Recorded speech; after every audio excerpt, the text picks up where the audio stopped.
What a time. What a tiring time. Hello, everyone. I hope all of you are well. Welcome to the stream for the evening. For those of you who haven't been paying attention, we've now actually gotten to the point where war has been declared on some country in the Middle East by every Republican president in my lifetime. That's it's wild. It's wild when you consider that. That's just a weird feeling. I think my favorite thing is that the way the White House is positioning it is not that he's declaring war, but that he is bringing peace to a 47-year-long war that Iran has waged on the West. So if you ever wondered how far we are in 1984 terms, I don't think it's possible otherwise. Who else upstirring their bolognese while the world ends? Fuck, now I want to have some bolognese. Thanks for the $5, Suresh. It was wild to watch last night. It's been a long day. And someone on the QC posted what is one of the worst videos. I started watching it. I try to watch like a minute to see if it's like, unless it's clearly something. There's a few of these. You'll see. That I haven't watched anything of because it's clear that they're going to be interesting to react to. Once in a while, someone posts something and they say something like, the kindest neocon I've ever seen. And you go, wait, what the fuck? So you start watching and it doesn't seem like anything. It really doesn't. And then it takes a turn and you'll know the point. And you go, fuck, I didn't want to stream tonight. I've got 11 goddamn partial object essays to get finished writing so I can record and get them out for Monday. Because my new essays are all done. But I've got to record them and I've got to do all that. Thank you, Glit. You're fantastic. Fantastic. Oh, God. No, not that one. This screen. There, see? See, Suresh, there it is. It's been waiting for you. And now there it is, playing. Okay. At some point, if anyone knows, by the way, I Googled it. I even asked AI, I have no idea how do I get the logo and thumbnail to be full screen after loading the video, without auto playing? Because I want to be able to show you guys these things. This one is not that interesting, like visually. We'll watch it for a few seconds. Horror's fun fantasy run. No shit. So here's one video. This one I think I'm fairly certain is going to be entertaining because it's someone who believes they understand AI and that Internet of Bugs was lying about AI. And they're also mad at Hank from SciShow. Not for the same reasons I was. So this is going to be, I don't even have to think twice because nothing he said in that video is wrong. And I can't wait. Stream. That's going to be great. That's going to be great. This one is from What is Politics that has an Alfred E. Newman logo. I just know that the title is this. Why is the left a stinking pile of DE idiots, cancel goblins, Stalinists, and Pomo tallywankers? So that's a title. It's actually a title. It's actually the title of the video. Let me see if I can scroll down so you can see. Why is the left a stinking pile of? Let me see if I can scooch. There. I'm amazed by humanity sometimes, like what they do and how they do it. Very strange.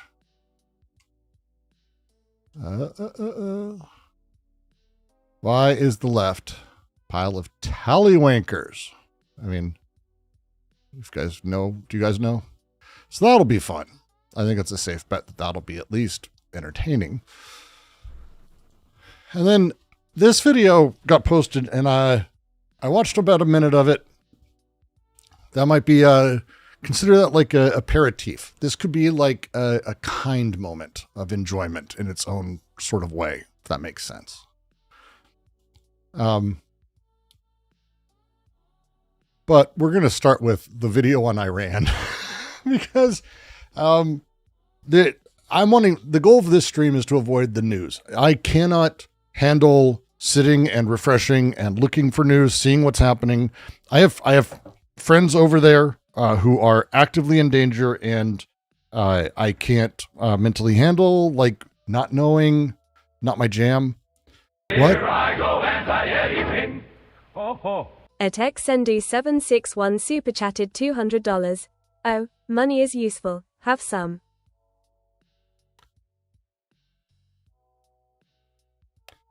Well, now. My.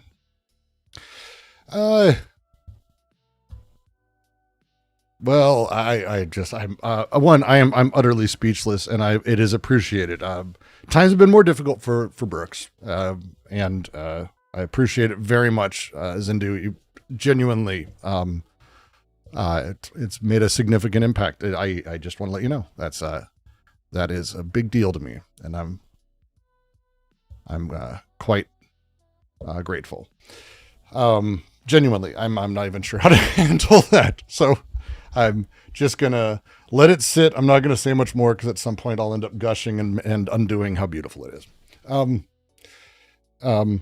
I can't handle it. I've got people I care about from Egypt to Israel. We do. All of us have people we may know places. But also somehow Riyadh, Dubai, Abu Dhabi, and a handful of other places. So it's not a fun time, and it's genuinely terrifying because, and I want to just take a second to talk about something I was talking about on the QC earlier, because someone shit on me. I said, look, the thing is for me, it's always about support the people. And they took it as like that reactionary, well, we've got to be there in support of the people. Like the Ryan Chapman, the asshole we're about to watch. He's kind of playing in that. He's a neocon. It's a neocon mentality. I don't mean it in the way in support the people. We want them in charge. Like we have a democracy. I'm not exactly super jazzed to be showing it everywhere else. We aren't a great example. But I do mean that I support the people, whatever they are, whoever they are, humans, where they are at. And it's incredibly important that when we consider these things, when we do stuff, one, interventionism shouldn't be our first policy. Two, what could happen in the potential side steps and side effects of what we do should be incredibly important to us. And three, I think there's room for some level of intervention as a thing. I do. I look at, none of the intervention I believe in would ever get done. I think would be the way I'd phrase it. None of the stuff I believe should happen would ever get done. And it won't get done in the way that the UN tried to consider doing it or tried to push it in the 90s and 2000s, which I kind of at least can understand to a point. But I don't think, a week ago, people were talking about how there may be regime change in Iran, and insiders who have been talking about this politically for a very long time said that already internally in Iran, they've already made the move towards this, that there is a preparation for whatever may come next. If you don't realize that that's a thing countries are actively always doing. If you thought Iran was just like, we love Khomeini, who else could be in charge? We don't think twice about it. If you think Iran was like that, you fundamentally don't understand states as a thing or people as a thing. They know already the fucked up politics internally of who's going to take over. And if you thought Khomeini was bad, I have a lot of nervousness about people who were waiting in the wings. And if you don't realize that, that's the terrifying thing. Iran would have been able to liberalize more if they didn't. Well, this is where the idea that we're bringing Iran to peace from a 47-year-old war is like saying that about Cuba, which I worry that we are already starting to do. That countries that are forced into what we call hermit kingdoms, countries that are forced by sanctions, by weapons, by militaries. And there have been assholes in Iran. Do not get me wrong. There are assholes in Lebanon too. There are also assholes in Israel. But they're not a people of assholes. The way we need to be handling it is significantly different. And I was decrying last night, or was it this morning? I was this morning. One of the things that we don't think about right now is the United States has, thanks to Elon Musk and Doge and Trump and all these idiots who don't understand what soft power is. Think back to the last year. The United States has dismantled its entire soft power operation. Here I go, anti-anything. Ho, ho. At Suresh0T478 super chatted $5. God forbid we end AG3N0C1D3 instead of selling the weapons to do it. I also believe we should try to end G3N0C1D3. Thank you, Suresh, for the $5. When I say we've ended soft power, we don't have Voice of America. I am not someone who is proud to be doing propaganda elsewhere, right? But the things are machines. Things are complicated. And when you eliminate the ability to do anything soft power, which means broadcast propaganda inside of a country, which we've fucking got rid of, which is of all the things to do. But on top of that, all of our soft power networks, from humanitarian causes to anything else, there is no option B on the table for how we interact with any of these countries. There's no pushing things in a way. There's nothing else. It is straight up. We are in the place of it is war and despotism straight through. And that's terrifying to me. Because as of right now, we don't have the mechanisms in place to try to influence who comes next. It's going to be Israel, who probably has assets thanks to the uprising. We were talking about this last night. Thanks to the big uprising and unrest, they probably have assets there. And I'd rather that Mossad and Israel not be the ones pushing and puppeteering who comes next, because they're not going to do it well. This is a scary, scary time we live in. But this idiot wants to ask. Let me see if I can pull up the other thing real quick. Boop, boop, boop, boop, boop. Okay. And then that comes, do it. Boop. All right. Let me see if I can get, because I just, this title is fucking, at first I was like, is this clickbait? And it is not clickbait. It seems like it. Is intervening in Iran actually justified? Fuck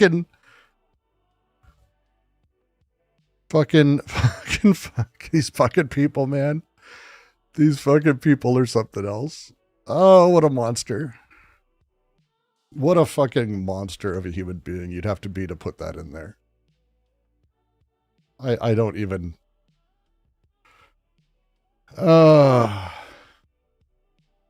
Is it actually justified? And he posted it like the day before. Posted on the 27th. Like, so he had been doing this for, like, you want to age a fucking video like milk, you do this and post it after the invasion. Like, fucking unbelievable. But here, what you're going to see in this, in the first minute, oh, this is not progressive. There's nothing, you'll see very quickly, this is neocon talking points. Now, for you kids, and by kids, I mean anyone who's under the age of 35, if you don't remember the discourse after 9/11, if you don't know who Bill Kristol is, and I don't mean Billy Crystal, the comedian who was just wonderful in everything he did. I mean Bill Kristol, whose dad, Cocksucker Crystal, sorry, I think that's what he was called. That was a nickname. They all pushed for the Iraq War, and how they did it was through these humanitarian mentalities. And if you kids don't remember that, that's fine. But this is how you spot it, because they've gotten better at it. It's the same shit, but they're much better at it, because this comes off straight up as a progressive video if you don't recognize what you're looking for. As I'm speaking, an American Navy is assembling in the waters around Iran. Its timing isn't coincidental. Iranians, weeks earlier, had held their largest protests to date against the Islamic Republic, which were then crushed in a crackdown, killing thousands. The American Navy then, its physical presence, imposes a question. Should the United States intervene in Iran? The general response around the world, from what I can tell, is no. We live in... Do you like it so far? Do you follow, like, when I say that it's like that same, for those of you who are old enough or have looked into it, doesn't it feel it? Do you feel it? Do you feel the vibe? It's a very specific vibe that it sent me straight back. It was like, oh shit, this is what like CNN played. Like this was like that. We didn't have the internet, so it was a little different. But yeah, this is that kind of thing where it's like, whew.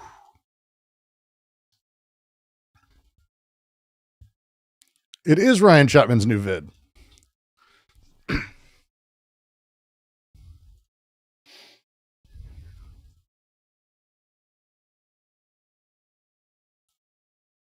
One I won't try to answer. I'll just really imply.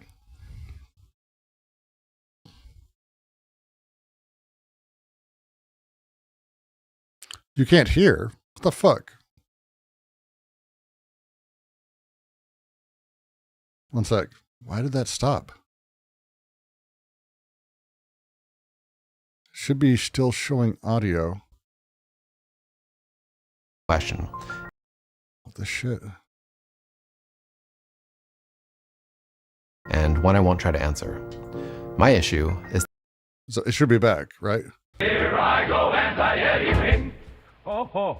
At XND761 super chatted $200. I give you money because you have a use case. I will not elaborate.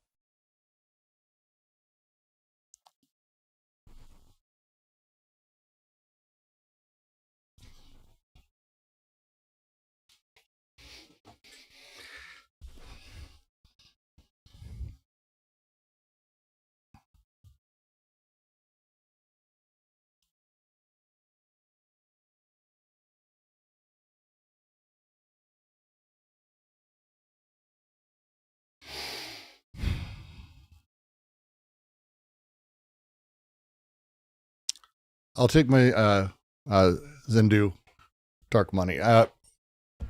You are deeply appreciated again. And I don't talk about things financially often where I'm at with things. It's appreciated very, very, very, very much. And you're probably going to see it in the next month. I'm making a move towards disavow me if you feel like it. I won't. Here I go, anti-anything. Ho, ho. At Suresh0T478 super chatted $5. How does it feel to officially be a dark money shill?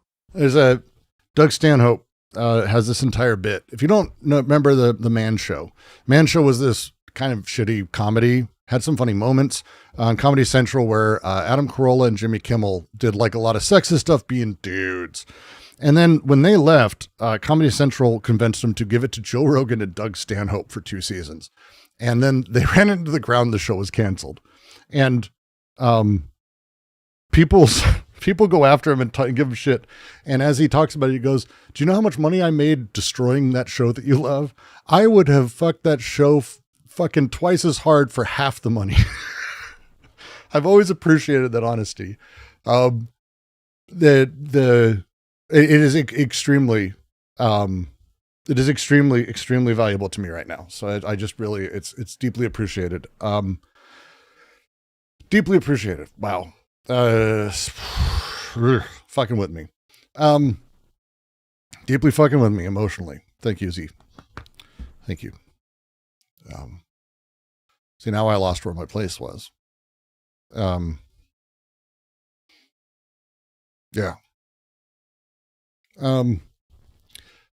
Let me try to get back to the video before I get overwhelmed.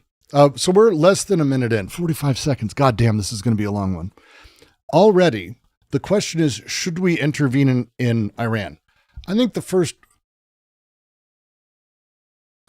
question is like, why are you asking that? The first question should not be, should we do so? It's, Why is intervention a thing that is in your thing? You should be able to hear it now. Is that we can't seem to think about the question clearly. So I'll go back, but you should be able to hear it now. Around the world, from what I can tell, is no. We live in a time of skepticism regarding interventions. If an intervention should occur, an extremely strong case must be made to justify one. Whether we should intervene or not is an open question, and one I won't try to answer. My issue is that we can't seem to think about the question clearly. I think there's an aspect being underlooked here, a disconnect between principles and reality. I fucking hate this person. There's something broken between what the world expects of Iran in order to meet the criteria for an intervention, and what Iran is able to realistically provide. In scenarios where interventions start to seem just... And when you just looking at the map, just take a second. Iraq, multiple interventions, like not just like a decade we were in Iraq, but it's like, here we are, we intervened here, we intervened here, we intervened here, we intervened here, we intervened here, we intervened all over here, we intervened on the other side over here, also in parts of Pakistan. We don't have that conversation. Like, so we're intervening here. Like this entire, it's like, how do you look at this thing and you go, hey, wait, notice all over down here, there's like this whole other country. Do you see the bottom left corner? There's a country of like a bunch of stuff. We don't intervene in a lot of those places, and they're like genocides actually are happening. Hey, here's Yemen. Boy, the people are really screaming out for help there. How do we do? What do we do? Oh, we starved them to death on behalf of Saudi Arabia and worked for a decade to kill everyone there. Oh, shit. Fuck. I wonder if we should intervene on our behalf against ourselves on their behalf. And this is where you start getting into the principle isn't the thing. Like, anytime someone says the principle is the thing and they don't state the principle, and I'm sure he'll state some semblance of it, but he'll state it in a way that is one of my partial objects that's coming out this week is actually going over how the axiomatic functions. This is a really complicated concept that it's taken me a while to figure out how to like boil it down good solid. It's about 15 minutes. It's not an 8 minutes, 15 minutes, a little bit longer maybe. But the way rules function and the way things change is not in the coded way, which is more the traditional pre-capitalist way, where you have a principle. The principle is code. Boys wear pants. This is a rule. This is a code. This is a principle. Axiomatics don't function like this. Axiomatics instead are about adding one more to the pile and working together, not to directly produce meaning, but to influence the construction of it. So when you have a principle that is, we should intervene, you can add constant little bits to it to always be able to make sure it fits where you need it to, because interventions are done on behalf of the global capitalist system, which, by the way, it is that. Didn't I do the axiomatic? I did a video on axiomatics, but not a definition of, this is a definitional video, so it's a little bit different. When we start talking about principles in this way, when he's going into these principles, this awful human being, his principle is not intervention. The stuff he's going to talk about, I already know. It's the same arguments we made in Iraq. It's the same stuff over and over. Boy, if you really care about this, what about all those other places? Oh, they don't have oil. That's it. Justified. We expect to see grand scale, loud, extreme traumas. Perhaps an invasion from a much more powerful country. So here's how he's laying this out. Oh, an intervention. We expect before we intervene. Here I go anti-anything. Ho ho. At Suresh0T478 super chatted $5. Sounds like D&G's version of manufacturing consent. Well, to their credit, I haven't seen any photos of them with Jeffrey Epstein. So, I'm wondering when someone's going to do a piece on my favorite of the linguists and go, manufacturing consent, more like not caring about the age of consent. Like, how has no one made that play on words yet? No one's done that. I've been looking. I've been waiting. I'm not smart enough to actually figure out what it should be, but someone run with it. Run with it.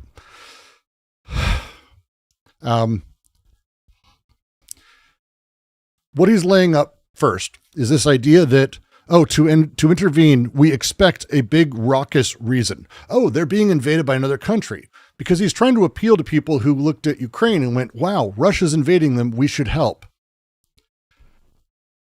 But that's not the thing. That's not the thing that's there. That's not the reason. It's not that it was big and loud.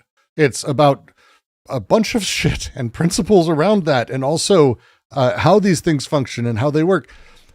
So his upfront dig that he kind of starts at is like, hey, Iran, this has just been really quiet, except for all the news and all the people talking about it, and the way it's on every news channel, and the way the president hasn't stopped talking about it, and the way most countries haven't stopped talking. Other than that, it's been like really quiet. And it's like, we're starting in that place. We're starting in that place. Putting a mood in here. It's a lot of bullshit. You see manufactured education consent all the time. I need to be in better circles then. I know, or maybe I just don't spend enough time online. Or a genocide, or mass starvation. So he believes we should intervene for genocides. I wonder if I look on his channel, if he'll be advocating for us to get in on Yemen or Palestine or Myanmar. No, there's nothing on his channel about any of those. Interesting. What was that thing about principles again? Some sort of national crisis with the people pleading for help. Surely in those cases, the people pleading for help. Fuck me. Outside world should at least consider getting involved. Like the French intervention during the American Revolution, helping. Okay. This is where I went, I wrote the person in Discord. I went, you fucking asshole, you're making me I have to do a video on this now, because it is an ahistorical rewriting of history that he opens this with. And we're going to go do each one. I don't care. I'm not a historian, but we're going to do each one. And I don't give a fuck. Okay? I don't give a fuck. It's going to be a little dry. I don't care. At least consider getting involved. Like the French intervention during the American Revolution, helping the Americans. Okay. Yes, the American people were dying for intervention. Oh my, yes. France did not intervene. There's so many layers to this. The French intervention. France did this because of England. They went, hey, we're fucking with England elsewhere. Why don't we fuck with them here and weaken them? We were, as Americans, America was like Afghanistan and the Mujahideen to Russia when America did that. That's what it was. They bolstered us in order to drain the resources of England. Absolutely insane to say that they did it for humanitarian. There is zero historians that exist that say, France got involved with the American Revolution because of the principle of the thing. So imagine if this is bad. Imagine the others that he's going to say. He goes through, none of them are good. By the way, this is fucking crazy. The European intervention during Greece's War of Independence. Okay. There are no historians who would agree with this in the world. So at all. Again, this one's Britain and France here. Russia, too. If memory serves, this was Greece getting out from underneath the Ottoman Empire. Thus the visuals here. That's not what happened. They didn't do it because of the principle. Ever.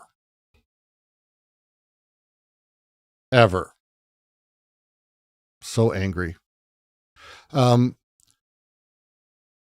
Greece has a really unique geographical location for everyone that existed in this time, but certainly in the world.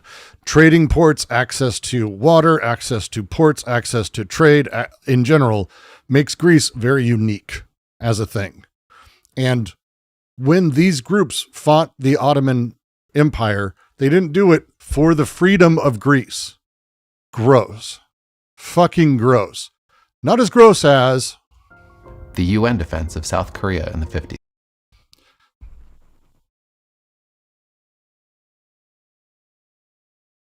I actually, there's worse. It ends worse. It ends so much worse. It ends so much worse. The UN defense of South Korea hurts my brain to have someone say as a thing. The UN didn't really do this. It happened to be that Russia was boycotting the UN. As such, the US took advantage of this. That's it. So the U.S. And I know one of my grandpa, it was not a good dude, was one of those of the 80 to 90% of all troops supplied by America, where like everyone else, that was it. 3 million civilians died for their own good. Again, for their own good. And every city in North Korea was fully flattened. And it began our major campaign in Southeast Asia of basically killing anyone who was a different color than brown, which was unique for us. And don't worry, we would go back to it again. But that idea is insane. The war, by the way, hasn't stopped. It has for us because we don't care really anymore. We have our little fiefdom of horrifying capitalist nightmares that is Korea. But the war is ongoing and actually kind of scary to a lot of people there. So what the fuck, man? India's intervention in Pakistan in the 70s. I mean, I know less about it because, hey, all the others involve America. And the next one too. This one doesn't actually involve America. It involves Western interests in its own way, which is complicated. But creating Bangladesh, the 42-country coalition defending Kuwait from Iraq. That's all I had to hear before I went, well, I'm doing a video.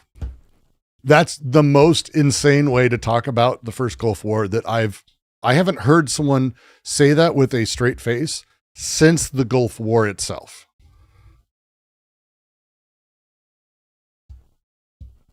Since the Gulf War itself, I haven't had, he's listing he's listing interventions that were good for the countries and successes. Cosmo. These are good. This is not a good person who's saying this stuff. I'll rewind it so you can hear it again. But for those of you who don't know, Iraq was given the green light by America via communique that we have saying, go ahead and invade Kuwait.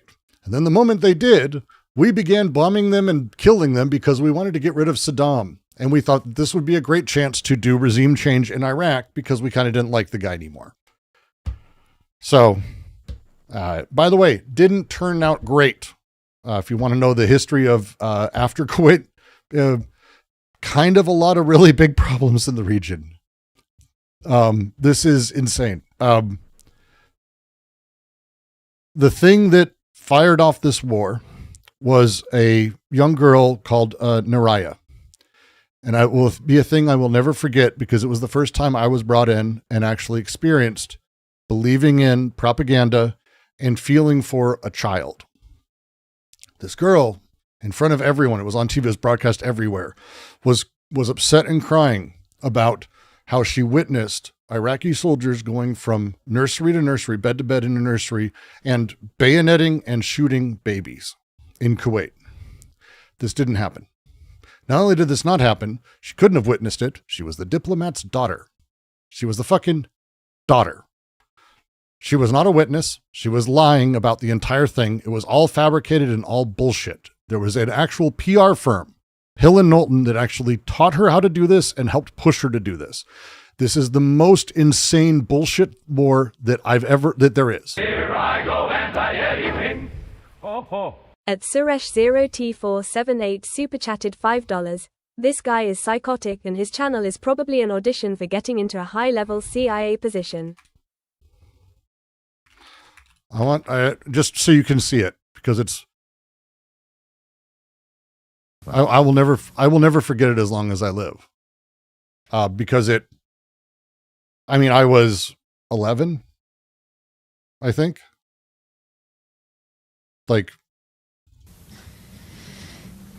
Mr. Chairman and members of the committee, my name is Naira, and I just came out of Kuwait. She didn't, by the way. 100% of this is fabricated. 100%.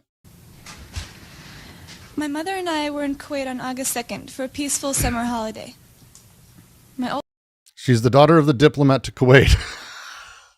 older sister had a baby on July 29th, and we wanted to spend some time in Kuwait with her. Yes, you did. I only pray that none of my 10th grade classmates had a summer vacation like I did. I may have wished sometime that I could be an adult, that I could grow up quickly. Here I go anti-Eddie Ping. Ho ho. At Suresh0T478 super chatted $5. By the way, The Gulf War Did Not Take Place by Baudrillard is an amazing book. It is an amazing book. Just so you know, and in case, because there's a lot of very, very dumb people who have talked about this book, and two of them are probably who you're thinking of if you've been watching this channel long enough. Baudrillard is not saying that there was never a Gulf War. Just saying. He's just saying that the war itself didn't take place as an event. It's a really, really wonderful book that's worth going through. It still happened. You're 500,000 people, like it's a lot of people who died. What I saw happen to the children of Kuwait and to my country has changed my life forever. That's changed the life of all Kuwaitis, young and old. That's music. I'm sorry, that's terrible. This is Democracy Now!, democracynow.org, the War and Peace. With 12 other women who wanted to help as well. I was the youngest volunteer. That is that type of take. That's not a type. That is the... Cosmo recognized it very quickly. The other women were from 20 to 30 years old. While I was there, I saw the Iraqi soldiers come into the hospital with guns. They took the babies out of the incubators. Took the incubators and left the children to die on the cold floor. This is forever melted into my brain. Forever melted into my brain. Forever. So, when people talk about this and they have that reaction, like, we intervened and we did the good thing. We did not. There was not a good thing done in Iraq. Ever. Ever, ever. We have not done a good thing there. Ever. During the Gulf War. In every case. So, and now I'm going to rewind it just so you can see the context, because a few of you just joined. It's bad. Some sort of national crisis with the people pleading for help. Surely in those cases, the outside world should at least consider getting involved. Like the French intervention during the American Revolution helping the Americans. The European intervention during Greece's War of Independence. The UN defense of South Korea in the 50s. India's intervention in Pakistan in the 70s, creating Bangladesh. The 42-country coalition defending Kuwait from Iraq during the Gulf War. In every case, there was an acute crisis with the people needing help. Fuck you. Like, this level of rewriting history is insane. This is crazy shit. I'm embarrassed for you.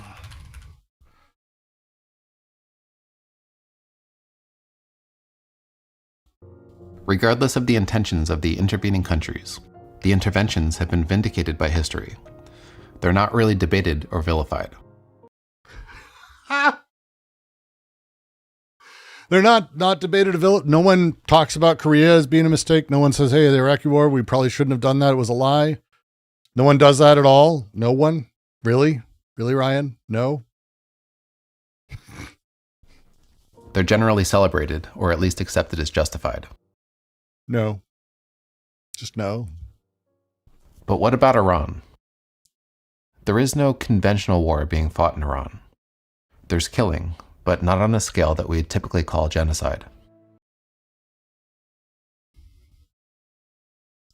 There's an intense amount of repression happening in Iran, but it's a repression that overwhelmingly is a quiet one. Korea is not debated. Shut up. Shut up. No one talks about it. Shut up. Don't talk about it. It's fucking crazy, man. No, Gray, that's also a thing, by the way. A lot of Americans say, man, there hasn't been a justified war since World War II.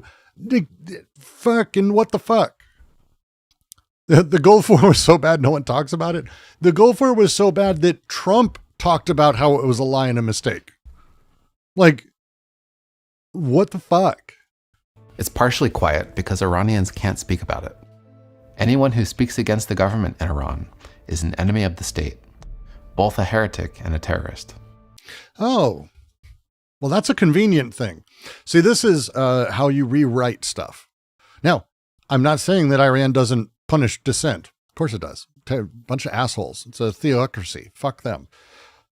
But the silence from them, that maybe people don't want it, but the cries of not wanting it are proof that they do.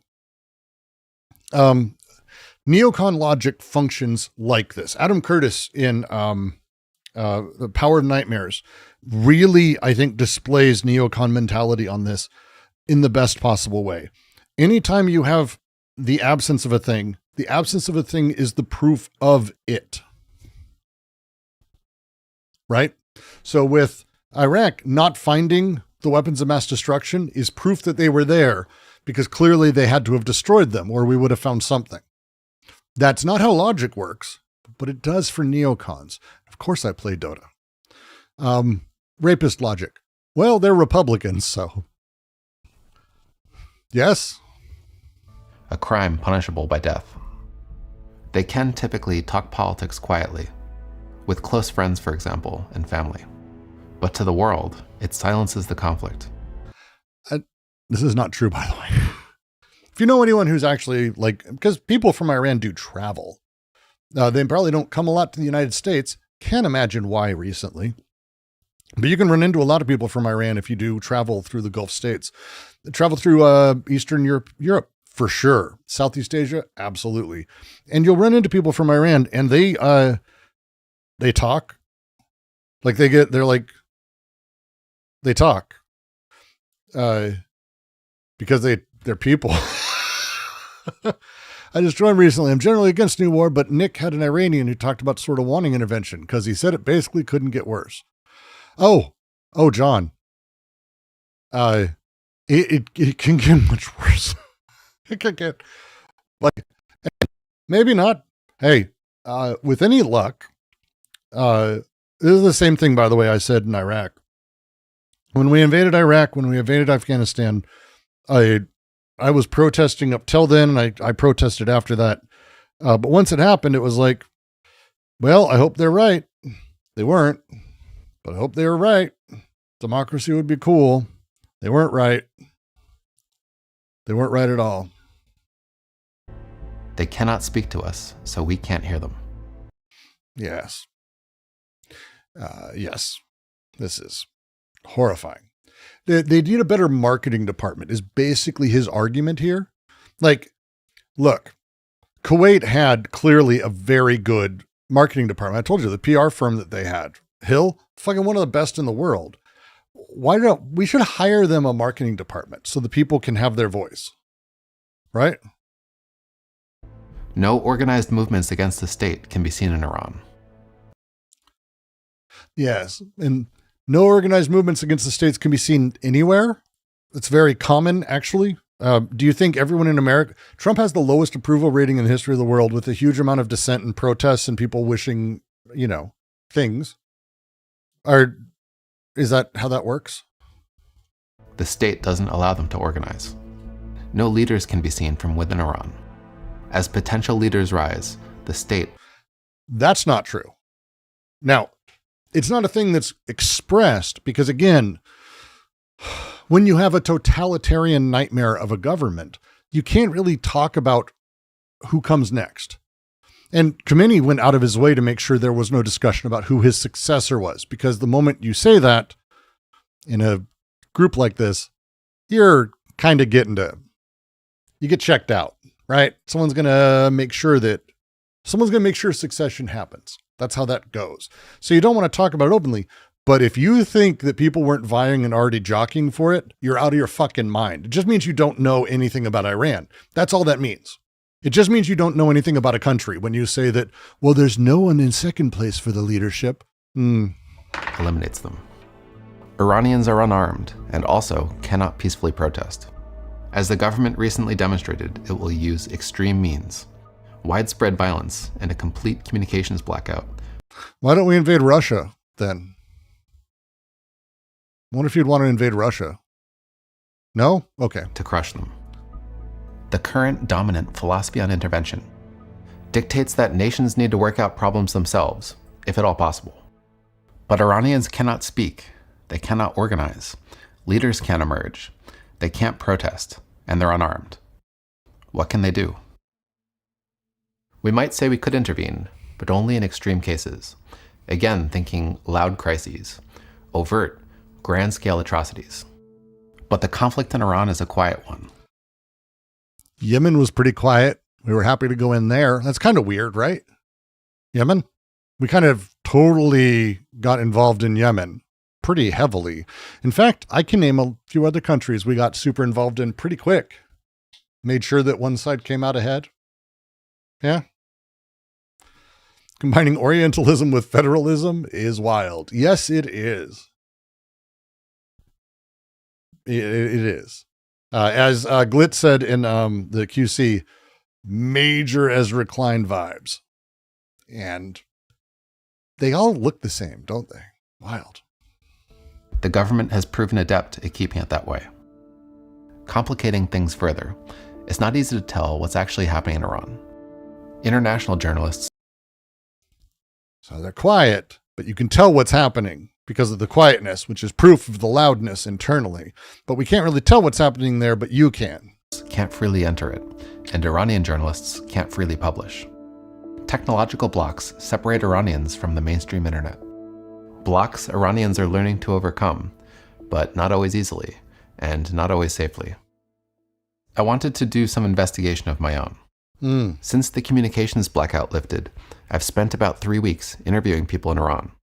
It's not easy to talk to an Iranian, to get an Iranian to open up about politics. I wonder if he happened to find people in a particular political persuasion. Luckily, I have my audience, my channel. Yes. And through that, I found many people willing to speak. And yes, thinker of general human concerns. That's what he is. He's a thinker of general human concerns. What a fucking loser. Speak to me. Oh, people who pathetic. trusted me enough, provided I followed a number of security measures. Yeah. Even then, I'd only sometimes learn their names, only sometimes see their faces. And of course, for their safety, I have to keep virtually everything about them private. Which means he'll never be able to prove that they were citizens or that he found anyone. But, you know, let's not do that. I interviewed about 36 people in total from about 10 cities across Iran, large and small, conservative and progressive. I intentionally... Okay. Maybe this is Orientalist of me, but I am going to say I don't think you can really talk about Iranian citizens in the same lingo we use for Americans. I don't think that works. Conservative and progressive Iranians. Now, there are probably straight up commies there. Like, that exists. I would say they're not going to be representative of the population by any stretch. Spoke to as diverse a range of people as I possibly could, which meant that at some point I actually stopped interviewing people in Tehran. First, I wanted to know if Iranians were really against their government. For an intervention designed for regime change to be justified, at least a majority of people living under that government should want to remove it. A government could be a highly controlling one, like China's, but its citizens might want to keep it. One can't assume that control means disapproval. I found some professional statistics coming from a Dutch think tank, which works with VPN companies to pull Iranians, then tries to professionally weight their data against bias. In 2024, they found that 70% of Iranians were against the Islamic Republic. Okay. There's like so many. Let's talk about for a second statistics and polls and all of that. Opinion polls. Self-selection bias is a real thing. And it's not a thing most people are even aware of because they wouldn't be. Most people, when they, hey, are asked a question, they care about giving their answer. They think what their answer is important or the right one or whatever. So if you say, hey, I want to talk to people from Iran, they'll say, yeah. But let's say that you're a Dutch company and that you need to find a way to sample people in Iran. Are you going to be able to go to Iran? No. Are you going to be able to do anything except take those in who have a VPN and access to everywhere else? Yeah, that's going to be basically your limit. If you don't have a VPN, who has VPNs? Would VPNs be people who are very happy with the country? Self-selection bias is like the first thing. And this is awful to start with. Like, who uses VPNs? Older people? Middle-aged people? No. Younger people. Mostly younger Western-focused people. Like, let's be frank, gamers, probably. I mean, I know a few Iranians who are gamers. They use VPNs for sure. Speaking of Dota, that's not a thing to just presume that like this weight is a thing you can correct for. Like, yeah, people don't want to be bombed. Well, yeah. But look, I have people who do want to be bombed. I found them in a poll I did on the Do You Want to Be Bombed website. And it was a fetish site, granted, of people who like being exploded. And lo and behold, everyone there wanted to be exploded. So look, I can't help what the polls say, and we need to invade. This isn't a disapproval rating or the amount of Iranians that want to reform the government. This is the amount of Iranians that want their government to cease to exist. That number went up to 81% during the Masa Amini Woman Life Freedom protests. One might imagine that those numbers are still consistent today, if not higher, as the economy has practically collapsed, even if it's largely due to sanctions. The mass protests followed by the mass Nope. Did my internet go out? One would imagine has not helped. Everyone I talked to said the same. Not one person believed that most Iranians want the government to continue. Perhaps a decade or two ago, but for them, these days, the notion was even absurd.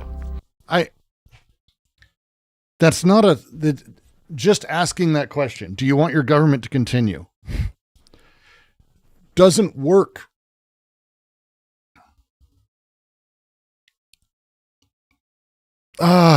This is not how this works.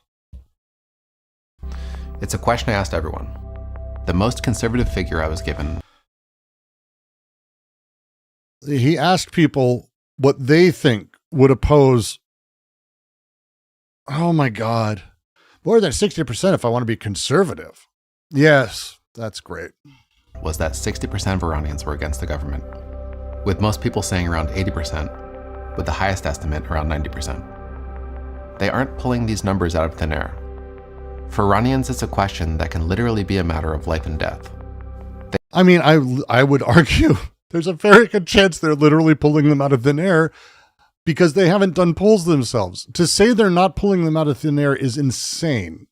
What the fuck? They actively observe their own society. What a fucking searching jackass for markers, this guy is. trying to discern each other's opinion. Everybody I pressed could give me evidence for their thinking. But over the years, the answer has become more and more obvious. Wait. Could give me searching for markers, trying to discern each other's opinion. Everybody I pressed could give me evidence for their thinking. Everyone I pressed could give me evidence for their thinking. But over the years, the answer has become more and more obvious. Did AI write your script, dude? That's not... One sec, what's the transcript? Everybody I pressed could give me evidence for their thinking, but over the years, the answer has become more and more obvious. But you didn't share any of the evidence that they had. What? That doesn't make any sense. For example, the recent anti-government demonstrations were apparently attended by millions in more than 200 cities. These are protests where the attendees knew they were risking their lives. The government then actively tried to hold and encourage counter-demonstrations. Compared to what came before, they were tiny.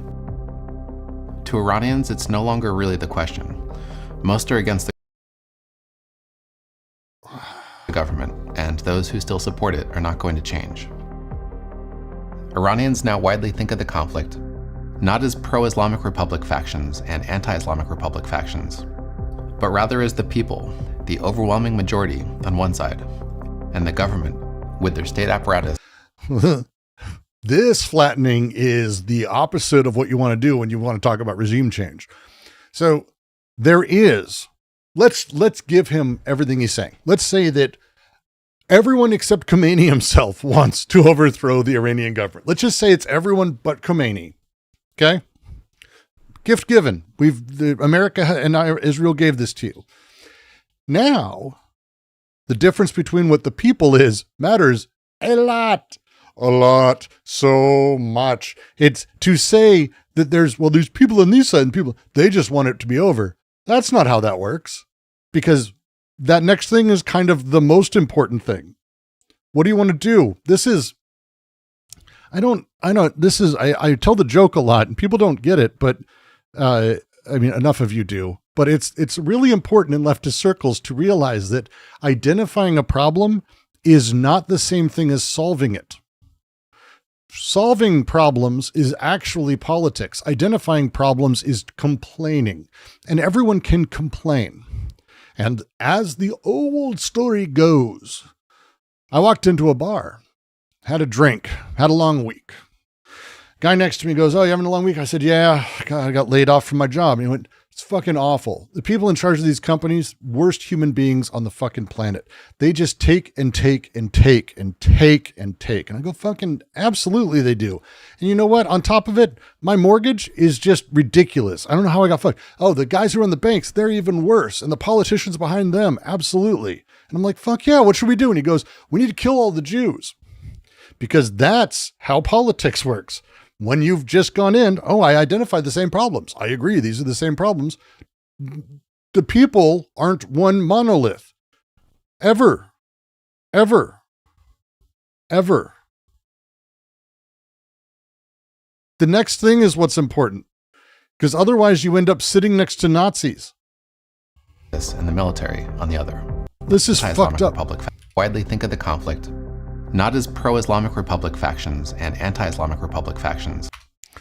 If you do not think that a significant part of the population in Iran is in the "we're not Islamic Republic enough," that is mad about the slight changes that have been made or the push towards trying to normalize relations with the West, if you don't think that's part of this, the White House is posting pictures of people really excited Khomeini's dead. I don't doubt it. Like, dude sucked. A lot of people probably didn't like him. Some people did. Great, good. Fuck Khomeini. The thing that's terrible is he exists in a very particular way. Very particular way. He is the actualized government in a certain time. Now that he's gone, there's people who think he was kind of a pussy. Do you want those guys in charge? But rather as the people, the overwhelming majority on one side, and the government with their state apparatus and the military on the other. This is how meaningless populism is. One person I interviewed put it comprehensively.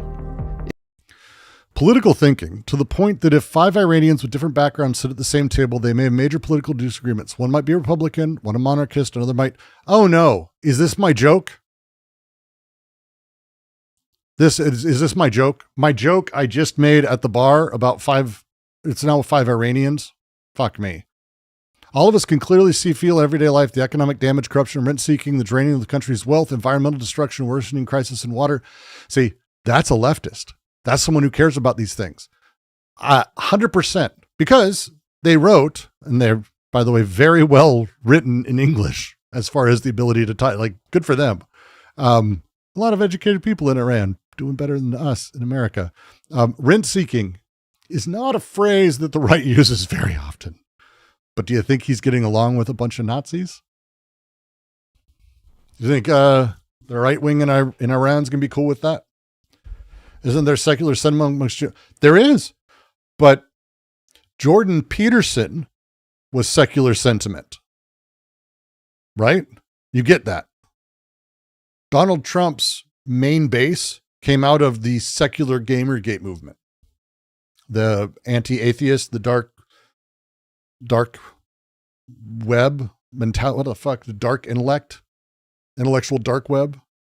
They're all secular, or were. They're cultural Christians now. How many cultural Muslims you want in charge there? Fuck me. Like, yeah, that Iran used to be one of the most cosmopolitan, extraordinary places in the Middle East. Like, it was famous for it. And God, the history of the region is incredible. We don't care. The Dark Enlightenment, yeah. If 5 Iranians with different backgrounds sit at the same table, they may have major political disagreements. One might be a Republican, one a monarchist. Another might want democracy and secular government and so on. But the one thing Iranians agree on right now is that the Islamic Republic must go. Some of them want the Islamic part to go. Some of them want the Republic part to go. It's going to be great. In that conflict in Iran between people and government, there's been a more or less complete breakdown in relations. No discussion between people and government happens anymore, and both sides have more or less completely dehumanized the other. To the government, anyone against them is illegitimate. They're not Iranians in any kind of legitimate way. They're Zionists, or puppets of Zionism, or Americans, or puppets of the US. They're terrorists and heretics, and must be dealt with accordingly. It was put bluntly recently by the head of the judiciary. Those who make statements against the Islamic Republic from inside are the voices of the Zionist regime in the United States. That's kind of a weird thing to do. That's kind of a really weird thing to do for you. Because again, if we're talking about principles, we're not. Don't worry, everyone. I know we're not talking about principles. Of course we're not. But if we're talking about principles, the way he's talking about everyone who's for the state is clearly just in the pocket of the regime. Hey, there are probably people who just think it's fine. Like that's how it works. Meanwhile, to Iranians, the government and its militias. Part of me wonders if that was a dog whistle where he's like, the Jews. Like that's like good dog whistle. That's a very skillful dog whistle. You know what I mean? Does that make sense? It's like a very good dog whistle. Not like the lame ones that we see very often these days. It's an old school style dog whistle when they used to care about people thinking they were Nazis. Neocons are there, I think. How do you find these people? Anna, Anna, that fucking tweet was something else from Anna. That was something. Act in such inhuman ways. And this guy is a Zionist. So they're really insane. Just the other day, I heard a story that the IRGC guards went into a car wash, kicked out other customers, and made the car wash clean their bloodied cars. Okay.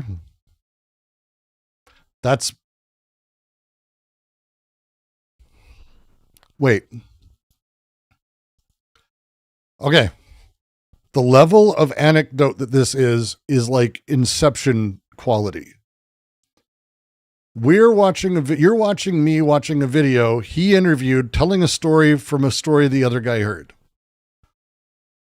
Wow. That they're insane. They're animals. The regime is that they're insane. They're animals. Good point is some of the animals are getting exposed and some of them are killed. Not many, but people. The regime is a monster that shows mercy to no one. These are empty statements. These aren't even about Iran. That statement could be about 50 countries. It could be about our country. What the fuck is going on? The regime is a monster, someone told me, that shows mercy to no one. You can investigate yourself why, especially since the protests, people there feel the way they do. The details have been widely reported, mostly in Persian media, but you can find them. To give you a tiny vignette, in hopefully an abstract enough way, After the protesters were shot at, they ran. But dispersing them was not enough. Many protesters were actively chased, even hunted. That's true. The last thing many of them would see in their lives would be a man standing over them. This fucking language. We're going to skip that because I think he's going to show a thing. This is so coloring. It's such specific language. Is to speak of the fall of the Islamic Republic not as a question, but as an inevitability. It will happen. It's only a question of when. Yeah, Clown Queen hit it on the head. These sides dehumanize each other, but you can't sympathize with the government. Sympathizing with the protesters is fine, but if you sympathize with the government, you're not human. But everyone dehumanizes each other, but one side's right. And at what cost? Iran does not have a happy history of intervention. It was precisely Really? the promise of freeing Iran. Really? Wait, how's he going to spin this? I didn't think he'd bring this up. This is...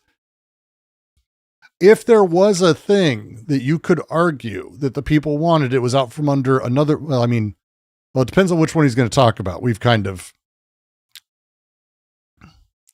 done this a few times there.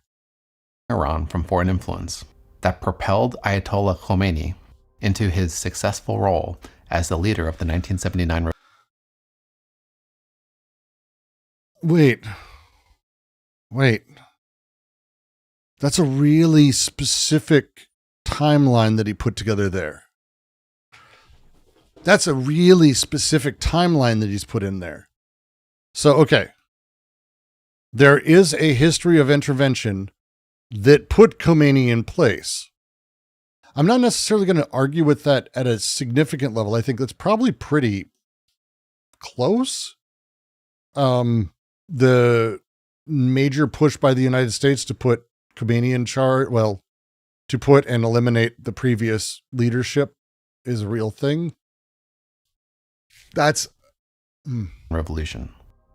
But the unprecedented scale of their recent protests, coupled with the unprecedented severity of the crackdown that broke them, is causing Iranians more and more to turn to intervention as a solution and even struggle to see an alternative.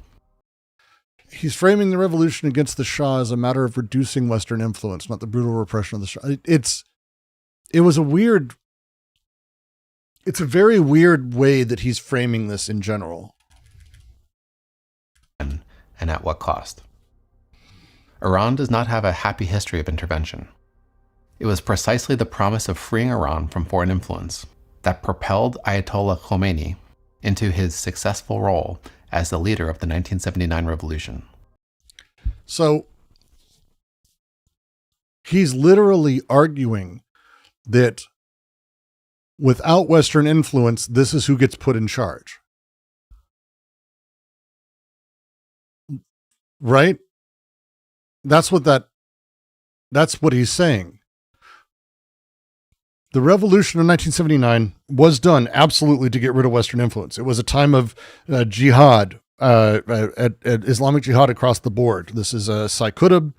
This is where we get our friend Osama started. The Islamic jihad movement, Egypt was, just prior to this, a lot of shit there. That thing was a response to the fact that Western powers were basically taking over these countries. And in response, there were uprisings, there was pushbacks, there was terrorism. It was actually really horrifying stuff. The late 70s to 80s was really terrifying. Here I go anti-anything. Ho ho. At Caleb Grasser super chatted $5. Something take my money. Thank you very much, Caleb. It's all appreciated. Give me money. So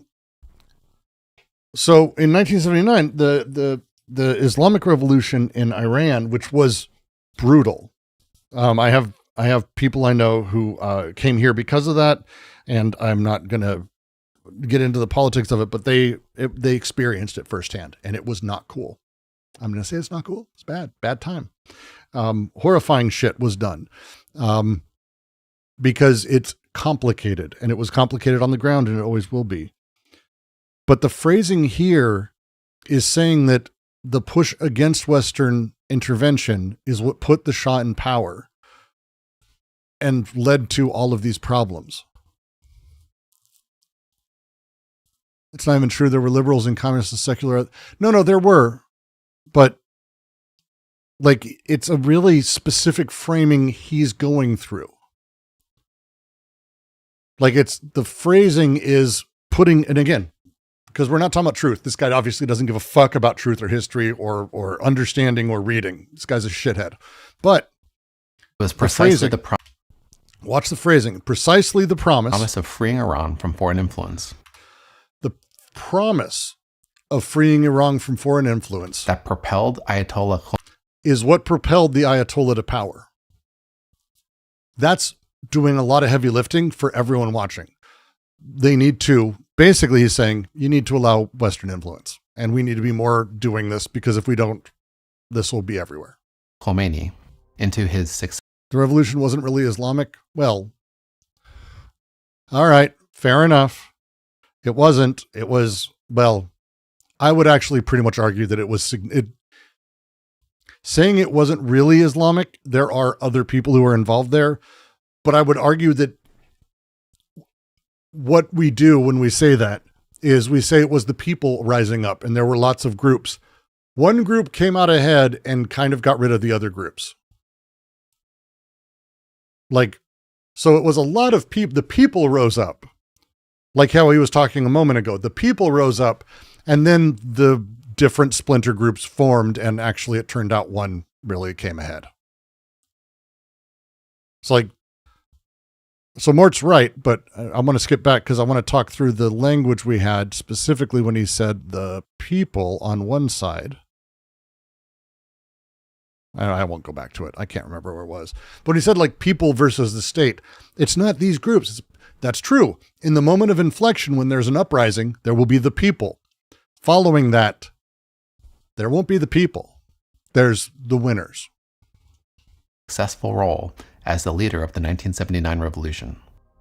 But the unprecedented scale of their recent protests, coupled with the unprecedented severity of the crackdown that broke them, is causing Iranians more and more to turn to intervention as a solution and even struggle to see an alternative. Most people I talk to now support an intervention and even actively want it. But it's still a subject being debated in Iran. And that's great. That, again, doesn't mean that you should, and it doesn't mean that intervention is actually what they want. When we communicate, one of the things that happens is we are filling our words with a huge amount of affective power, meaning and intensities that necessarily will become abbreviated by the words we use. When I say, I can say very clearly, I think that actually we should have regime change. And I hope that that's the case, because I do. I think that having an Islamic republic that oppresses an incredibly large amount of the population is awful. But what does that mean? That statement's fine, great at the abstract level, but materially, what does it mean when I bring it down? When I say, oh, well, what does that mean? Does it mean I want bombing and killing a bunch of people? No, actually, I don't think so. Who gets to be in charge of it? Who gets to actually be in control afterwards? Having regime change doesn't just finish. It doesn't happen out the other side. I can give you a series of things that America did in the 2000s that show that regime change is not very simple. And I can give you a lot of other examples that we did in the 2010s. And then 2020. We haven't learned this how. How have we not learned this? Thoughts on Baudrillard's assertion that the masses are a meaningless abstraction? I mean, I've agreed. Part of my point, actually, is kind of taken from that. The idea that there is the people. Conservatives and Republicans in America have used this phrase that they're part of the silent majority. Again, neoconservatives. Oh, because they're not talking, it's proof that they're on our side, is just about as insane as it gets. But the people as a thing is bullshit. It always has been. Always will be. It's garbage. Every person should, and again, it doesn't matter. I'm not having that discussion. Fucking, I'll get angry. I'll just get angry. Roka, what does it mean to do regime change the dictator if it's just replaced with a monarchist? Or if it's just replaced with like, hey, we end up with a committee and a Congress that's all filled with the most radical, hardcore right-wing Islamists. And the Nazis technically had an electable parliament. Is that cool? Are we okay with that? Like, no. What we do and how things turn out and where they turn out is what matters in these things. And again, when you have eliminated all soft power capabilities in a region, it means that you are literally leaving whoever didn't do that, Israel, and Russia. By the way, Russia has massive, massive inroads with Iran. So those are the groups that are going to be influencing who comes next. Cool. And not everyone agreed. Most people now agree on a limited precision strike to weaken the regime, someone told me. Of course, I don't believe this is the right way, they said. But most people sounded more like this. I think all the things people could do have already been done. Unarmed people cannot do anything further against this barbarian regime. That's why, in my opinion, the intervention of a foreign power is needed for this collapse. Both the Pahlavi team and Trump's side have said they are in direct contact. There have been recent meetings between Netanyahu's team and Pahlavi. That's a very particular resistance secondary leader. It's not even resistance, really. This is fucking crazy. Have already been done. Unarmed people cannot do anything further against this barbarian regime. That's why, in my opinion, the intervention of a foreign power is needed for this collapse. Or as another person put it, I mean, how can I not say it? It would save so many lives. They massacred us on Thursday and Friday and are... I can't imagine why this person would want the absolute destruction of their state. Oh yeah, they watch people be killed. Okay, cool. Still killing us in different ways right now. They take out shotguns and rifles on us, and we have nothing. Fuck. They bring people from other terrorist groups to murder us, and we have nothing. Yes, the Islamic Republic will be destroyed eventually. US interference will cause less lives to be lost doing that. How can I not want that? That's the thing. I don't think Western civilians can imagine a government so bad that you would welcome war coming onto them. But it exists, and we're living in it. Virtually everyone who said that wasn't naive to the risks. The choices made in this video are really good. I'm actually like, when it comes to like the language of videos, it's really, if you didn't watch my video on literacy, one of the challenges we have is when things are presented to you, how are they presented and being able to read them and understand. This is a picture of text. This is so fucking smart. How do you get a person to identify this way? Now, there's a lot of ways to show text on screen. He could literally just show it. He doesn't have to show a screenshot like this. He could show a screenshot.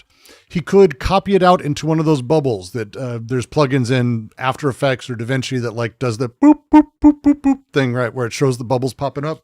He could do that. Easy. These are all easy. He chooses what is, I would say, the most garish, ugly way, which is to take a first-person photo of it.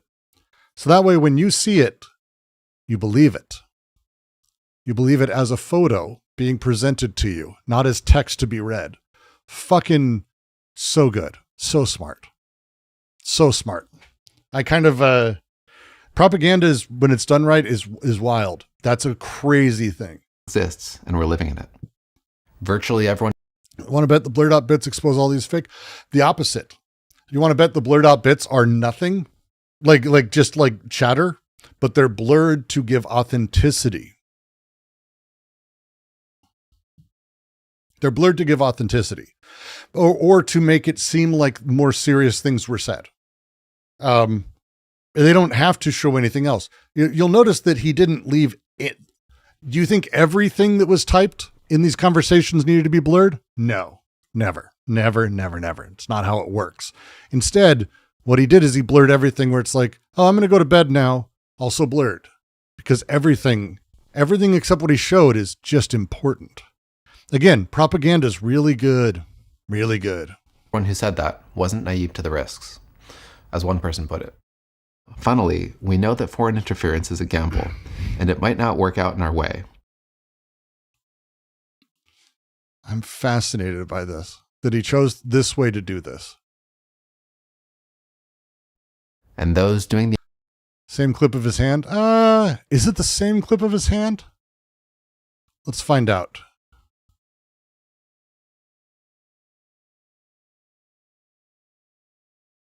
Nope, different. It is different. The shadows are different. He has a very particular hand, but it is different. So there's at least two images of his hand there. Yeah, there's at least three. I'm going to say three. Yep, for sure three at least. work out in our way, and those doing the interference look out for their benefits. But mostly people prefer it, because how can you stand against snipers and bullets and chemical gases with bare hands? Although Iranian political opinion is diverse, they're united behind a leader, the exiled crown prince Reza Pahlavi. Iranians have conflicting ideas about him as a person, and conflicting ideas about the future of Iran should he resume power after the fall of the Islamic Republic. So wait. We want to put a prince in power? Through blood. A guy is there because of blood? We think that's... What the fuck kind of take is this? I know that he's an option. Like, don't get me wrong, I know that he's an option, but I did not know that this is... I hate everything so much. I hate everything so much.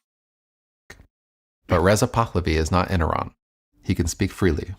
All Iranians know him. He can speak, and all Iranians with access to the internet can hear and act. It was At Suresh0T478 super chatted $5. This Iranian he's using as a sock puppet sure is giving. Some of you may die, but it's a sacrifice I'm willing to make.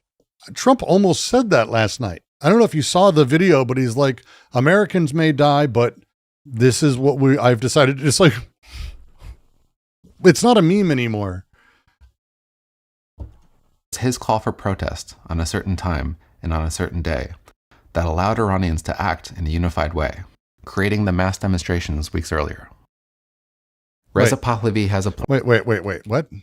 He can speak freely. All Iranians know him. He can speak, and all Iranians with access to the internet can hear and act. It was his call for protest on a certain time and on a certain day that allowed Iranians to act in a unified way.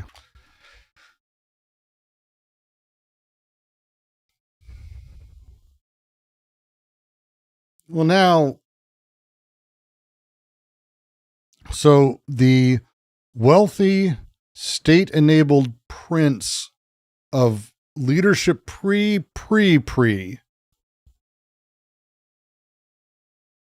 is the one who put together these protests.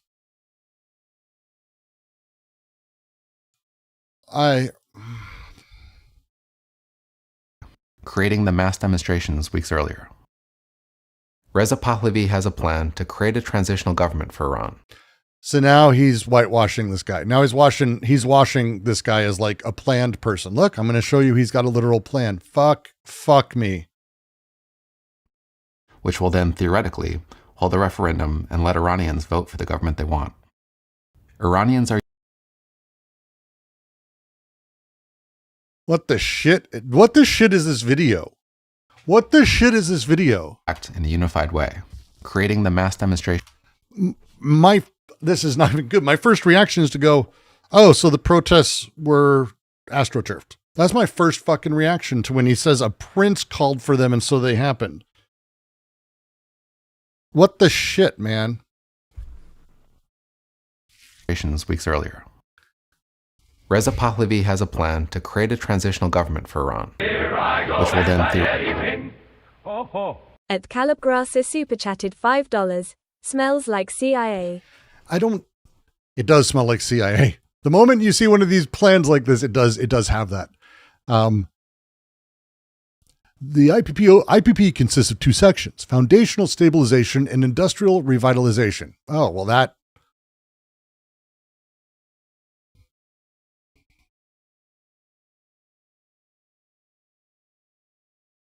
Top areas of focus: military and security, establishing control, chain of command, government continuity, providing basic services, legal framework, short-term legal structures, monetary and financial framework, social services are fifth.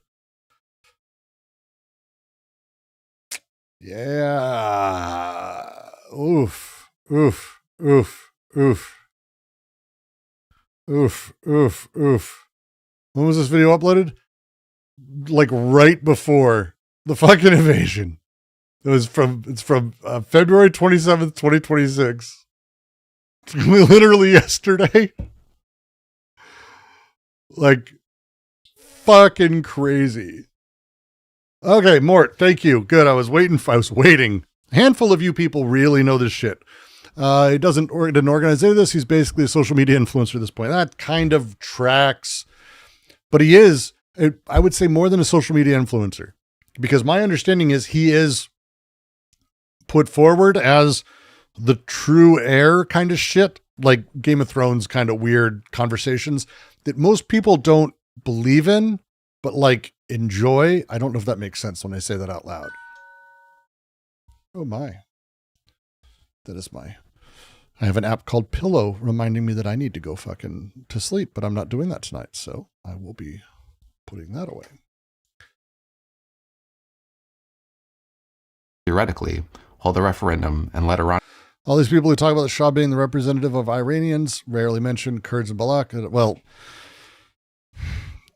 Iran as a country is also, I think, problematic because Persia, well, first off, most people think the Arabic Arabs are Persians. Like that's a thing. Welcome to America and the West. Most people don't understand there's a difference. Like culturally, fundamentally, they think, oh, it's all Persia. I'm sorry to say it out loud. It hurts me to even say it, but it is accurate. The idea that these countries in general aren't like all one big ol', or used to be one big old people, or at least collection of people in the, non-traditional statecraft way, like what Persia was. Iran as a thing, like, is not a long-term thing. Comments this video says that there were just that many Iranians wanting to help. That was made with such polish this quickly. Iranians vote for the government they want. Iranians are united in the belief that he is their only, and therefore correct option to lead them through the present moment. I know that's not true. I know that is absolutely not true. I know that's not true. All right, Mort, your comment here, I can't tell if you're being sarcastic because it very well could be written by someone making fun of me. So, but I think that the way you're saying it, I actually think, and that's just, again, my experience with people who I've met from and from my time reading. I like Iranian poetry translated is beautiful. Iranian news and prose is beautiful. But this is definitely not true. They do not see him as the only savior. That's not it. They it's kind of like how MAGA people see Trump as their savior. There are some people who totally do, for sure. But not everyone who voted for Trump sees him like that. Like they kind of just dug the dude for one reason or another. It's closer to that. They do make pretty good movies, actually. It's true. He recently spoke in Munich on intervention, a stance, from what I can tell, that was either... I believe Mort is one of our friends. I'm serious and no longer. Okay. I thought because it just sounds silly when you say it like that, because you were saying it in a silly way. Most places I've gone in the world, I've been very fortunate to travel. And one of the things I've learned from, time with government people I've sat in the Ministry of Technology's office in Taipei. I've been in the room with ministers in Beijing. I've talked to random people everywhere from Dubai. I've loved traveling. It was one of my favorite things to do. I got to know a lot of people. Everyone everywhere is basically the same. People are not that interesting in terms of like they have different background, but underneath it, there is people are just kind of dealing with the situation they've got. And the rich kids in Dubai who I would sit and I'd get drunk with, who totally shouldn't be drinking. Totally shouldn't be drinking because but the right bar. They have a cowboy bar that's horrifying there. Horrifying and wonderful in its kitschiness. The conversations we had flatly about how stupid all of these things were It's again, they're right wing in comparison, but man, this shit's all stupid. Zindu donated twice, which is I have to stream for the next 7 years because of this straight. So I'll be dying on stream sometime soon. They're supported, or at least not opposed, by most Iranians. I know that's not true either. This is what he said. They are asking the world to intervene. We are asking for a humanitarian intervention to prevent more innocent lives being killed in the process. This is identical wording, weirdly enough, to everyone who's ever been in that opposition position who's pro-West and wants to open up oil for us. Weird. Israel's defense minister celebrated Khamenei's assassination. I mean, like, look, I'm not going to cry that Khamenei's dead. I'm going to cry about what's going to happen now that he's dead. But fuck that dude. Yes. We need to have that support and have an equalized playing field so we have a real chance as unarmed citizens to overcome this repressive regime. By the way, there's a weird thing that's happening in this video. Remember how he said that this guy somehow is free to speak? He is. As far as I know, he actually travels and he goes in and out. And the regime hasn't killed him? Weird, right? I wonder if there's a thing. It's weird. This guy's an idiot. Well, that's probably true. What is true that if Pahlavi ran as Democratic president or something, he could win like a Trump. I still think that's the best one. No one in Iran wants another monarchy. Well, you don't get to pick. Haven't you understood? We're choosing what happens for you. We do that. Regime. Iranians culturally are an expressive people. They've historically been a culture.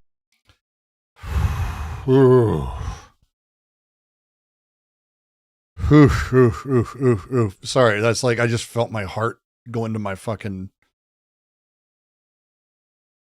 Culture that emphasizes beauty, fashion, aesthetics.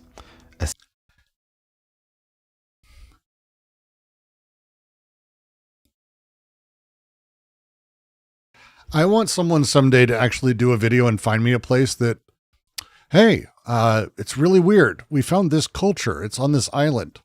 You know what they don't value is beauty, fashion, or aesthetics. They don't. They think that stuff sucks. Hey, when you say something that's true of every people and every culture in the world, like you might as well say nothing. A sensual way of being. Poetry is something of a national sport in Iran. Yeah, I think I could argue that this is closer to understanding the culture, but again, depending. Woven into their way of speaking, their way of thinking. It's a side of Iranian. Now, that went Orientalist really fast. That's crazy. That was like 2 sentences. He went from like interesting comment about the resources of culture that Iran has to it's their way of thinking. It doesn't think this is universal. It's probably true. I mean, most Muslims don't like beautiful things. Of Iranian culture, developed over thousands of years of history, that in the last 50 years, you should probably mention that it's not Iranian culture that's been developing for thousands of years. Iranian culture actually hasn't really been around that long. Persian culture years or so has been repressed. Over and over, people tried to express to me how it felt. One person tried explaining to me the sense of crushing paranoia she felt, having to be so careful all the time to not say the wrong thing to the wrong person. I literally know people like this in America because of their protests against ICE. I literally know people who exist like this in America. Fuck you, dude. The wrong person that could, even unwittingly. This is Hassan. They're very musical people.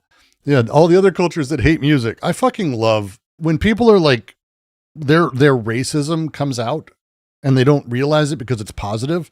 It's like when people, but I don't know about you. I just think, black people are the best athletes we got. I just think that's great. And them Chinese are just so good at math. Them Houthis, they like the music. Can you believe that? They like music. They like make voices and sounds. It's crazy. Pass it into the wrong hands. Hands that can kill you. She expressed herself by referencing a poem. I am bitter. The nightmare of my being has dissolved into poison. This is what fundamentally propaganda looks like, by the way. And this is how you make it seem intellectual. So let's, again, why it matters how you take something in and what it looks like. I am going to bet you don't read whatever the fuck is on the right there. I'm just going to guess. And I won't even say which language it is because I'm going to guess Urdu, but I'm probably fucking wrong. It's probably one of the other, because I don't recognize it. It's a completely foreign script to me. I find it beautiful, but I lived in Dubai for 3 months. I could read clocks. I can read a digital clock in Urdu. That's about it. So I have no idea. It's Farsi. Well, there we go. Well, I'm fucking dumb. There you go. This is my problem. If you can read it, that's great. Most people can't. Okay. This on the right, and then he translates it on the left, and then the bottom right, he's got the writ. This is how you symbolize intellectualism. It's Farsi. Now, are all of you just saying that now just to fuck with me at this point? I can't tell anymore with you people. Some cultures take art more seriously than others. I would like to understand what you mean by that. Because I understand that you can say that, but no, I want to know the anti-art culture.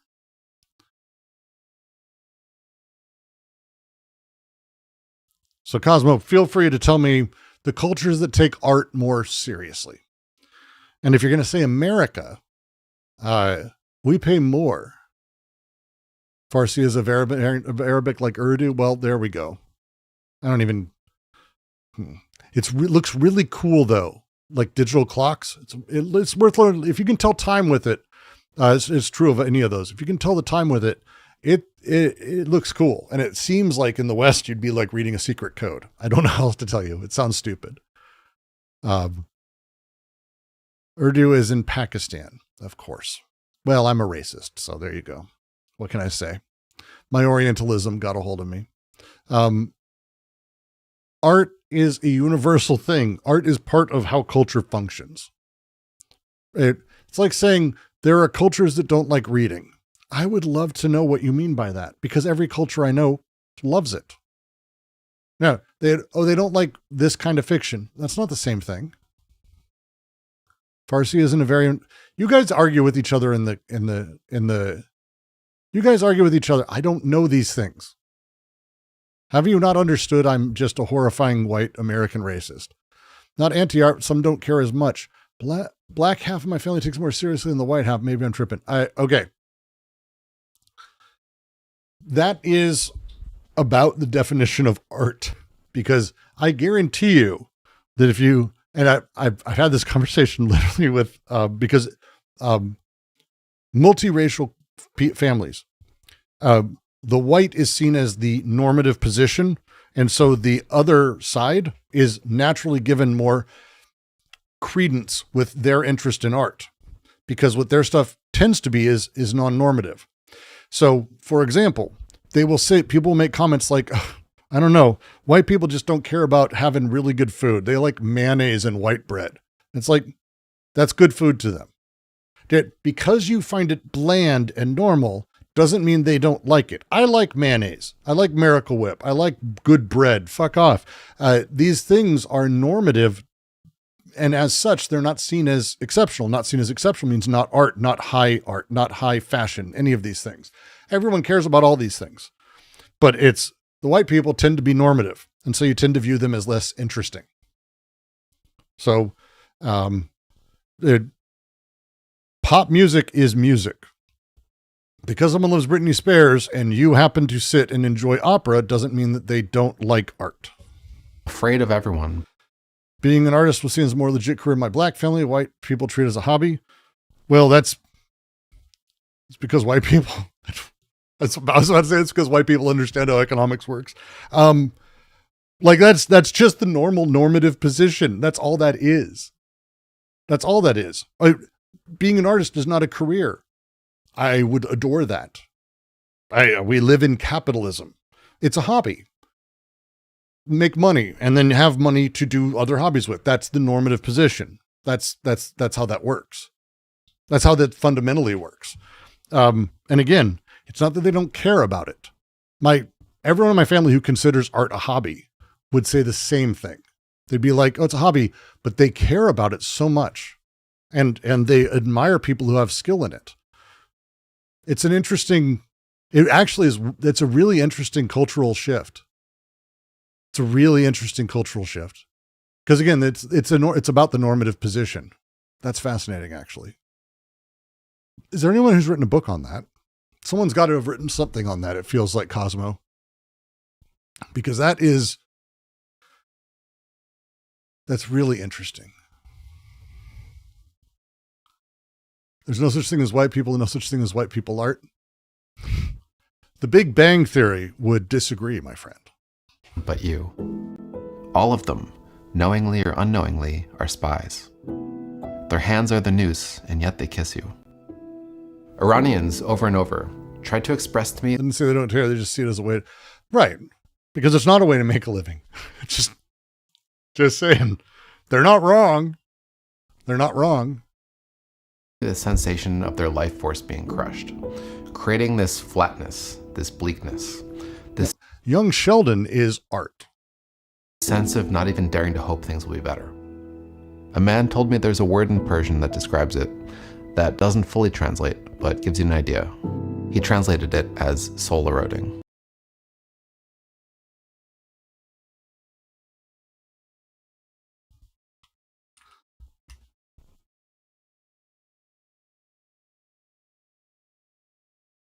One sec.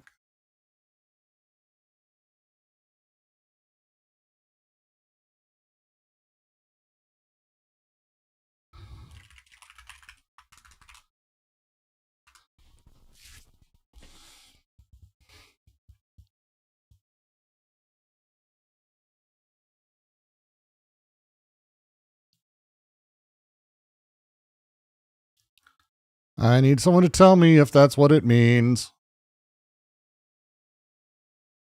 Stop fighting over Urdu versus Farsi. I mean, it's also making my point. Out here paying rent with my imagination. Hey, if you're able to do it as an artist, technically that's what this is. I consider this that. This is not I had a 20-year fucking corporate gig that I did shit on the side. Like, I get it. Okay, it does mean that? Okay, good. Someone on the opposite side of the country described the feeling at length, again beginning by quoting a poem. I think a handful of people used poetry when they talked to him and he went, oh, that's the thing. And I'm not, I would not say that this is accurate as a thing. Or maybe I just happen to know people from Iran who are uncultured. I think might be. I've never had anyone quote poems to me, the people I know, as a thing. I'm trying to be kind about that, but no. Never has anyone risen. What if I stayed behind someone? Shit-faced linguist here. Thank you very much, shit-faced linguist, SleepyBot. And I will convey everyone SleepyBot's comment. You're all right. Stop arguing. Shut up. Good job. Where I shouldn't have, and everyone else passed on. I don't know. I only know that those of us who seem to have taken 1,000 years to find one another must come to each other's aid, because beyond life itself, I am sickened by dying in this space. Literally, this is something that could be written by, again, ICE protesters. Wait a second. What is this thing at the bottom here? Fascinating. Oh, that's because it's just very, I don't like this method of screenshotting and blurring. It's very good for propaganda, but it's problematic. Oh yeah, it would be a good time. If you want to argue about linguistics, you can do that at the DGQC, discord.gg/DGQC. And of course, if you like what I do, you don't have to be as hardcore as our friend Xenadu, who absolutely is forever hardcore. But any amount of money does help to allow me to continue to do this and to do this more often. Because shit's getting tight, as it always has been, but it's there. It's there. Listen to the euphoria in the voices of these Iranians. Best way to do that, you'll see the link popping through. You can send super chats, always great. The link popping through Stream Elements should come through as well. And of course, if you go to Patreon, patreon.com/DGQC, you can also subscribe there. $5 a month. Any sort of regular payment helps me continue to do this as well. As they pull down a statue of Wassem Soleimani, the Guard Corps commander killed by the U.S.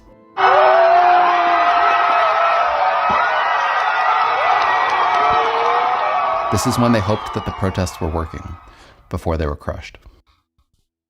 But when and how does this factor into a conversation about intervention? We might say it's too abstract, too unquantifiable. But then does the emotional life of a people, the cultural life of a people, really carry no weight at all? No, because every culture has that. Iranians, over and over, told me they felt their options were reduced down to almost nothing, that they felt stuck, anxiously waiting for something. Those who did want to act felt reduced down to small acts of defiance, acts so small that they'll never make headlines. Here I go anti-anything. Ho ho. At Suresh0T478 super chatted $5. He's basically turning this into, won't you make this little Iranian's wish come true? It's you expect In the Eyes of an Angel to be playing Sarah McLachlan to go, you know, these Iranian children. This is crazy and confusing as a thing, because the answer is yeah, emotional life of everyone and the spiritual life and the artistic life and the aesthetic life of everyone always carries weight. That's stupid. But the reason it's stupid is because how they carry weight's the big deal. For example, so Goddard, it's not just liberal imperialism. It is underneath. This is neoconservative. And they've rebranded because now that they're Trump sidelined a lot of neocons, and the Republican Party publicly has made a big deal about not allowing anyone calling. No one's calling this guy out in his comments. His comments are filled with people who agree with him. That's why he was able to find the Iranians he did. He sucks. The thing underneath it, though, is that the neocons have had to rebrand over the last few years because everyone hates them. Everyone on our side absolutely does. Liberals hated them because of Iraq, and the Republicans used to love them, but now they've turned on them, so now they're having to adjust their language. This is neoconservatism par excellence, and it's very well done. Women, more and more. But we're about halfway. He's got about 10 minutes left. What is this? Should I be paused there? Are going in public with she was wearing pants. Okay. Without a hijab. I think the hijab has been solved in the head of us Iranian women, a teenager told me, or has been almost solved and is taking its steps. I see my old grandmother going out without a hijab, or my own mother, who used to be so afraid. Wait a second. So, okay. So now people are going out without their hijab and no one cares. And I'm what? In my mind, it may have been solved in our head, but not in society and in this government. At any moment, we could be arrested and imprisoned for it. Even these small acts are dangerous. Women in Iran fare badly in prison and know it. Being arrested for even a relatively small infraction is dangerous. It's really scary, someone told me. Really, really scary. I have to be scared every day in my life. Every time I leave my house without anything covering my hair, it's a gamble. The West doesn't understand the amount of courage you need for every little act of defiance here. All right, look, I'm not going to minimize that, but again, I would say, hey, feel free to be a black person in a sundown in a sundown state, in a city, in town. Try to walk around with anti-Trump clothing in Trump country. That people don't do that here. Protesters on the right bring full-scale assault rifles and tons of ammo, and even, I think I saw grenades, to protest, to stop the left or the people protesting. And we've been shot and killed. It is scary. All of it's scary. But I'm not getting like, this is not the thing. I don't understand. This is, again, it's emotional manipulation in particular ways. I don't get it. I spoke with a business owner, a woman, in an especially religious city. She doesn't wear a hijab at work. So far, legally speaking, things were fine, though she sometimes in her own store gets verbally reprimanded for it. Right before publishing this piece, I checked in on her. Her response is worth reading at length. "Are you doing okay over there?" I asked. How? Why are we not bringing weapons for protection then? Because we'll be shot. Did you not see what happened in, like, the guy brought weapons, didn't even pull it out, was killed and shot because he had it on him. Didn't even pull it out. We know how it works.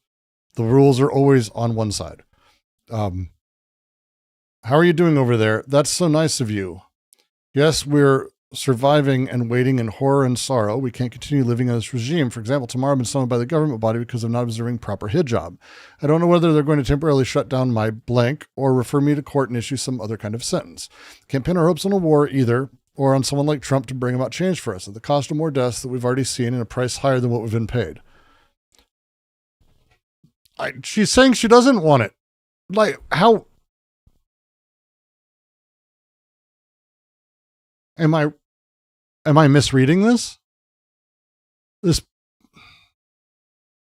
Am I misreading this? I feel like I'm misreading it because he is using this, but he didn't even hide the bottom. Like, we can't pin our hopes on someone like Trump bringing about change for us at the cost of more deaths than we've already seen, a price higher than what we've already paid. "That's nice of you," she said. "Yes, we're surviving and waiting in horror and sorrow. We can't continue living under this regime. For example, tomorrow I've been summoned by a government body because of not observing the proper hijab. And I don't know whether they're going to temporarily shut down my business or refer me to court and issue some other kind of sentence.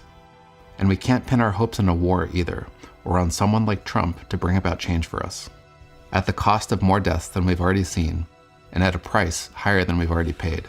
I've seen numbers of 20, 30,000 people died in the protests. And again, if you don't think worse is happening right now, I have a feeling worse is happening right now. No matter which direction I look, continuing life feels harder than today for us. "Are you going to keep going out without a hijab?" I asked. "I don't know," she responded. "I'd encourage you to read the hijab. Feels harder than I don't know," she responded. I'd encourage you to read the rest of what she said.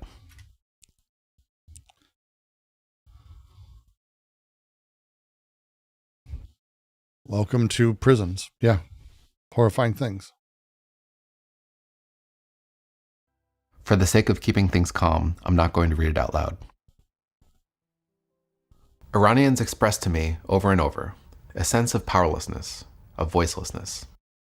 They're up against the supreme leader, a seemingly gentle old man, smiling, commanding the world's attention.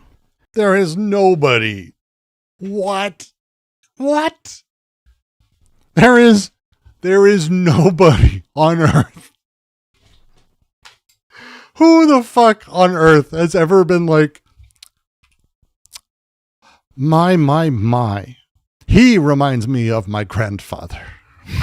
A seemingly gentle old man, smiling, commanding the world's attention, assuring us Iran is fine. What the fuck, They're up against journalists, who Iranians, widely, if not overwhelmingly, believe are failing them. At what point are you going to not be talking about America, dude? failing to report their stories, or even actively harming them. Yep. They call BBC Persia, for example, Ayatollah BBC. They're up against propaganda videos all over the internet. Videos that shouldn't even be allowed on it. Showing cameras walking through Iran. So wait, the BBC is the mouthpiece for the Ayatollah there. That's actually a really interesting and particular thing. So people he talked to see the BBC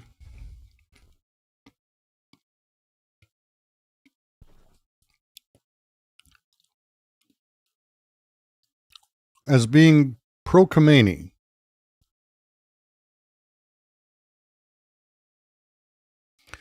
It's absolutely been in the bag. Pro-Iran war, pro-invasion, anti-Khomeini. Anyone, that's what I've seen. You're free to show me how they've been pro-Khomeini in any meaningful sense. All those images are AI. Of course they are. I'm just trying to work through. So let's say,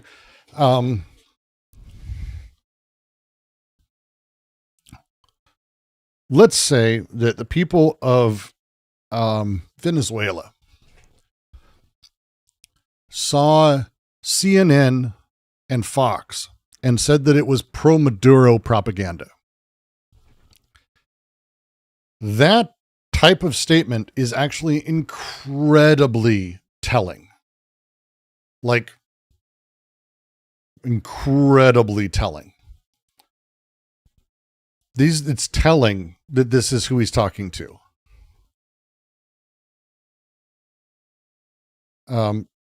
That he's using these videos, this is fascinating. Let's do it. Visitera living in Iran.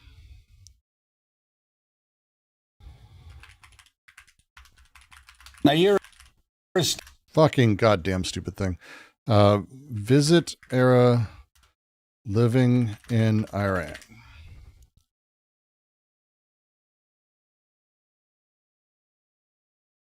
YouTube is useless. What the fuck? Visit era channel. We'll start there. So this is all AI slop. Jesus Christ.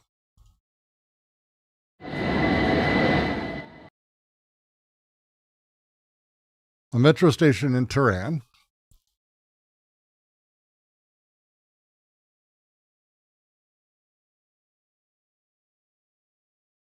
I'm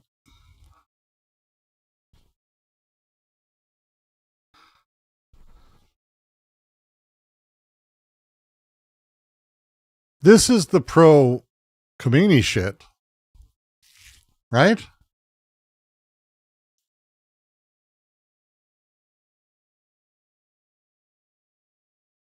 Am I wrong here? I'm trying to figure this shit out. This is very weird. BBC. They're up against propaganda videos all over the internet. Videos that shouldn't even be allowed on it. Showing cameras walking through Iran, assuring us things are fine. So, look, I get that a lot of these things are showing like the nicer place, but it's not like they're not videos in Iran. Right? It's not like they're not in Iran. Is that the thing we're pushing now? Is that the theory here?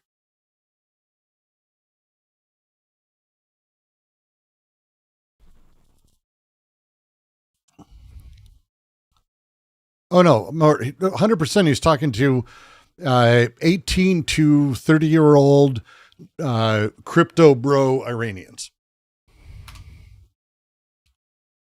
Flatly. That's what he's doing. Man, I want some lavash. I want that fucking lavash maker. That's fucking awesome. Man, that shit looks so good. But is this not Iran? Is that the thing we're saying? Because I'm trying to understand what's happening. Oh, there's a little heart and everything.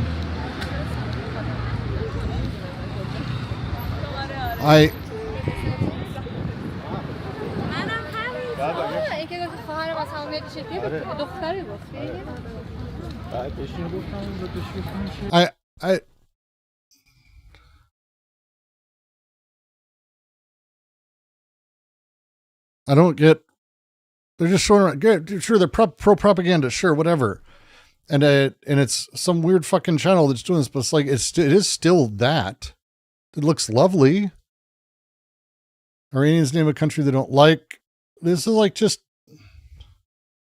Sure, it's showing the nicer areas. It's obviously like we're seeing younger people dressed in nicer clothes. Except here, North Tehran versus South Tehran. Is this a thing where this doesn't seem like proper? Clothes are very Western. Well, Tehran has money. Money does things wherever it is.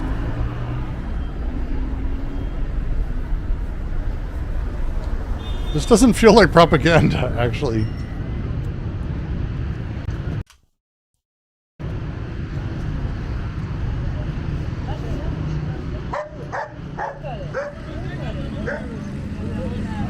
This doesn't feel...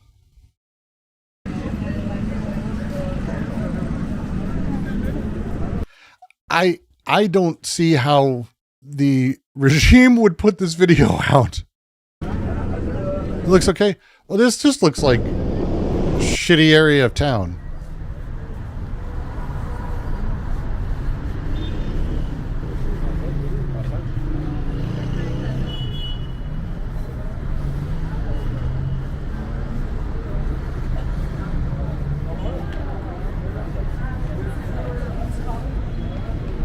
Yeah, the clothes have Western styles. Like again, but they are because they're boutiques and they're brands that come from the West. One of my favorite things to do, and it sounds awful, consumerist, but if you ever visit a foreign country, the first thing you should really do is go to a fucking mall because it is really interesting. Americans, we've developed and gone through like multiple versions of what malls are, and depending on when a country westernized, you actually can kind of spot when it was based on where their malls are at, because the way that malls function and the amount of money in them is stuck at a very specific position. So like if you go to Malmo has this one mall that is straight up out of like the early 90s, late 80s, early 90s.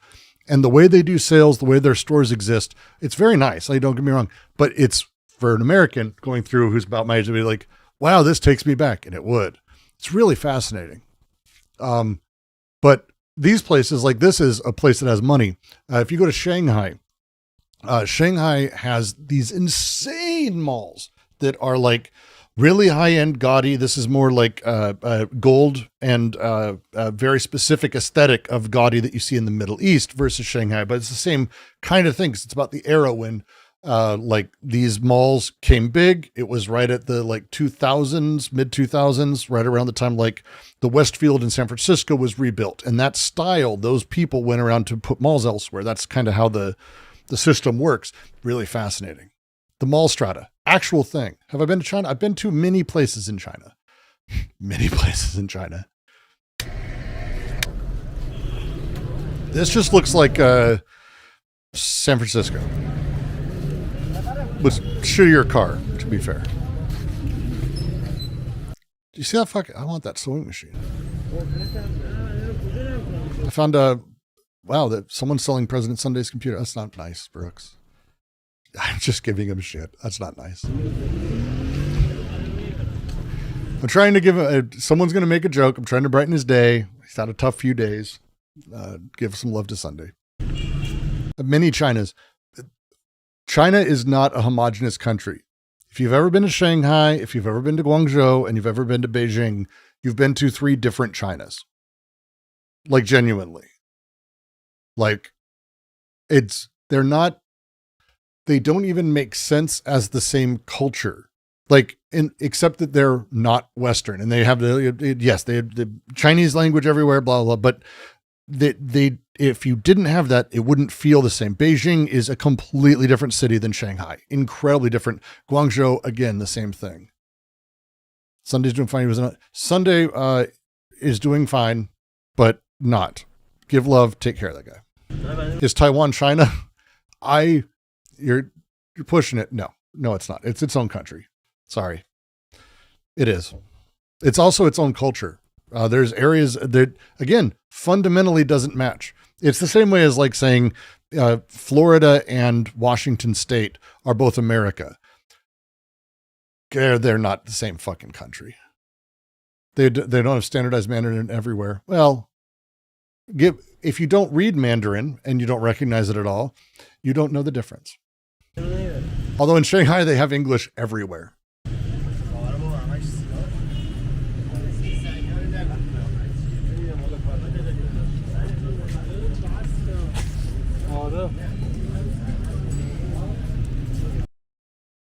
This just feels like I've been to so many cities that have these blocks.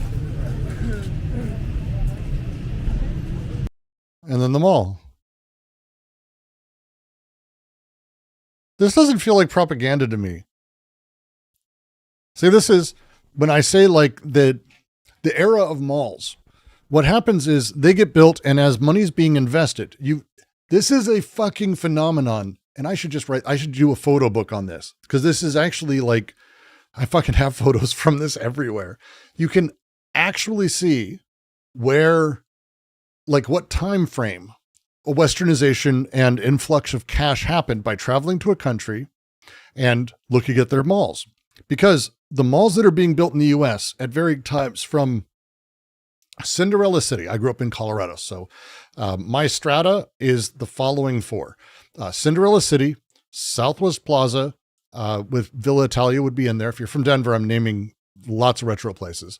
And then Park Meadows, and then followed by the brand new gigantic mall that ended up going up. I don't care about it. But each one of these has very particular architectural designs in it, and the way that the stores are organized and the way everything's set up. There are particular times where the way that you make a mall, the meta of mall making, actually spreads, because when they built those, if they were successful within the first year, those people would get hired to do it elsewhere, and they would send their minions to go do it. Right? So when we talk about, you'd be fascinated by Israeli malls. Oh, I wish it's a country I wish I'd been to, because I'm not gonna be able to visit anytime soon for sure. So like if we talk about it, and you can see, like, for example, the Dubai Mall,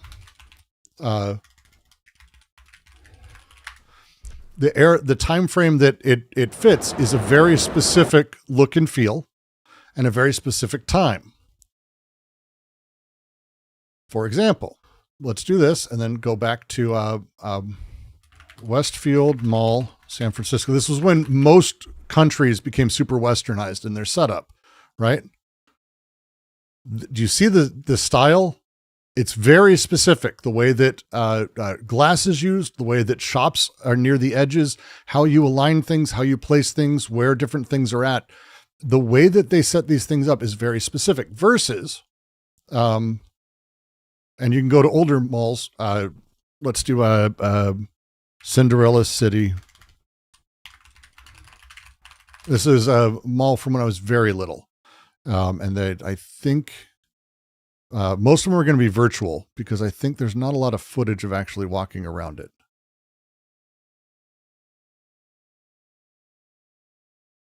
Let's see. But this was a very specific, here we go. You can start to see the difference in the interior architecture. If you only recognize it as mall, you don't understand the setup, because older malls used to literally have shit like this throughout them. The shopping wasn't efficientized. I don't know how else to put it. Dubai Mall, for example, and we can talk about this because I fucking had to deal with the fucking Dubai Mall at length. Oh, come on. Did I fuck up? I did. 1 second. I made it big. Blub, blub, blub, blub, blub, blub. Dubai Mall, and I got to work with Amar So I got to like talk to the people who designed it and how they think about the mall and the flow of it and how crazy they are about these specific stores in these specific areas, because they know people walk by certain things to go to other things, and how they need to have certain amounts of different things in different areas. Crazy shit, right? Crazy shit. But old malls used to be like this, where it's like they just were built. It was more of like an attraction, big indoor thing, especially in Colorado, where you have like enough snow and coldness, but people would wander, and there was outdoor areas, indoors, really strange sort of overall everything. And so you'd have big pieces, big set pieces, because it was like town center mentality, not just shopping. And so these kinds of things, rare. Then you do Southwest Plaza 90s walk through. This is when I used to mall rat. This is it. This is pre-design. Let's go. We're not going to go. I want to show the difference in how they changed it, because that's the part that's fascinating. Closer. The style and the way stores and everything were set up, much more open. This is walking out into a big, more open area where it used to be, they had talent shows. They used to have all kinds of things set up in this very particular way. This is a terrible video. There we go. Boop, boop, boop, boop, boop. That's just people. I fucking miss old videos. There we go. So this is more how I remember it. You can see the wood attachments, the way that the ground, it was carpet, by the way. They had carpet in the fucking mall. Here I go anti-anything. Ho ho. At Lone Pantalones 8284 super chatted $10. Vaporwave era mall's heart. It is actually that era. So you have this really fascinating thing. The storefronts were designed to be attractive to get people in, because it was, again, point of, but it was different. Cinderella City and older malls was like big central things, and then you'd also go shopping. Southwest Plaza was an era where you had each store individually was an attraction point. They moved people between over and over and over. And then they made the move to actually, no, it's about efficiency and getting people to shop. And so as you go through this, the whole thing you kind of start to see is when you go to,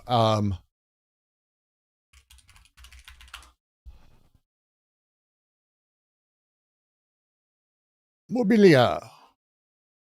This is, and you can see the era specifically of how things are set up. And again, it's got the Swedish edge to it and everything, but you can see that it's not the ultra modern version of it. It's different. The time frame, the time scale of malls in these different areas, you can actually spot pretty cleanly because of how they work, how they function, how people walk through them, the efficiency of it, completely different mentality across the board. I think it's really fascinating. And I know people, it's a whole thing.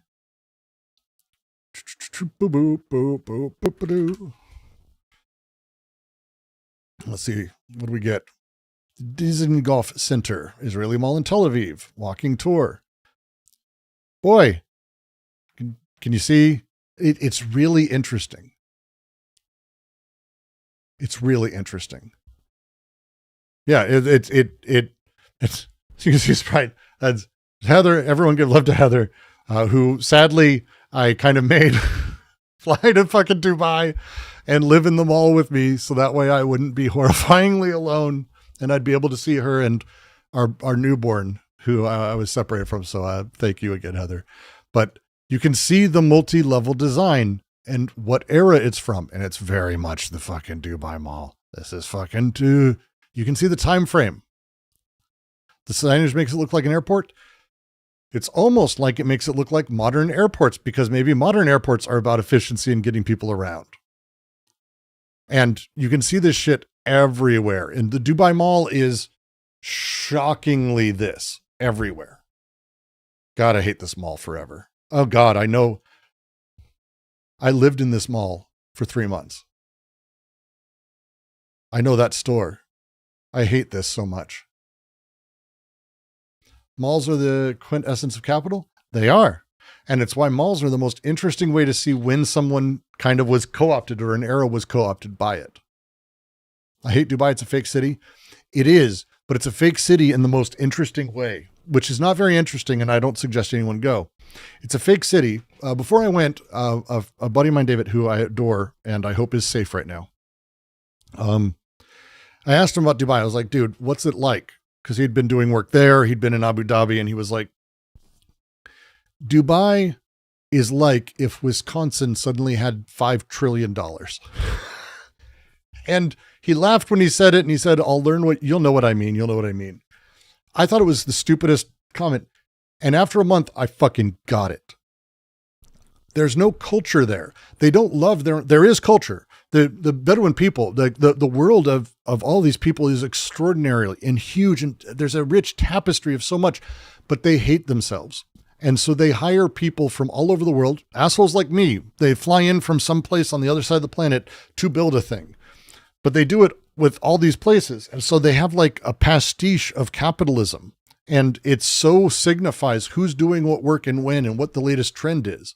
It's incredible. Is that a Formula One car? Probably. They probably have like 6 of them there. They have an elevator in this mall dedicated to cars. That's how many cars go in and out of the Dubai Mall. They have an elevator for cars.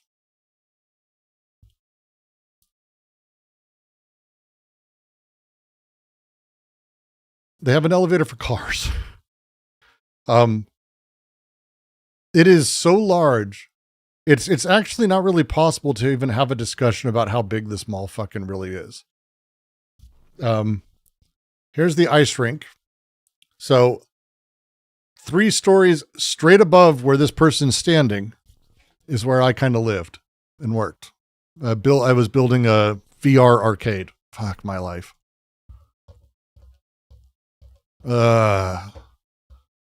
But there are some it's got the best food court of any mall I've ever been to. I don't really I won't fucking lie. It's amazing. Although they don't have a Church's chicken because they can't call it Church's chicken. So it's Texas chicken, but I fucking love Church's chicken. So it worked out. Pastiche is too little of an insult. Pastiche is postmodernity. That's what it is. They do not, did they have a panda? I didn't eat a panda.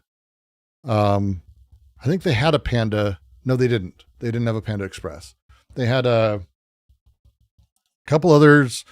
Like they have really high-end places that they turned into things. So like they had a couple, they had Burger King, which had a Dubai burger, which is like a black bun with like a black bun, a green bun, and white cheese because it looks like the flag.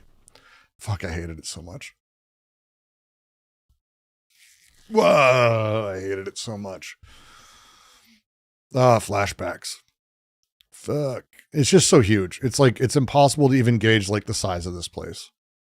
68 million people that year that I was there, 68 million people passed through it. Like it's hard to even understand the scale that this place has. But there's also a Five Guys. They don't have bacon. It's all turkey bacon. Just don't get bacon. It's good otherwise. It's still fucking Five Guys. It's still delicious. But like, I took a bunch of photos when I was in Dnipropetrovsk in Ukraine because, again, go to the mall. I do this in Shanghai. Shanghai has a mall connected to the, what is the fucking crazy expensive hotel? The Ritz. It's the most insane mall I've ever been to. Yep. This is just about it. I want to talk about the mall that's attached.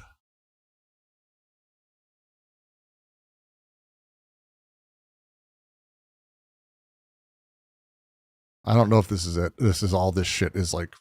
Shanghai is fucking crazy, the money that it has. Or had, I guess. The mall next door has stores for every major brand. It's the one, like there's that new trend in malls, and I don't know how it stays in business, but it's like that kind of thing where it's like they have Prada the store, and it's like $10,000 a fucking thing to purchase. And it's always a woman with 3 servants and that's it. Like there's rich teenagers who go to sit in the very, very nice Starbucks. Very different mall world. I need to figure out which mall that was. One second. Let me see if I can find it before I don't want to spend too much time searching around randomly. Shanghai was westernized much before. Oh no, Shanghai was super westernized way before. Like they have the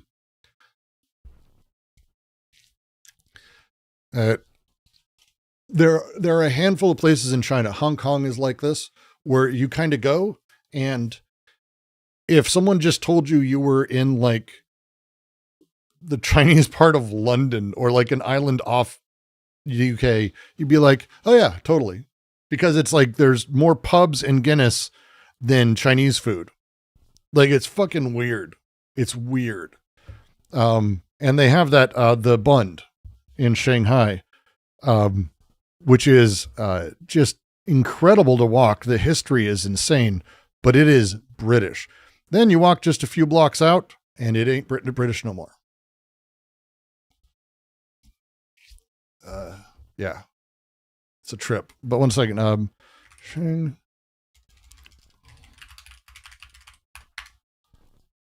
One sec. I just am gonna Google Maps it because I know exactly where it is. Boop, boop, boop, boop, boop, boop. Come on. No. I really wish nothing had fucking algorithms anymore. Because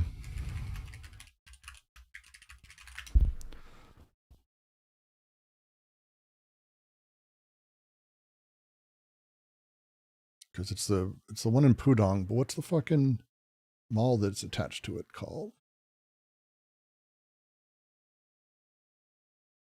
That's my question.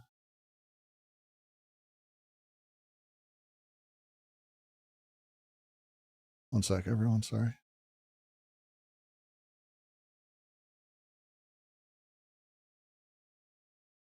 This is useless. I just want to look at the ground. Stop showing me things from that angle. Soup, that's not what it's called. That's next door. That's the wrong one. What is this fucking mall called? Because I'm able to, I found Prada, but I can't figure out what the fucking thing is called.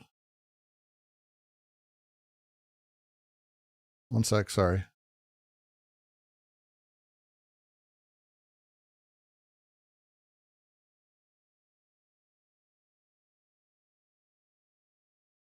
Shanghai, there it is. It's the IFC Mall. That's what I thought. Good. IFC Mall, Shanghai walkthrough. That's it. This is like fucking wild. It's beautiful outside. I have to give credit where credit's due. Like it's a beautiful city to walk around. Just don't go there in fucking end of August. I've never experienced heat like I've experienced it there. Like Heather and I once went off-roading in Death Valley in the middle of the summer. I would rather do that than walk around here. The UV rating demanded we stay inside. My phone was like giving me alerts that I shouldn't be outside. I was wild. I was just awful. Here it is. IFC Mall. They're on the roof of it right now. This is the roof of the mall. Doop, doop, doop, doop, doop, doop. Come on. Just skip. We're just going inside. Fuck off. Load, you motherfucker. Why was I outside then? Because I was there for China Joy, which is an expo where you have to walk around. And besides, I like walking around and seeing people. And it was 118 degrees. And 99, like it was insane how hot it was outside. Oh God. And I had to throw away all my clothes because it also was like incredibly polluted. The air was not great. I don't think it's apparently not as bad as it was. The last time I was there was, last time I was there in the summer of 2018. 2018? 2018. Maybe 2019. But this is every store is one you can't afford. Every store is one you can't afford. Like that's basically like just walking around. It's beautiful. And as far as malls go, like they put time into it, they put thought into it. But it's like there's the Louis Vuitton, multiple Louis Vuitton stores.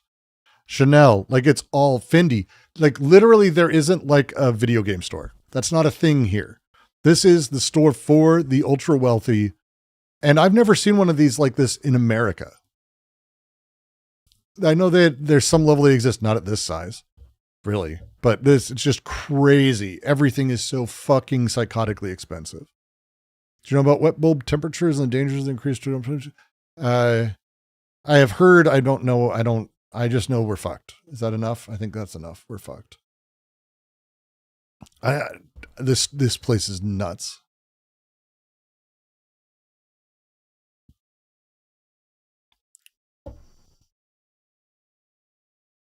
Every single store.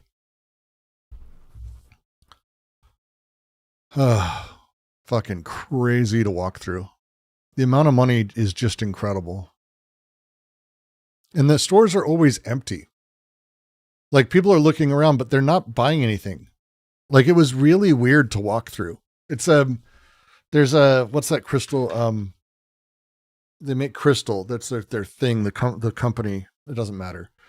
I'm always stunned by like if there's ever anyone in the stores buying things because they're just so expensive. It's so expensive.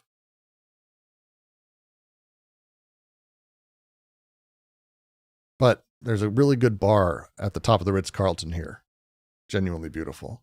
Did I find BreadTube? Hello, BreadTube. I don't know if that's the case. I don't think we're BreadTube, my friend. That ain't us. That ain't us. But it is, Le Josui is a beautiful place. I really like it. It was beautiful. The amount of money there is like nothing you experience otherwise, though. Genuinely. This is what I was used to. But this is... But getting back to it, BreadTube... Well, I mean, we do have a lot of cooking shows. So... But this is like... Looks like BreadTube? What?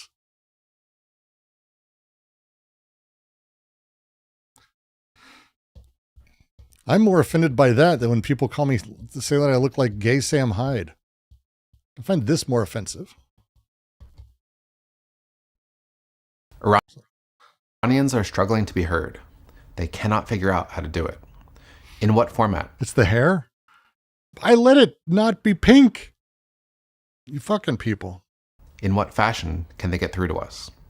Do we really want to take the time out of our day? Correct. Sam Pride is the nickname. Sam Pride was the nickname. Sam Pride. To listen to some anonymous person, some garbled voice. Not a leader, not connected to any organization. Gay Trotsky? No.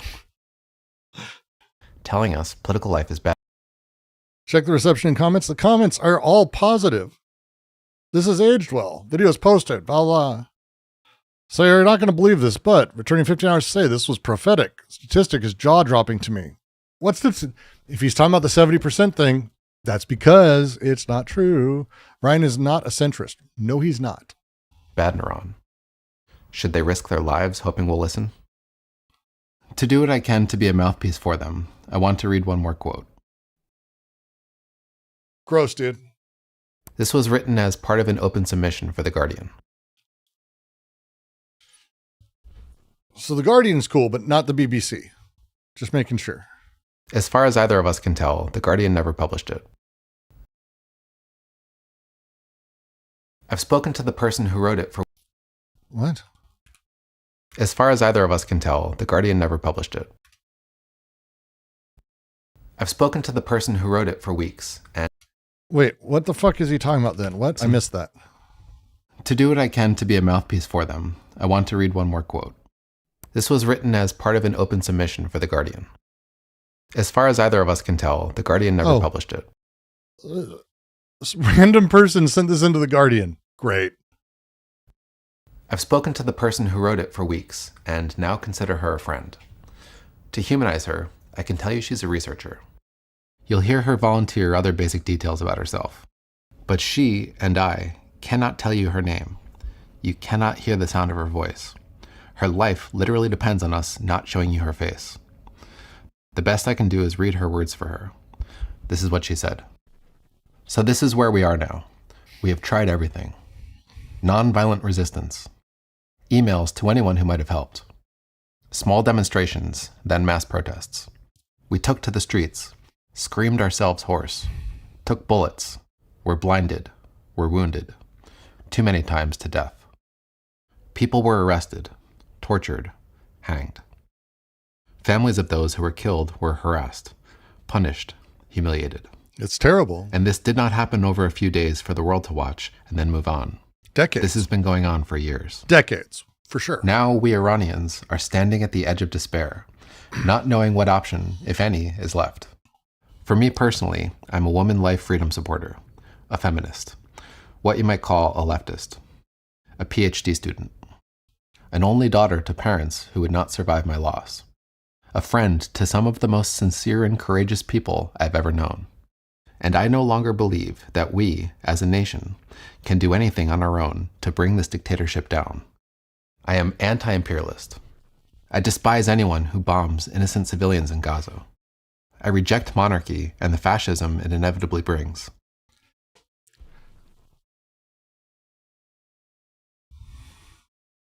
It is heartbreaking to hear this guy read this poor woman's note to him after he just said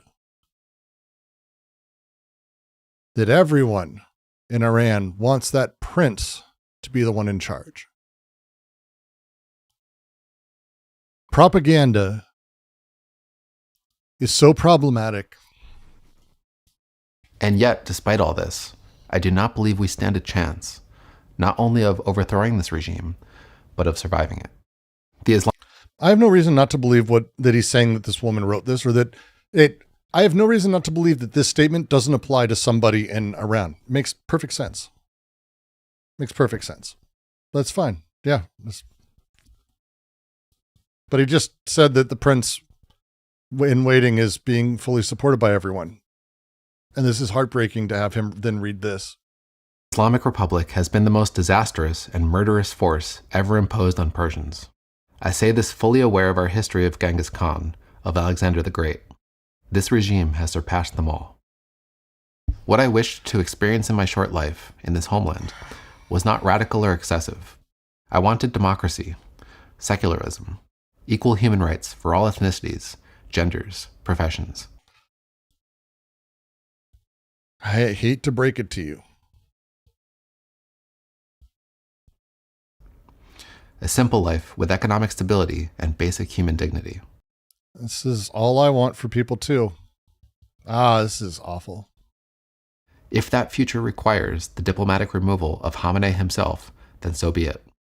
If it requires The diplomatic removal of Khomeini himself. reform that leaves no trace of Islamic sovereignty over my country, so be it. That's not really what reform is. Hey, the language here is interesting. If it requires reform that removes the entire government. And if, as a last resort, it requires a war that destroys not only these murderers, but us as well, then so be it.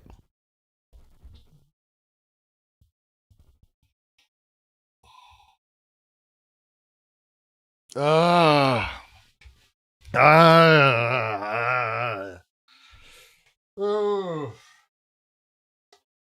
Feel dirty. I feel dirty. Feel fucking dirty.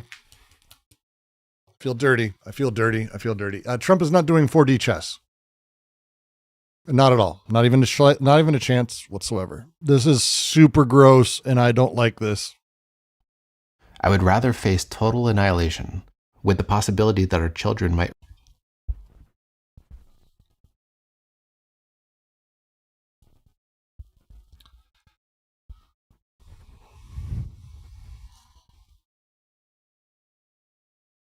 I can't. Look, total annihilation and the installation of a prince on behalf of Israel and the United States, it's not going to go well. And it's not going to end with your children doing a thing. This is really bad. This is bad. Rise from the ashes, then continue this slow, suffocating death under the boots of tyrants. Yes, we could become Libya. We know this. But look at where we are now. We have no imagination left for hope from within. The chance of internal change is close to zero. Can we honestly say the same about foreign intervention or regime change from outside? At the very least, those options have not yet been tried. I would rather die attempting this low-chance solution so that my fellow countrymen, women and children, might live free, than die slowly while watching. Look, this is... I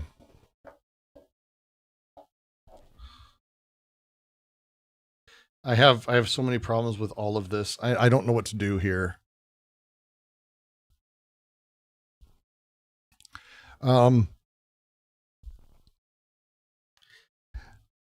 If someone writes that they would rather have their people completely genocided than wait out an old man dying, I have a problem with the idea that this is there. This is so awful for a person to be in this position, to be this hopeless, and then to be used in this way. I have a lot of issues. I have so many. This is like as unethical a thing as you can put out there. Everyone I love be dehumanized, hollowed out, and turned into grieving shells. We are not asking for much.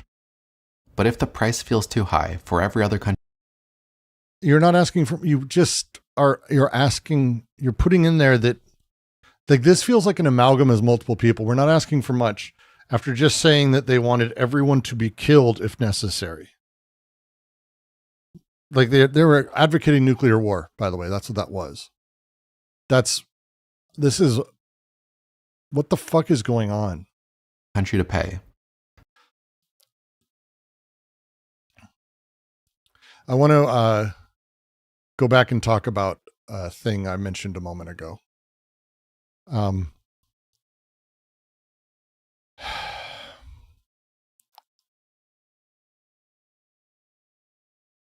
We just watched it for a moment, and I just think it's worth just taking another moment on.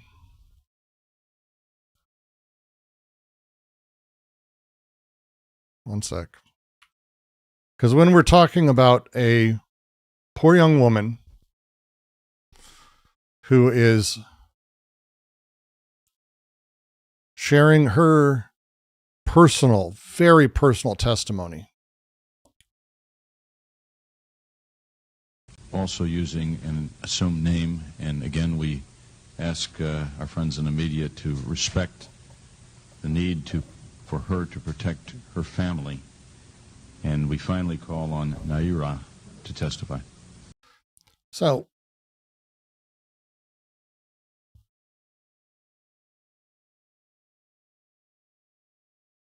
it's really, here's Naira testifying about what happened in Kuwait.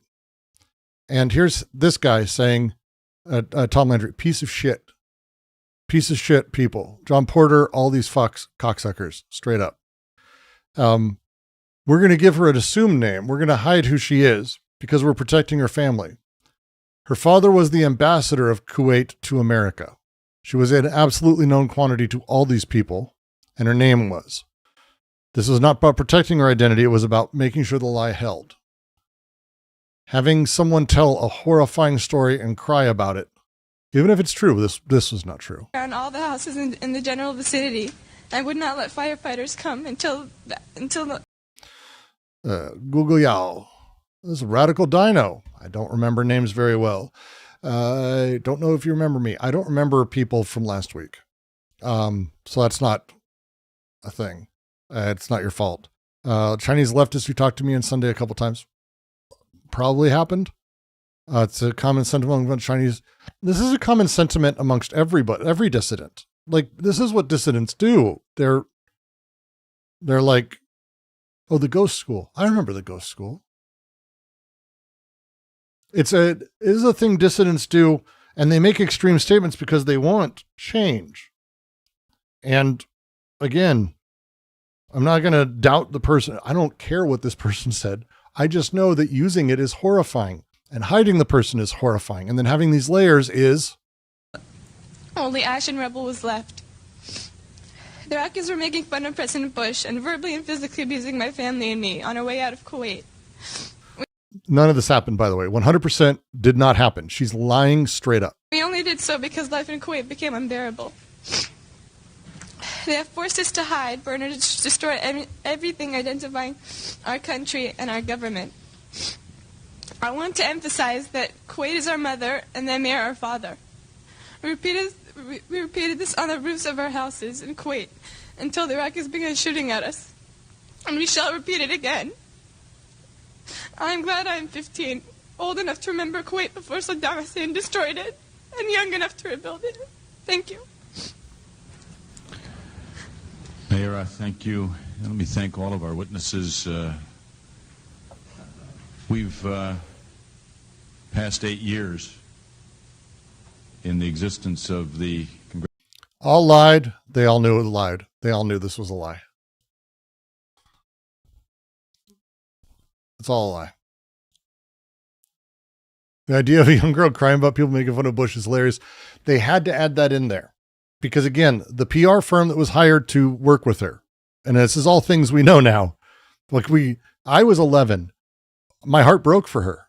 And I was like, oh my God, we've got to save these people. That's how this works. This is the same thing. Then imagine the cost we are already paying for the world's refusal to step up for the sake of humanity. Because after all, you all adore Sadi for saying, human beings are members of a whole. In creation, they are of one essence and soul. If one member is afflicted with pain, other members, uneasy, will remain.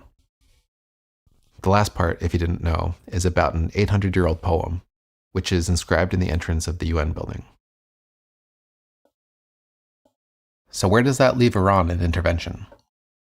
There was a famous influential formulation Wow. that came from the 19th century, from the philosopher John Stuart Mill. What? What? What? What the fuck? What happened? What happened? What?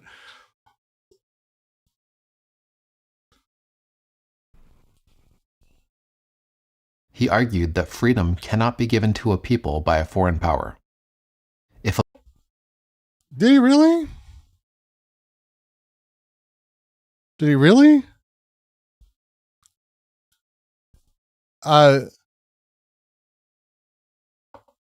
No. No, he didn't. If a people want freedom, they must first struggle for it themselves. There are cases where intervention might be warranted, but a people must first prove they're willing to brave labor and danger, as he put it. Are you gonna talk about the kind of cultures he was talking about? The barbarous cultures? Yeah. That non-intervention, I believe, for him. This essay is straight up like some of the most interventionist if you didn't know, John Stuart Mill worked for the East India Company. Okay. Like just not for like 20 minutes, for like decades. And the idea that he's like a neutral philosopher is insane. To add him here, like his piece on non-intervention was like, hey, look, civilized countries shouldn't get involved with each other. Absolutely not. But if it's a barbarous culture, like, look, that's a thing that we've got to do. That's a civilizing mission. It's like the most Christian, like Protestant bullshit ever. That's fucking insane to use here.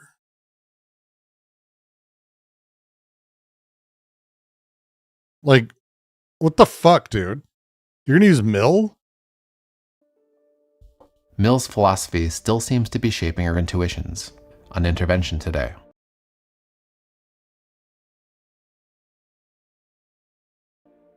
But back then, there were no surveillance states. There were no bureaucratized systems of mass control. Unlike Iran, the people in Mill's time were armed. For that matter, the people in Mill's time were armed. How you mentioned India earlier. Do you want to know how John Stuart Mill talked about India? fucking fascist can't help it, man. Oh, Wig remembers. Thank you, Wig. I know I'm not the only person who's like, hey, not a good one to bring up here. This would not be at the top of my list. I would not go to John Stuart Mill for his take on interventionism. Unless I'm a fascist. to prepare for this piece, I spent some time reading through the history of intervention, at least the history of its thought. As far as I can tell, the concept of... Oh no, that's, Akshat, that's, I mean, what I've been talking about the whole time is this is a very well done propaganda piece. Like, very well done. And by adding Mill, like the whole thing with Mill is to give it this intellectual anchor, right? This philosophical anchor as a thing. But clearly he's never read Mill. Like, clearly he's never read Mill. Like, Mill was an imperialist. Like, period. Totalitarianism. How does Mill think about Indians? Mill was perfectly fine with the genocide of 1 billion of your people. Does not factor in with any major thinker or any major conversation at all. When we're What? Ah, fuck, I should pay more attention to stupid people. shaping our intuitions on intervention today. But back then, there were no surveillance states. There were no bureaucratized systems of mass control. Unlike Iran, the people in Mill's time were armed.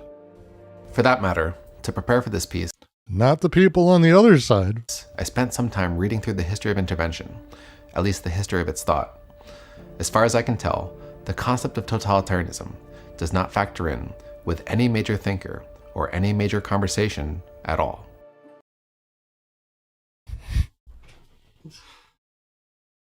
That, you're just throwing words in there. The fuck are you talking about? All right, let's go with Goddard's point. We'll start with that one. The idea that there was not a surveillance state, you're fucking weirdo. You're a fucking weirdo. We have bureaucracies across the board with a huge amount of work that was done, specifically to keep track of people. Are you going to say there was not a surveillance state in Mill's time? Well, there was actively the human slave trade going on. How do they keep track of all those people? I mean, no one was watching, right? Oh, wait. Yeah. Oh, but they were armed. No, they weren't. The fuck, dude? Do you want to know what asymmetric warfare looks like? It's when you show up with a whole bunch of guns and they don't have them. Mill was cool with this, by the way. Mill was totally cool with this. Super awesome. Totalitarianism. I'm trying to figure out why he brought it in here.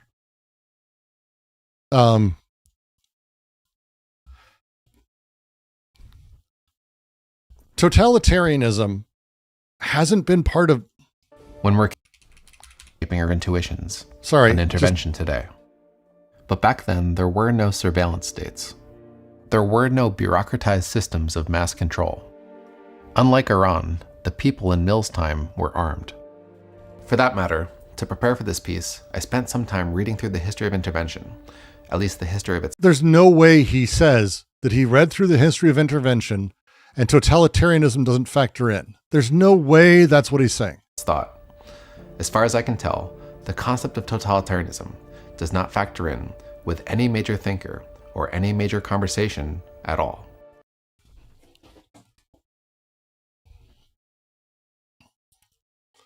Let me find a book.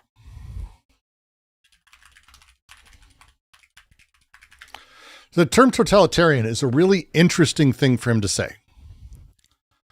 It's a really specific phrasing because it's not an old term. Totalitarianism isn't something that existed in, like, you know, the 16 or 1700s. He's going back to Mill.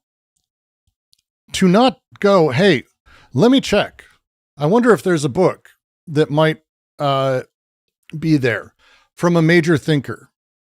Oh, yes, let's look. The Origins of Totalitarianism, 1951, from Hannah Arendt, about Nazism and Stalinism and interventionist thought. As far as I'm aware, this book is about interventionism fundamentally and basically created the modern usage of totalitarianism and was written by Hannah Arendt.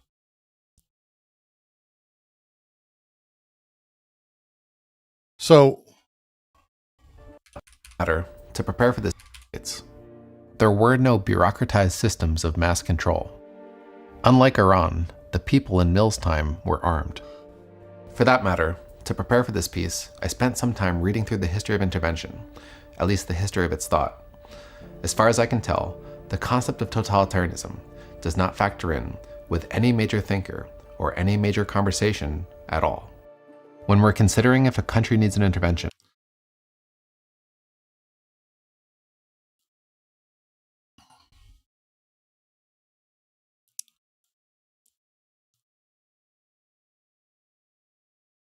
it's about published totalitarian imperialism, reflections on hunger. This is about this. This is about this. The book on totalitarianism that people reference is about what he said no one's written about.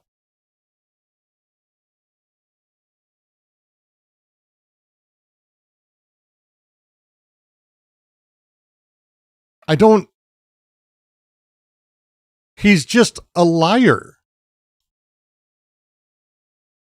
No major thinker has ever connected totalitarianism to interventionism, except for the book on it.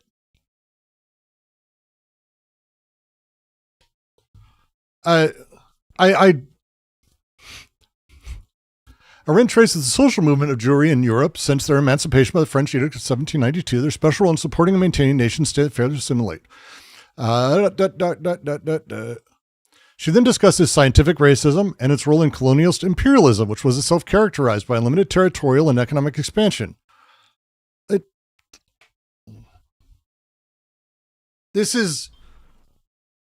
It's fundamentally the same thing.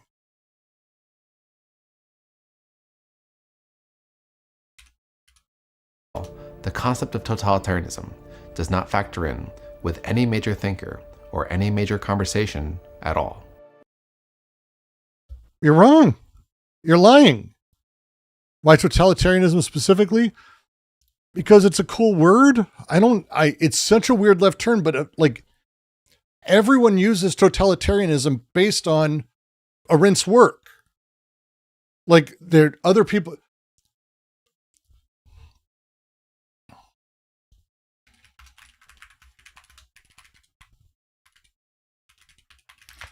Let's go with a catchier title. Doop, doop, doop, doop, doop, doop, doop.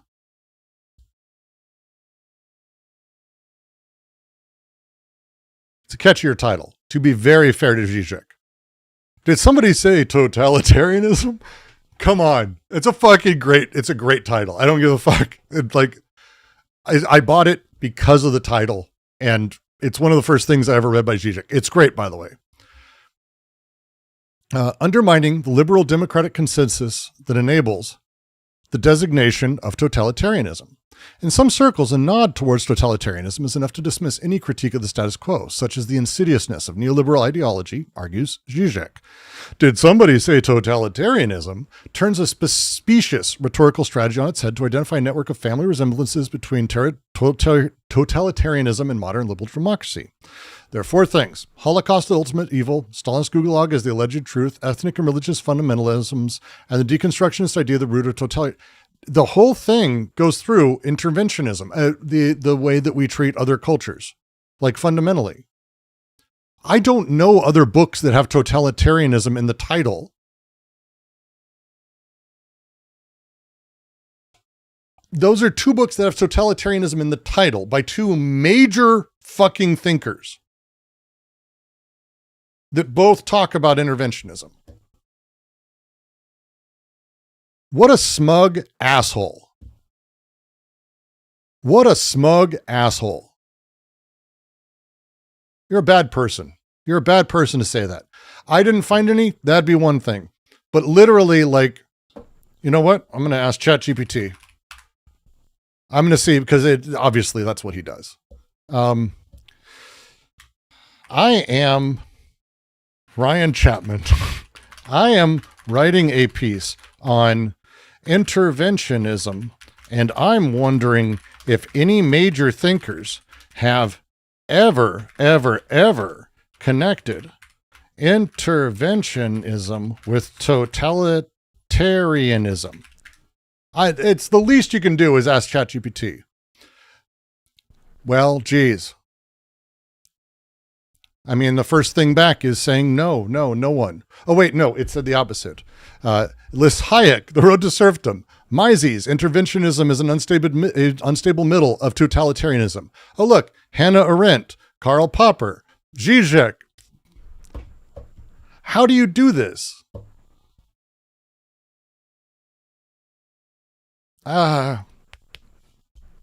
When we're considering if a country needs an intervention, it seems totalitarianism itself does not factor in.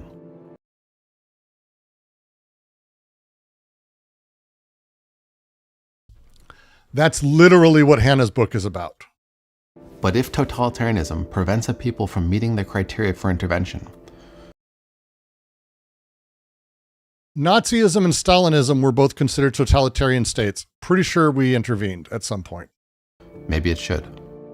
Perhaps the formulation could be simple. Perhaps one factor among many. No. And perhaps it could go something like, to the extent that a government represses its population, it discredits it. That There's got to be more. being said, There's not more. Okay. It discredits it.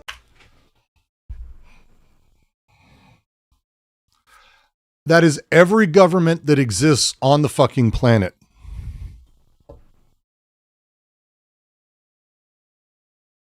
That's it. Every state represses in some degree. That is the nature of the state and the social contract fundamentally, as every thinker who's ever thought about has ever argued ever.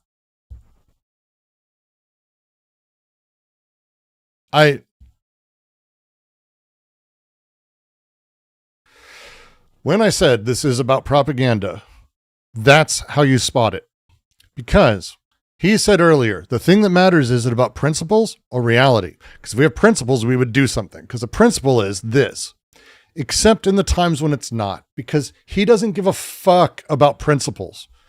He doesn't. He's a fascist. That being said, an intervention is a serious thing. Every state that he's showing here deserves an intervention. It seems something like the open heart surgery of politics. It's not something done lightly or eagerly. It puts the population in question at existential risk. What are the intentions of the intervening countries? Will the intervention actually bring improvement? It's the thing it's... Yes, these are the reasons. Okay, these are the reasons we don't intervene. You literally outlined them. Are you fucking kidding me? You end this by saying, hey, intervention's not that simple, after making it a simple statement that implicitly requires every state to be invaded. Will it make things better? So you not only have not added anything to this discussion, but you've emotionally manipulated people towards pushing for it. What the fuck are you doing? Stop making videos. It seems best done when all better options are exhausted. How do you know what all the better options are? Soft power is a fucking thing. It's a thing. We don't do that anymore, apparently. But soft power is a thing. Also, by the way, the best thing we could do would be to totally normalize relations with Iran fundamentally and let them do whatever they want and begin trading. Because then they'd have to build a mall. One might... You think I'm fucking around? That's how you stop wars. The capitalism stops wars. It's not good. It ruins everyone. But like if that's what you want, it would get rid of the Ayatollah. It would not put someone good in his place. But you just normalize relations. Let the country be. Fuck me. Trump was literally negotiating the day before that, just like the last time we bombed them. Like, any country that goes into negotiations with us should assume we're going to be attacking them in the next day or two. I might conclude, myself included, that Iran has not done enough. The crisis needs to be more clear. Its people must prove even more willing to brave labor and danger. That's not a thing people are saying. But what does that look like? Yemen. When we were doing that to Yemen, that's what it looks like. That's the line. Palestine would be a really, really great example of this. Israel and the genocide there. Gaza Strip, totally great example. That's intervention worthy, without a question. Not even a question to me. How could that happen? What more can Iran really do? Genocide at a significant level. Then otherwise, all this stuff, it sucks, but it's things that are happening everywhere. Should we invade China? Should we invade Malaysia? Should we invade fucking Myanmar? Like, should we invade Saudi Arabia? Saudi Arabia is doing excessive repression. They're our friends. I don't have the answers today. No, I you hope don't. To bring awareness. No, you Perhaps don't. the least we can do is look more closely, pay closer attention. Every single country is describing is this. Everywhere must be invaded. America needs to invade America. That's it. That'll change everything. And ask ourselves the question, is the world failing Iran? Yes, but not through that. See, one of the things that happens when you do what we've done to Iran, which is cut everyone else off from doing any business with them, constantly, invade and bomb and do Israel's bidding to undermine their state. What you do is you actually create a hardened situation where the state apparatus gets worse and worse and worse until it fully hardens and crystallizes around a singular strongman personality. How Hitler came to be powerful is through much of that same thing, as we did what we did to Europe and we punished Germany for World War I rather than, not doing that. We basically took war on a people, even though we probably shouldn't do that. We do this a lot. And then at the end of it, when blowback happens, we get really upset and we go and kill a bunch more of them. That's what we do.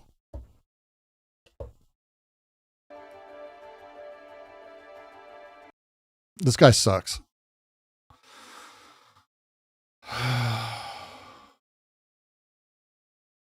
This guy sucks so hard. Fuck me. Iran explained, Zionism explained, a warning from history, how World War II began. That's an hour and 50 minutes long? Fuck me. I'm not doing that. You're shit. Wilson's New World. All right, do you blame Wilson? Because for that kind of world to work, states need a certain level of trust in one another. Yeah, so no, you're not going to understand history. Fair enough. You suck. You're terrible. I don't like you as a human being. Bad at being a person. That's a shame. Okay.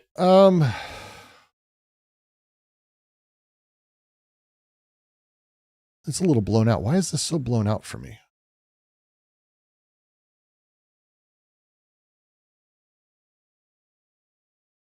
So I realized Shouldn't be this blown out. OBS is showing it as super blown out right now, and I don't know why. Is it looking blown out to everyone else? Stream over, not stream over. Is the stream dying? Oh no. Oh no! My camera! Again. The fuck happened? No, OBS is still working. What the fuck happened? What the fuck is going on? Stream over. What the fuck? No, I'm okay. Good. Fuck. Goddamn people. Yeah, it's blown out. Blown out for me too. And I don't know why. Shouldn't be.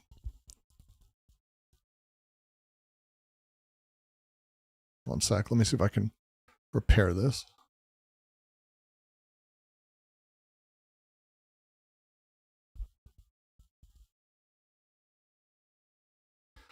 Still blown out. That sucks. Let me see if I can reduce some of that. Maybe fix it in post. I'll fix it in post.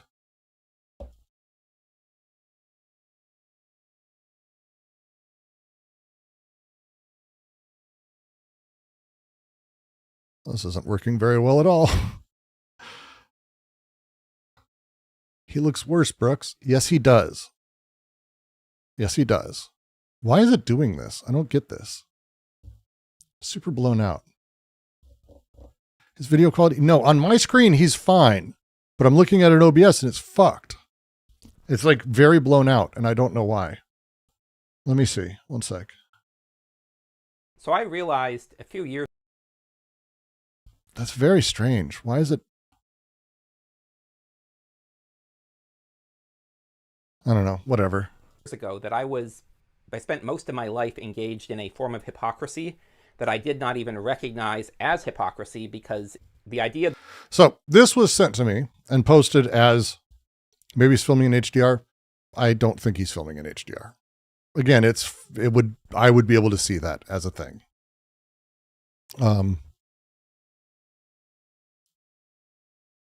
This was sent to me as maybe a learning moment was the note. Let me see if I can say exactly what it was. There was a very specific note with this guy. I want to make sure I get it right. Connie posted it. This channel put out a video every day on various books. Dude reads a lot of books. I went through. He really does. He seems to really read it. He's got a friendly tone while discussing progressive politics, always coming to the conclusion we need to step back. So this video is more than typical conservative discussions of gender. His gender video. I was told this is interesting, and I think I'm going to give him a chance. I think he is a little on the righty wingy, but we'll see. that it is hypocritical is very counterintuitive and requires... Yeah, the stream is fucking weird, and I don't know why.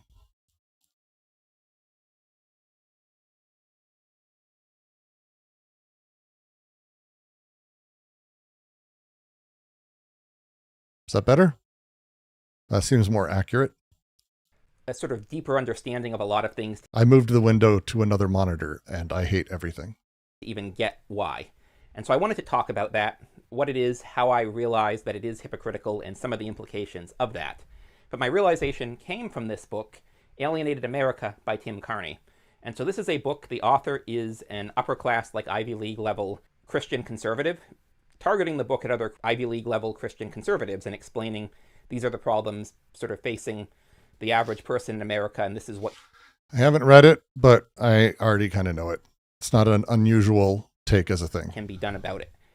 And he was explaining just casually, so people who come from a upper middle class to upper class background who are not Christian conservatives often have a tendency to do what he calls living right, but preaching left. And I don't think he was judgmental about it. Carney is an interesting cat. He is a pseudo-intellectual conservative who really overplays his sort of intellectual or academic credibility and background in a way that he's one of those. I don't know if that makes sense, but he's one of those. I think he was brought up Quaker. That would be more interesting. That would be interesting. Quakers' friends are interesting.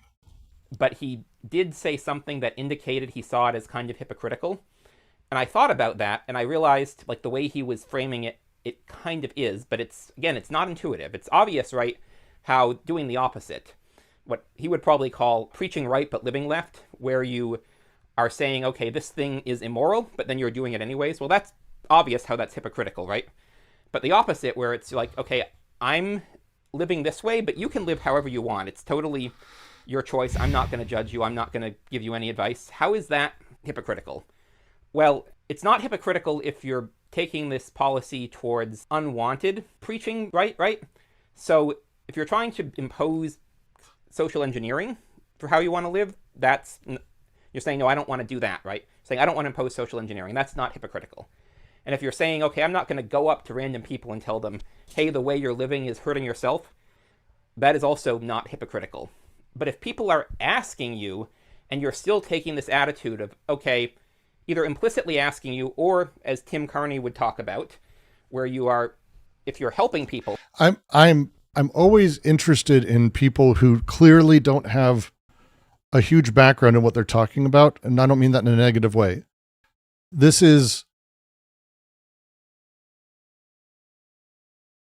how would I put it? This is how non-political people talk about these things, I think. Let's see. Yeah, It is a strange way of cataloging political and religious beliefs. Not a bad way. I think it's incorrect fundamentally because it is playing in a different way, but it's kind of an interesting, financially, with emotional support, whatever, but you're not willing to give them advice because you don't want to come across as judgmental. That is actually hypocritical, because most people, first of all, if you're asking for advice, you want advice. And something I realized, so this is an interesting book, Gnostic Gospels by Elaine Pagels, or Pagels, I'm not sure how you say it, but she talks about... Am I sure he's not just neckbeard? Oh, I have no fucking clue. I don't, he doesn't seem like the type. He seems like he's just a guy who reads a lot and talks about him. Like on his bookshelf right here, Centennia, like he's got very particular coded tastes that I've seen before. Basically, this book is about what the Gnostics believed and how Nicene Christianity beat them out. And it's interesting, so she mentions both Quakerism and Mormonism, and Quakerism and Mormonism do different things. Neither of them are Gnostic the way the Gnostics were, but both take different things from the Gnostics. So I'm a Quaker, and I've talked about Mormons and their self-help books on this channel. I actually know this book, so this is interesting. I don't think he's right here. And it's interesting because Quakerism, there is this big focus on you do you figure out your own development. Mormonism, on the other hand, took the part of Gnosticism about there is secret knowledge that we are going to teach you. And if you look at them today, look up how many Quakers there are in the world versus how many Mormons. The Pagels is interesting. So he's doing the thing again. It's hard for me to put my finger on it because again, he's not talking through ways I'm kind of used to, but he's very much talking about sort of the interpersonal or the singular as being, oh, this is how these people are, or like there's a social dynamic where this is this thing. This is actually, Pagels goes out of her way. One of the things that's really important to a lot of people, especially those who believe in the Gnostic Gospels and things like that, is about how structurally certain religions reproduce themselves more than others, right? That the Gnostics didn't really have episcopal authority. Mormonism does, Quakerism doesn't. For example, as just a simple thing, the idea of there being a canonical scripture, that ain't really a Quaker thing. That is very much a Mormon thing. These are specific structural elements that these religious like sects have or don't have that yielded very particular successes versus others. And that historical, political, institutional bureaucracy is actually significantly different and yielded that. It's one of the things that Pagels actually talks about in this book. This may just not be a very interesting video because I don't think he really read the book significantly. Yeah, Quakerism doesn't have a polity. They don't have any of these things. Like, but the thing is, when you're talking with regular people who do not spend time like thinking about things outside of the normative position, they tend to think of everything as being interpersonal. Why aren't you more kind? You need to be nicer. You need to be this. That interpersonal communication that, yes, is important. You need to do these things. You need to care about the people that care about you. These aren't the things that make politics at a large scale, right? So like when we're talking about how someone might be hypocritical, this isn't the thing that sort of drives why a politics is the way it is or why a country is the way it is. That's never been the case. That's not how any of it, and none of this works this way at all in any way. Like, that's not how it works. The way class functions and the way people function, like he mentions and he opens up with Carney. And I was waiting to see how he was going to talk about Carney and he didn't get into it. The thing that is important about Carney is it's the way he phrased it. And it's, I can go back a little bit, but he was like, oh, Carney's a Christian and he's talking to other Ivy League people. But he doesn't really mention that Carney's talking from the position of an upper class Ivy League person, because that's what makes Carney who he is, without a question as a thing. There's no autonomous subject in any of this at all. Like a Jonathan Haidt type. I don't think this guy is necessarily, I think this is a normative position. I think Carney's more of a Jonathan Haidt type, I think. But this is a bookish guy who's got interest in the subject. He's not politically charged, but he is politically charged, but you can see how his politics functions. He considers it all interpersonal, this thing to that thing as he's talking. And he's not talking about the system because he doesn't see it. It's not how he sees the world. People want to be told what to do, and her point in this book is that part of the package of Nicene Christianity is it offers a simple step-by-step prescription for what to do, how to live your life. That's not how to read that. For me, step-by-step prescriptions that other people... It's a step-by-step prescription that people can follow and that people can tell people about. People give are not going to work for me a lot of the time, and I've learned that. And that is, I'm so weird that most advice that works for most people is not going to work for me. It doesn't work for most people either, but they make it work for them. That's how those things function.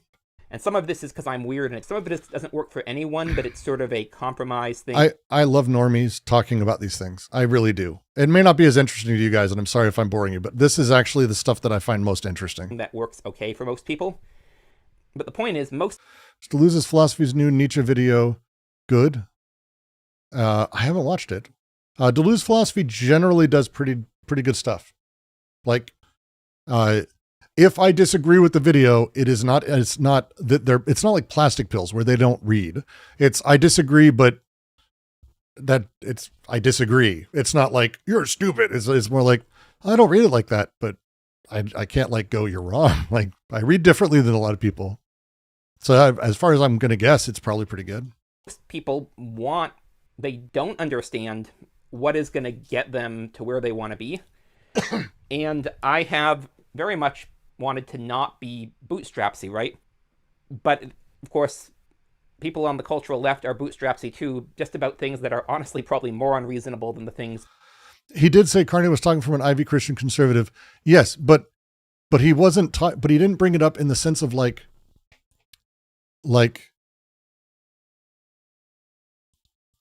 it's person to person, individual to individual, autonomous thing to autonomous thing.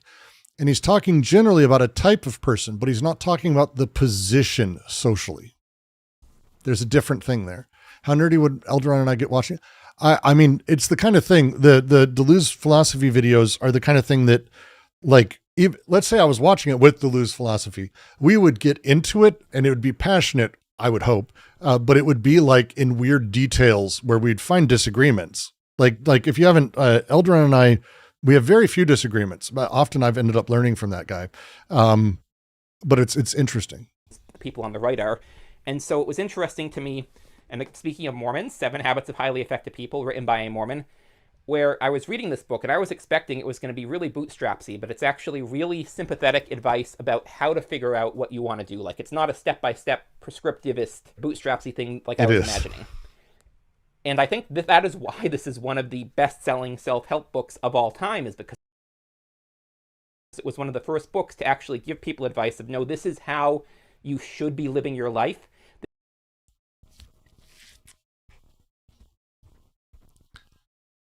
When they don't notice. Oh, that stuff, it didn't work for me when people were prescriptive. This one does. Does it? Are you a highly effective person now? Are you a highly effective? Is the number one selling book? It is. It insanely sold forever. Everyone bought it. I don't know anyone who owns it who is a highly effective person, but they all think that the rules apply because that's the setup. This is how people who are successful and happy are living their lives, is through these habits. And it's also interesting. So I've talked about this series before, I think, and oh no, I've been kind so far. Oh no. Oh no. The Tao Te Ching is not my favorite Taoist text, but it's the most accessible. And in this text, so it goes, with the loss of the Tao, virtue arose. With the loss of virtue, kindness arose.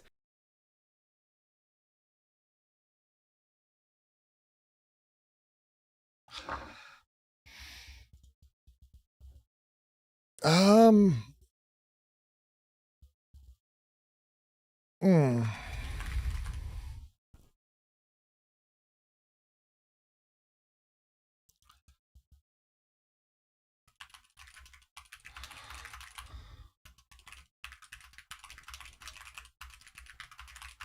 Two seconds. Come on. Open. Why aren't you opening?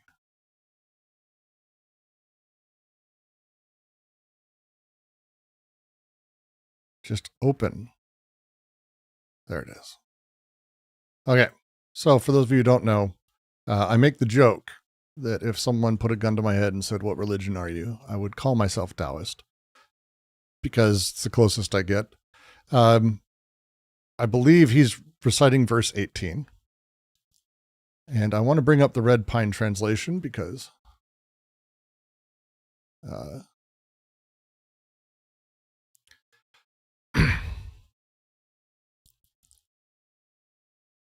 goes, with the loss of the Tao, virtue arose. With the loss... This is, I do, Martin translation, I don't care which translation is. Get rid of wisdom and reason, and people will live 100 times better. Get rid of kindness and justice, and people will, once more, will love and obey. Get rid of cleverness and profit, and thieves will cease to exist. But these three sayings are not enough, hence let this be added. Wear the undyed and hold the uncarved. Reduce self-interest and limit desires. Get rid of learning, and problems will vanish. It's a beautiful piece. Because it's about how the categories themselves fundamentally create the discordance that we use within them. It's stunning. It's a stunning piece. Chuang-Tzu said, tigers and wolves are kind. Tigers and wolves have some innate love and obedience. It doesn't require instruction. How much more should mankind, the most intelligent of creatures, possess these? The ways of the world become daily more artificial. Hence we have names like wisdom and reason, kindness, justice, cleverness, profit. Those who understand the Tao see how artificial they are and how inappropriate they are to rule the world. They aren't as good as getting people to focus their attention on the undyed and uncarved. By wearing undyed and holding uncarved, our self-interest and desires wane. There's beautiful piece. This is Red Pine. Red Pine's translation is the best that there is. There's no one who does it like him. It's incredibly well done work.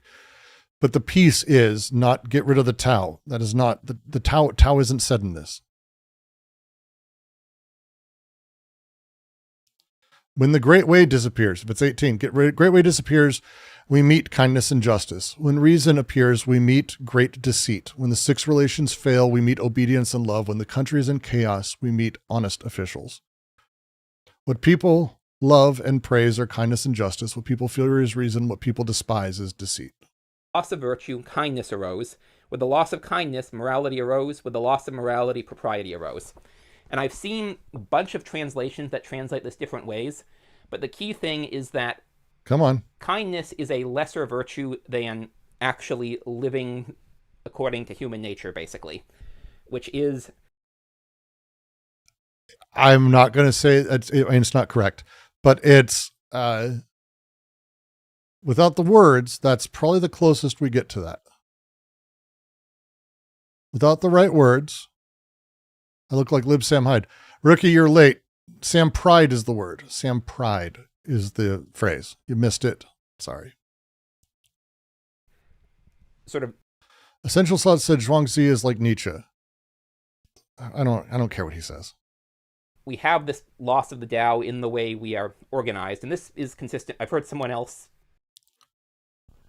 That right there is one of the best sentences this guy has ever said. He doesn't know it.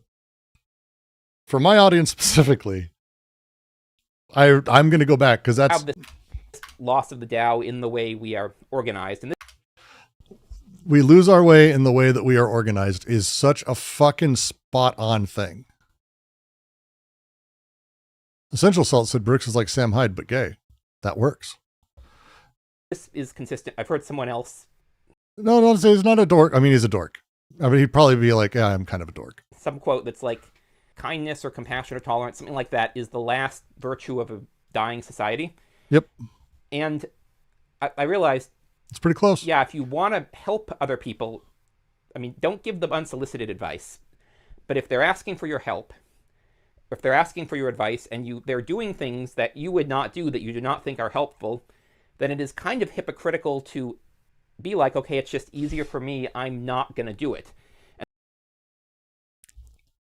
Almost. Almost. Almost. Almost. He was so close.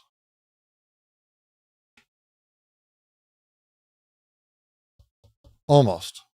He's trying to engage with the stuff. Exactly. He's not. I'm with you, Voxy. I'm with you. So close. That was so close. It was so close. Damn. One more step. Yes and no aren't so far apart. Lovely and ugly aren't so unalike. What others fear, we too must fear before the moon wanes. Everyone is gay as if they were at the great sacrifice or climbing a tower in spring. I sit here and make no sign like a child that doesn't smile, lost with no one to turn to. While others enjoy more, I alone seem forgotten. My mind is so foolish, so simple. Others look bright, I alone seem dim. Others are certain, I alone seem confused. Receding like the ocean, waxing without cease. Everyone has a goal. I alone am dumb and backward, for I alone choose to differ, preferring still my mother's breast. The fucking translation's insane. Can't recommend it enough. It's in the QC if you look for it. And that is kind of something that two people have talked about that I find interesting, which is Christopher Lasch in The Revolts of the Elite and G.K. Chesterton in, I think it is Heretics. I'm saying Sam Hyde is the kind of person who's like gay as a prank and then totally promises he isn't, but totally, yeah, just reactionary, useless weirdos with occasional humor, sadly. That in both of them talk about Chesterton. QC. For those of you who don't know, and hello, everyone. We've got a bunch of viewers. I'm not even used to the numbers. Hello. QC, we read a lot of these things and we care about them and we talk in depth about stupid, nerdy shit. If this kind of thing is your thing, come discuss it live. Discord.gg/DGQC, of course. And if you support what I do, if you like what I do, super chats are always lovely. Every buck helps. Membership's always great. You can see in the chat, if you see it, there's a Stream Elements link and also a Patreon, patreon.com/DGQC. Every dollar helps. Thank you. Chesterton was rated like 100 years ago, so this has been going on for a while, but I think it's been getting worse. Is that basically the people at the very top, like at the level of Tim Carney, because I am not like at the Ivy League class level. I am from the level below that. Say that. But the people it's at about that him. level they isolate themselves. Yes. And they take care of themselves, and they're like, I just don't want to deal with yes. the rest of the hoi polloi. You all do whatever you want to. He uses hoi polloi. I got to tell you, this guy, I like him just for using hoi polloi. Do you know how few people use hoi polloi as a word? It's such a fucking good word. Do basically. And Chesterton and Lasch were both criticizing that from different angles, which is interesting. And so it got me back to this book in that point, and I realized, yeah, it kind of is hypocritical to live right but preach left. And so what do I mean by that? Well, there's this YouTuber Mentis Wave, and he had a really interesting definition of hedonism, which is having short time preferences. And I feel like that basically kind of sums it up, is that living right, as Carney would put it, is figuring out what you want out of life. What Stephen Covey would say is having the end thing in mind. There's also, this is where understand to be understood comes in, right? Is you need to understand what people want out of you, because some people just want to vent, but some people... This is brain rot? Oh yeah, no, we crossed into brain rot, but I still find it's interesting brain rot because it's that middle of the road. It's not, look, we're about to watch like this shit. Carl from Internet of Bugs released a video titled SciShow is lying about AI, here are the receipts. This video was mean and contained many factual errors. This is trash. We're going to have fun beating the shit out of him. But I wanted to take a minute because there's earnestness in here that I appreciate. But yeah, we're going to move on to... After it had received over 200,000 views. But first,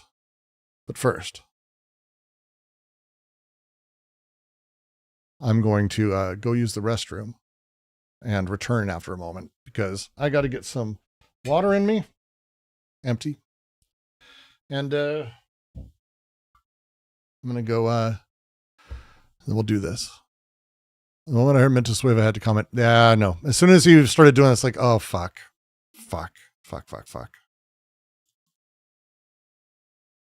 Yeah. So I will show that restroom who's boss. Oh, I will with my urine. I'll be back in a moment.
So tired.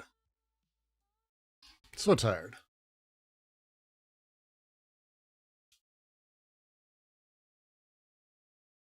Oh, something happened while I was gone. Do we have mods? Is there a mod here? Shit. Hope there is, because that's just someone who's trying to stir up drama and we don't get involved or mention things.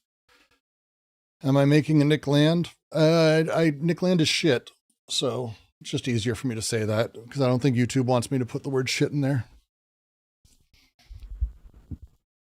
let's do it. Thank you, August. Carl took the video down and released a follow-up saying that he didn't like how it had been received. Not because he had spread misinformation himself. He didn't. Because that video that I made had fallen into a narrative about SciShow going downhill, basically. Carl then released a new video talking about how multiple science YouTubers are lying about AI. This new video is also mean and also contains factual errors. Excitingly, the new version also briefly shows the thumbnail from one of my videos as part of a wall of evil pro-AI industry propaganda. Let's find out if he is.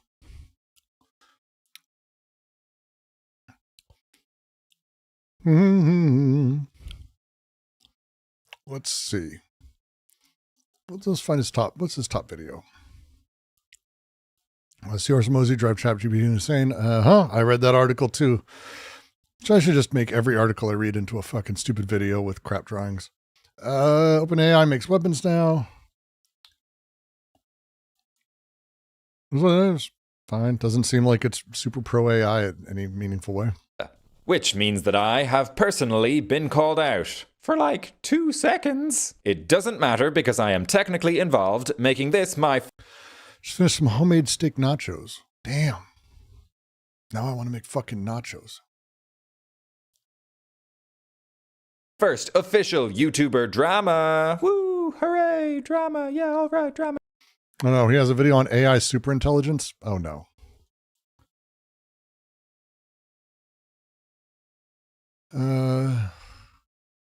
What does the thumbnail look like? That'll be easier for me.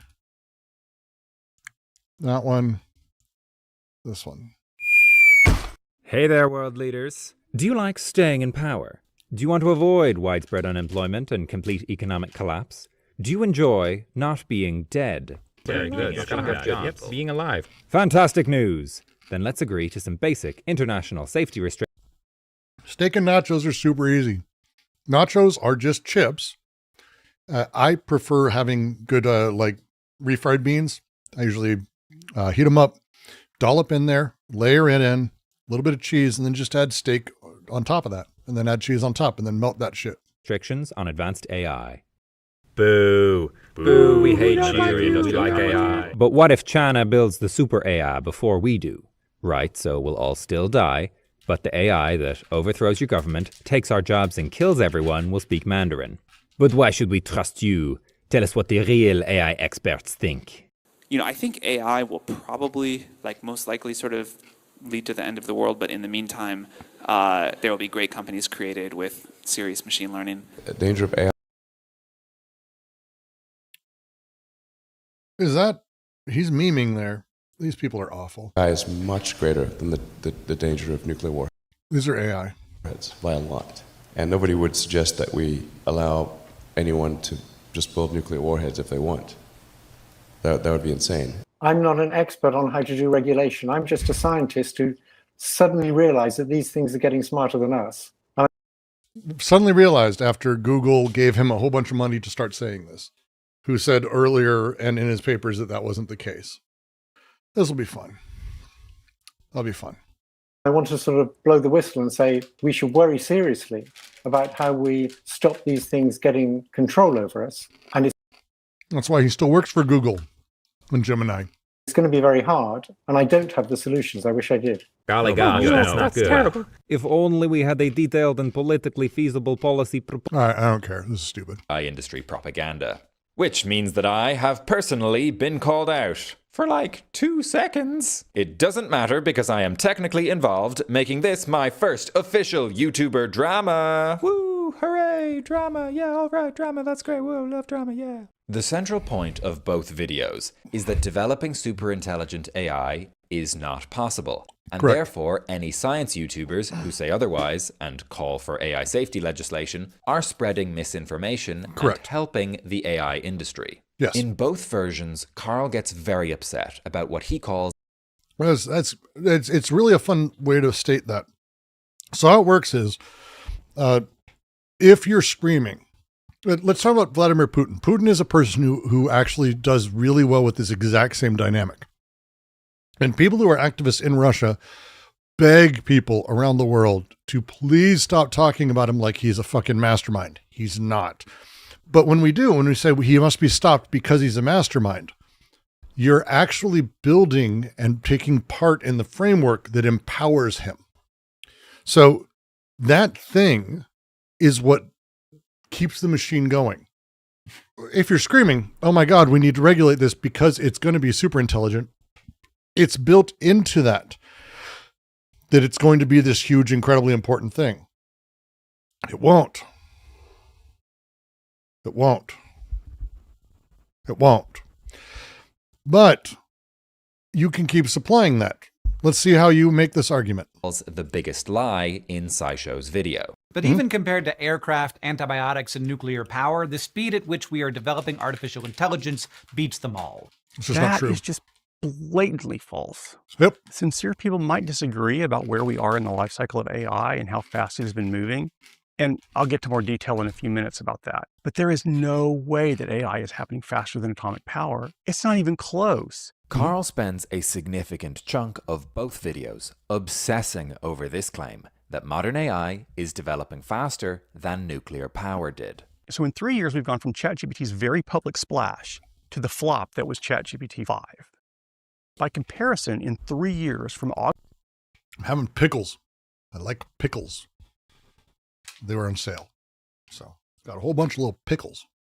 August 1942 to August 1945, humanity went from the founding of the Manhattan Project to more than 100,000 people being killed in the nuclear bomb strikes on Hiroshima and Nagasaki. It's true. The idea that these two things... I did a video on Hank's video, actually. I did an entire live stream reacting to it because it's fundamentally just incredibly flawed. I give him a pass in that he says he doesn't fully understand it, but the problem is he then says and goes on to not fully understand it for an hour and a half with a guest, and it's embarrassing. And when you say you don't understand something, stop talking about it.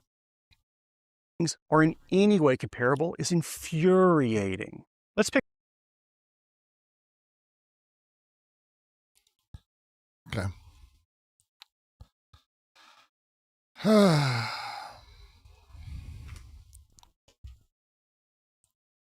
I don't get people. Pick one example from the end there. The speed at which we're developing AI does not beat the speed at which we develop. Yeah, I don't give him a pass on this one. I do give him a pass because generally speaking, a lot of the content he's put out is incredibly good for my kids. And he's a net positive force. But I think he should do better on this. Nuclear power. And it's not even close. The Manhattan Project was founded in August of 1942. By December, 4 months later, they had a nuclear reactor running at 200 watts. And 3 years after that, in August 1945, more than 100,000 people were killed in nuclear explosions at Hiroshima and Nagasaki. 10 years after its founding in 1952, both the US and the Soviet Union had nuclear-capable strategic bombers, and the area... So I'm just going to say, no mentioning of Felix. Anyone who mentions it from here out, just gone. I don't take part in that shit. I'm not doing it. Of mutual assured destruction was beginning. The problem with Carl's correct... What privilege it is to just eat pickles like that? Pickles are a thing you can have. Just grab some cucumbers and do it. That is a very fair thing to do. 10 minutes or longer works for me too. Is that nuclear power and nuclear weapons are... So be ready for 10 minutes from now. ...different things. Nuclear power is the use of nuclear reactions to produce electricity. The biggest lie in SciShow's video is just Carl not knowing what nuclear power is. What? The major risk one faces on YouTube when taking a holier-than-thou tone and saying things like... SciShow should know better and do better. And... SciShow viewers deserve better. Is that you look pretty silly if it turns out that you're the one who made a mistake. So this kind of crap should be expected from AI grifters. SciShow should be better than that. I agree. And just so we're clear, there is no time interval where AI has progressed faster than atomic power. The time from the discovery of fission to Nagasaki is 7 years, while the discovery of the transformer architecture that powers ChatGPT was 8 years ago. Right. Except the first grid-connected nuclear power plant didn't come online until 1954. This is like the worst kind of pedantry I've ever seen. Like, unbelievable. The point he's making is that the comparison is silly to say with the idea, and that's what he did in SciShow. Hank was like, it's just with how fast it's going, it's moving faster than any technology. It's not. The answer is it's not. It doesn't have bearing that it's moving faster, and as such, it's a different risk profile. In fact, significant risk profiles. But like this is this is a weird misunderstanding. Like this is not an intelligent person.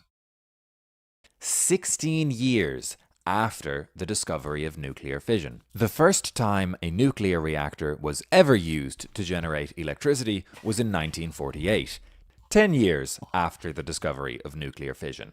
And that was only... Like, here's the thing. It was a flippant comment by Hank that has no bearing, by the way. Like, it was just weird that he said it, and that was a thing that I think Bug was pointing out. But it doesn't matter.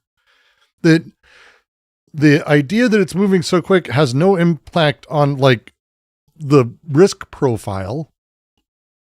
I don't understand any of this. Is so stupid. A proof of concept using a toy steam engine that lit up one Christmas tree light. Fried pickles? You ever come up to Portland, I'll cook you some fried pickles. I'm a big fan. For those of you around the world who don't, fried okra is one of the great things that you're missing out on. Carl chose the invention / This guy's intelligent but very stupid. You know what? That's probably fair. Publication of transformer neural networks as his arbitrary starting line for the development of modern AI. This happened in 2017, 8 years before the release of his videos. You might not know this, but 16 and 10 are larger numbers than 8. So whichever finish line you choose for nuclear... Here I go anti-anything. Ho ho. At Suresh0T478 super chatted $10. Nuclear power is the same tech breakthrough as the bomb. Nuclear fission, the technical leaps and engineering challenges required to go from the Manhattan Project to fleets of bombers is immense. And I would again say, it's very fair. I would again say the idea of what LLMs are, like, this stuff is not new. Like, that's the other side of it is, one, transformers, attention models, these things refined stuff that's kind of been around. Like, is there fried okra that isn't weird and slimy? Fried okra isn't weird and slimy. That's why it's amazing. That's the thing. Okra is disgusting. Unless it's fried. Nuclear power, it still developed more slowly than modern AI. The frustrating thing, though, is that it wouldn't even matter if SciShow had made a mistake here. This can't be misinformation about the dangers of AI, because they're not talking about the dangers of AI. They're just using a historical comparison to emphasize that AI is developing quickly. Fixating on this point does nothing to address SciShow's core argument. You have a 16-minute video and you've dedicated a third of your time to this point.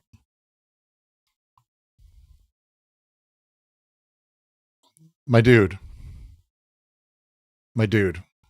It's just a sideways attack on their credit.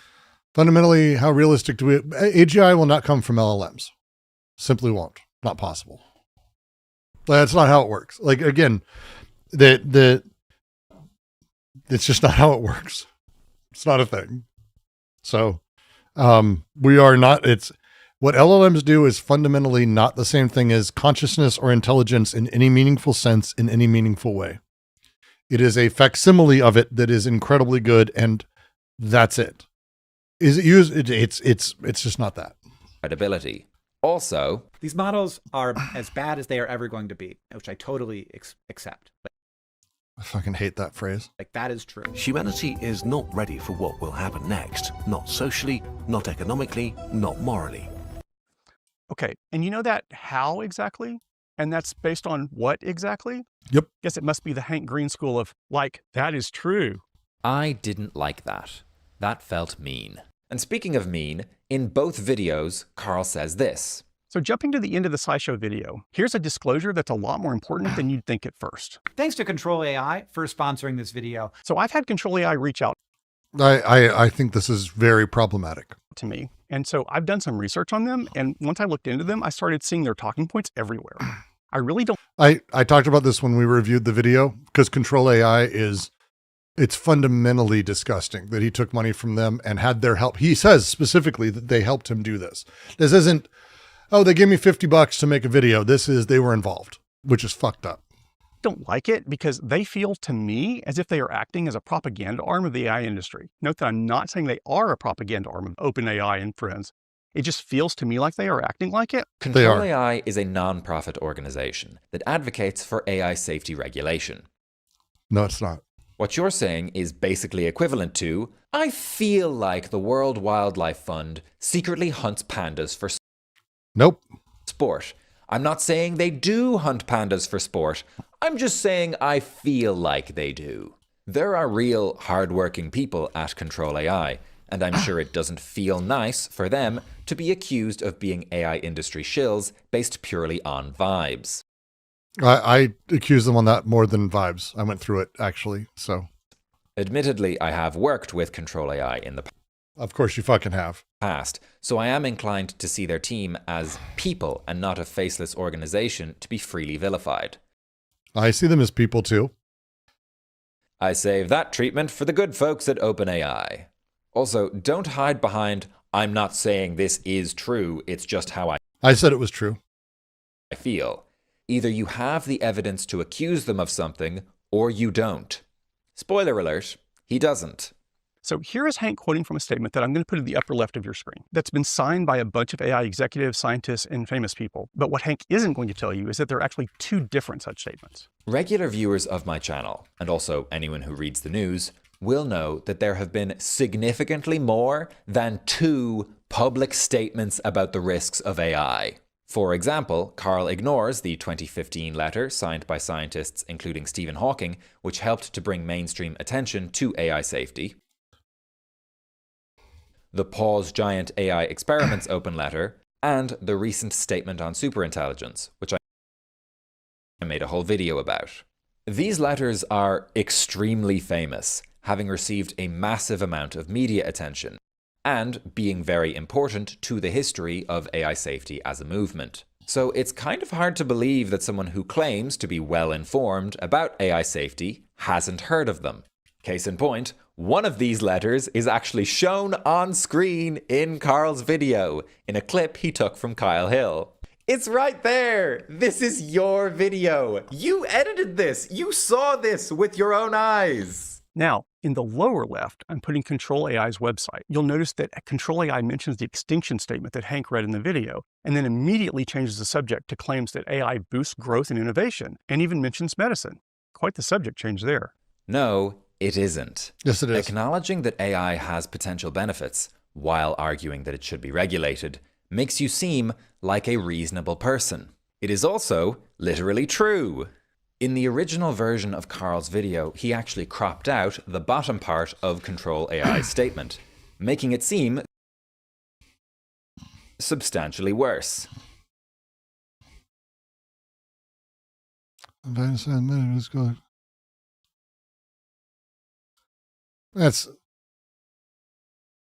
I'm not saying this is deliberate misinformation. It just feels like deliberate misinformation. How? Control AI's full statement is literally, AI could be bad.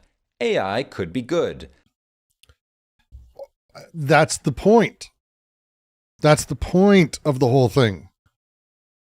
Let's regulate AI so we get the good and not the bad. Control AI was actually in the news recently because they've gotten over 100 members of the British Parliament to support their campaign for AI regulation. Oh wow, I'm sure the AI industry is just thrilled to see their propaganda arm at work. Carl then spends several minutes in both videos attacking SciShow and Control AI for talking about the Centre for AI Safety's existential risk statement instead of the UN Red Lines letter. This is especially bizarre given that 1. Control AI is listed on the Red Lines letter website as one of their partner organizations, which Carl failed to mention. Just to mention, we went through this last time. Control AI is a dark money group that funds whatever the fuck they want in a way that is not public in any capacity, nor has any checks and balances on it at all. It is a 501c4. Okay? Like, we know the backgrounds of the people involved with it. We know how these things work. It's insane. The people who are part of it are founders of major AI companies who are... I can't do it again. Mention in his first video. 2, SciShow was making a point about existential risk, so why would they bring up a letter that doesn't mention existential risk? And 3, the Extinction letter is much more famous than the Red Lines letter, which is why the former has a Wikipedia page and the latter doesn't. Carl also goes on this weird rant about who has the most Nobel Prize winners. 5 Nobel Peace Prize recipients on the right, 3 CEOs of huge AI companies on the left. Which side are you on? Which side would you expect a group called Control AI to be on? Which side would you hope that SciShow would be on? The statement on super... At Suresh0T478 super chatted $5. At DGQC, this guy is all vibes. 3 seconds later, I know these people personally and I kind of like them, leave them alone raw. Basically. And again, he's not offered anything except like, this could have been slightly longer. Oh, this seemed mean. It's just awful. Superintelligence, which calls for a ban on developing superintelligent AI, also has 5 Nobel Prize winners supporting it. Why didn't you talk about... Because that wasn't what was talked about by Hank. He specifically was doing the comparison about Control AI. Because he was talking about Control AI. The thing you were talking about a moment ago, he was talking about that. Do you remember that? Do you remember he was talking about that? So he's talking about Control... about my favorite open letter, Carl. Clearly, it must be because you're an evil industry shill. As we all know, anyone who doesn't talk about my preferred open letter is a shill. Correct. Akshat. Control AI is not mentioning that this transform architecture is not AI, nor is it close to AI, and it's certainly nowhere close to AGI. It has nothing to do with any of this. It is a completely predictive bullshit. It's unbelievable. Again, I won't say it's not useful. It is. But the problem with overestimating what a thing is puts you in like, you will never understand what the tech actually is, and you'll never be able to use it properly. If you think it is something that is even slightly sentient, you will never use this tech properly. If you believe that it is in the realm of sentience, but just too stupid, you will never use it properly. If you understand that when you ask a question or you talk to it, it's giving you the most likely responses across the turn every step of the way. Like, that's it. Just every step of the way. It's going to be predictive. Then you can use it properly. But, hey, I need to build a website for X, Y, and Z. I really don't want to fucking do the same fucking bootstrap and 92 fucking lines of code I always start with, and then the 500 other things. Can you just do the start for me? Yes, it can. And it can do it exceptionally well. Hey, I want to build a security system for my company. Don't do that. Don't do that. No. At this point, you may be wondering, how does raising awareness that AI might kill everyone help the AI industry? You'd have to be fucking so stupid to not... If you don't understand... Well, in my previous videos, I've discussed how AI company CEOs might be using safety concerns to build hype for their products and inflate their stock prices. But that's not what Carl is worried about. His main concern seems to be... This is why I say that Control AI and SciShow in this video feel to me like they are pushing pro-AI industry propaganda because they are trying to get you to think about hypothetical future problems that you can't do anything about. And when they push that narrative, and only that narrative, it has the side effect of distracting you from the real problems that are really happening. That's a very, very good argument as well. That's a very good argument. Right now, they are abusing and destroying an electrical grid that can't help it, and they're putting all of those costs on the consumers instead of what we should be doing, which is taxing the fuck out of all these guys, completely rebuilding our infrastructure fully, to accommodate them. That's fine. But again, with, renewables, which we could do, not a problem. All those things we could put on them as costs, but they're putting it on us as costs. That's the thing that's happening. AGI 5 or 10 years in the future, to his point, oh my God, AI might destroy the world. You know what will destroy the world? If all these different companies continue to use gas generators that they fucking jury rig and hook up to their fucking AI systems like Musk illegally and just pollute the shit out of the world. That'll do it. That'll kill us. And that's happening now, not maybe. That's his point. That the AI companies are allegedly causing now, Yep. and that the AI companies are, at least in some cases, already being sued for. First of all, we can do a lot about the hypothetical future problems with AI, like banning superintelligence. And secondly, people can... That's not even a thing. What the fuck do you... you can't make things that are intelligent. What does that even mean? That's not even a fucking sentence. That's his point. You don't... What the fuck is a law? How do you write that? How do you write that? Can be mad about two things at the same time. What you're saying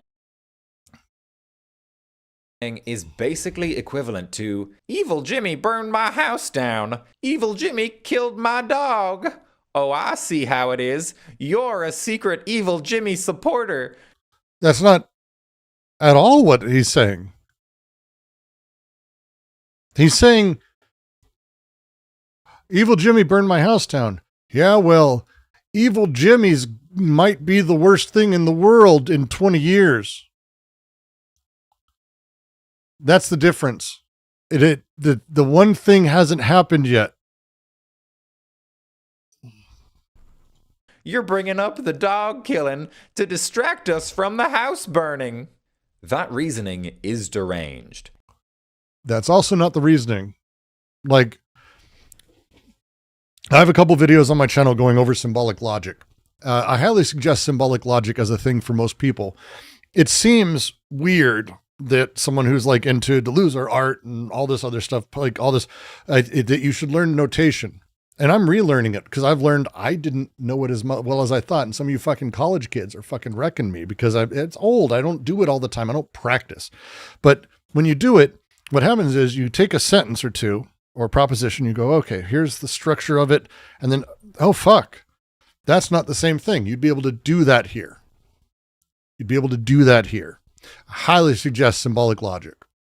It's not how most people think, and it can just as easily be applied to your own advocacy. Don't talk about insecure code, Carl. It distracts from the deepfakes. Don't talk about the deepfakes, Carl. It distracts from the environmental impact. Don't talk about the environmental impact, Carl. It distracts from self-driving car accidents.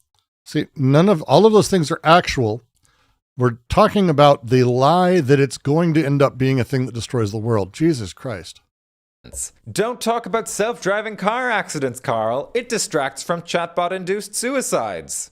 We can be mad at the AI industry for multiple reasons at the same time. Having multiple reasons to be angry Goddard's trying to be helpful. Makes most people more angry. But yeah, let's, Goddard, relax. It's okay. Not distracted. And if we want AI to be regulated... He slipped in that accent way too naturally? No. That was not a very natural. It was a silly, twangy accent. Because if you're going to be talking about down south, you're going to be having a completely different conversation. You can be having it depending on where you're at. He didn't do it right. He did like the jokey version, but it not like, yeah, it is. In democratic countries, it's actually helpful to talk about all the issues. Some people care about the job losses. Some people care about the deepfakes. Some people care about the misinformation. Some people care about the existential risk. And see, one of those isn't happening. That's his point, stupid. We can all work together to demand AI regulation. Ironically, your insistence that AI can't possibly ever be dangerous and that anyone who says otherwise is an industry shill is not... That's wild. Not only factually wrong, it's counterproductive, because all you can hope to do is fracture the anti-AI movement. Yes, exactly along that line, actually. I would argue that's what he's trying to do. I would say I'm trying to do that. Fracture it along that line. See the person sitting who's dealing with existential threat? They're not doing anything. They're useless. They're shit, and they're not helping. Everyone to the right of that line sucks. Everyone to the left of that line we can actually do things with. And help the AI industry to avoid regulation. You are actively helping the AI industry to avoid regulation. By far the most insane claim in either video is this. I do not believe that the doomer idea of superintelligence, artificial or not, can possibly exist. And that's not my personal opinion. That's because superintelligence, as doomers usually describe it, is precluded by well-established mathematical and philosophical principles. Yep. I'm not going into that today, though. That's going to have to be its own video. I'm working on it. So hit the subscribe button if you want YouTube to suggest it to you when I get it done. What? I did an hour-long video on it explaining exactly why LLMs have no touching of AI. There's no intelligence. Doesn't work that way. I go down to literally how it works at the code level in every single way. I've had minor moments where people go, oh, you said this slightly wrong. There's nothing incorrect in what I say. It's spot on.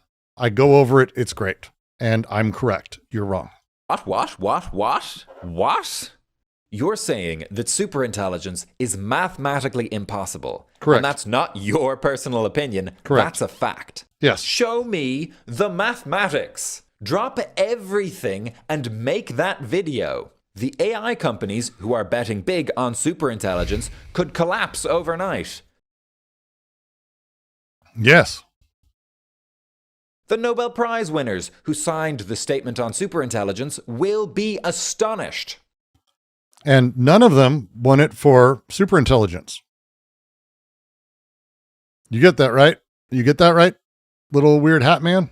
Shockingly, I don't want to believe that superintelligent AI is an extinction level threat. You do, actually. Like, fundamentally, that's how that works. It makes me sad and anxious. Yes, but it's fundamental to your fucking personality. We can see it on your channel. So I'm not just open to being convinced. I am actively excited to be convinced. No, you're not. Convince me, Carl. It takes... Let me use the line. It's in my video I did on Taylor Lorenz. It is impossible to make a man understand something when his paycheck depends on not understanding it. Which video specifically? Here, let me... I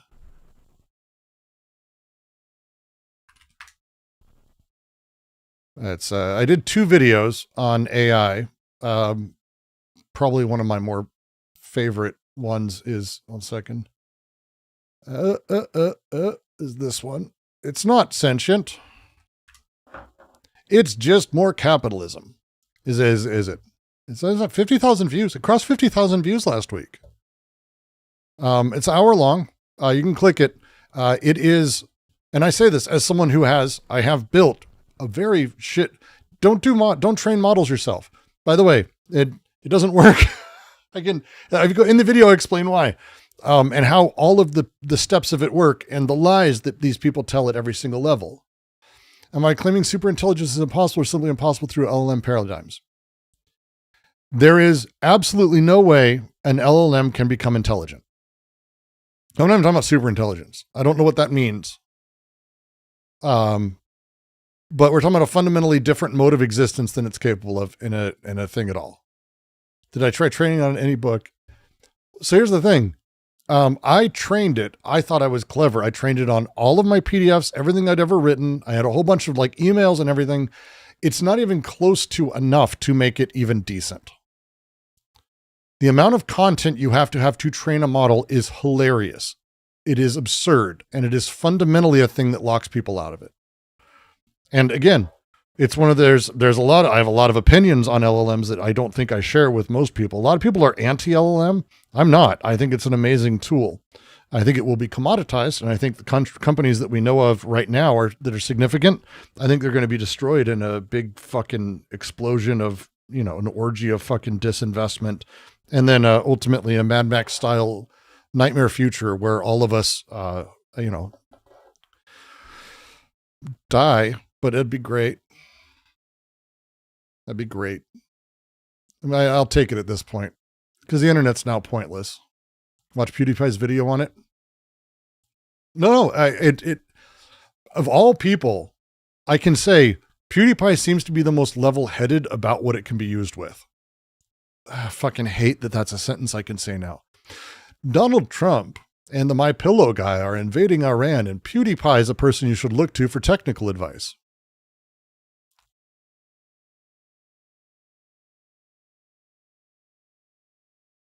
Fuck this timeline so much. Give me the evidence, unless you're lying. With the same energy as a middle schooler saying, I do have a girlfriend, but she goes to another school in Canada. You wouldn't know her. It's crazy to me that you can make multiple videos with...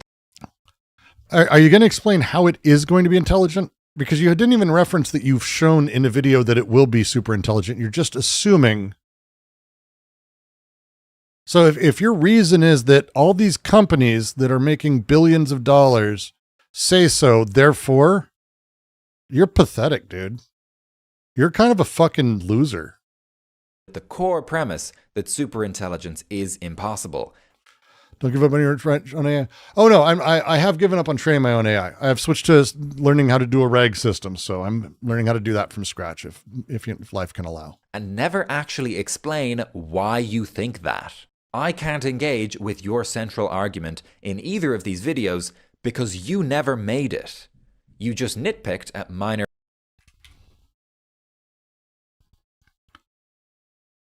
core premise that superintelligence is impossible, and never actually explain why you think... I know this video you have here, AI Doom follow-up, the one about Yudkowsky. And Yudkowsky, who's a fucking scam artist, liar, he debunks him very well. He actually explains very nicely. That. I can't engage with your central argument in either of these videos because you never made it. You just nitpicked at minor perceived errors and threw vibes-based insults at a non-profit. In your defense, you do seem to genuinely dislike the AI industry, and you are calling for AI regulation. I also admire that you had the integrity to take down the second most popular video on your channel, because you felt it was being taken the wrong way. Yeah. As someone who makes videos for a living, I know how much effort it takes, and that must have been difficult. So, I would like to issue you... Internet of Bugs should not have taken the video down. I get that he didn't want to be part of a discourse, but you don't get to control how your shit's used. A challenge. Doom Debates has agreed to host a debate between you and me. His channel has previously hosted discussions between people much more important than either of us, so it seems like a fair venue. Is superintelligence possible? Are science YouTubers helping the AI industry? Let's find out through respectful debate. Subscribe and hit the bell to find out. That was gross.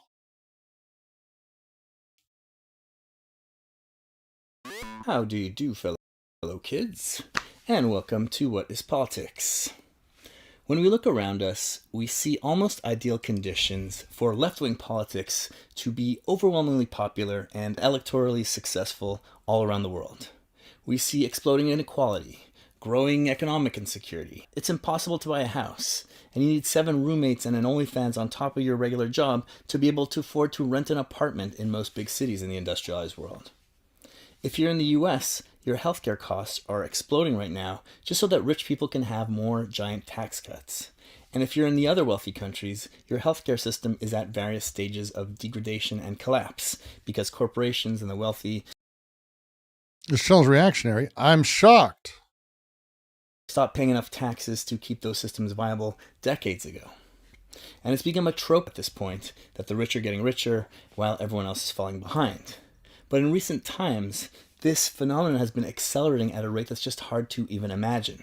The wealth of the top 1% grew by 31% in the United States just since the COVID pandemic started a few years ago.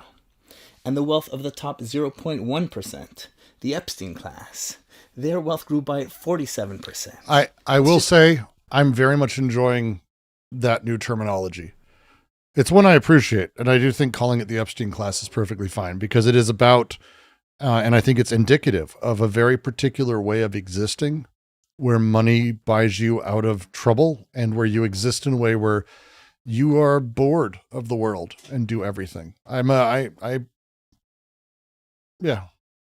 Just in 5 or 6 years.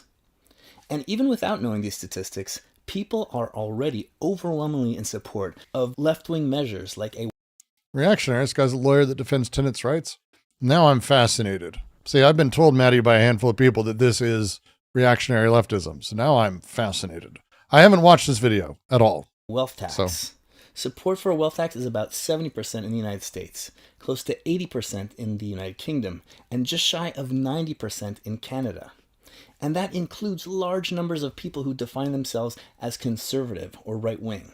Like 51% of Republicans in the United States want a wealth tax on the super rich. There's a broad consensus that the wealthy should pay more taxes to fund healthcare, education, infrastructure, all the things that make civilization civilization, instead of a Mad Max movie or a Charles Dickens novel. Given all of this, you'd expect that the left, who are supposed to be the forces of political and economic equality, that the left should be completely dominating in elections in almost every country and every city all across the world.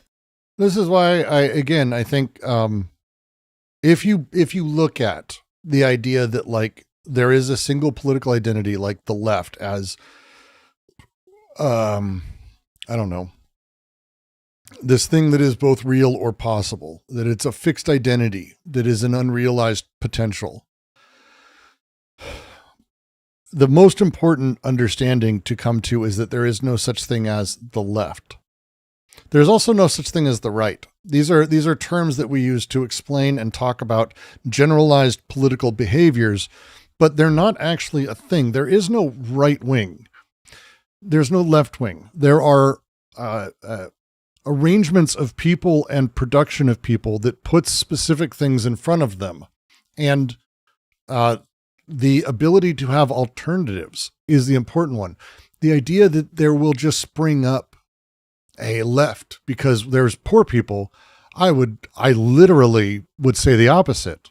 I think we've only ever seen that during times of severe class differential that, well, it may be under the guise of leftism, the right wing takes over and fascism wins and consistently has for 100, 150 years or longer.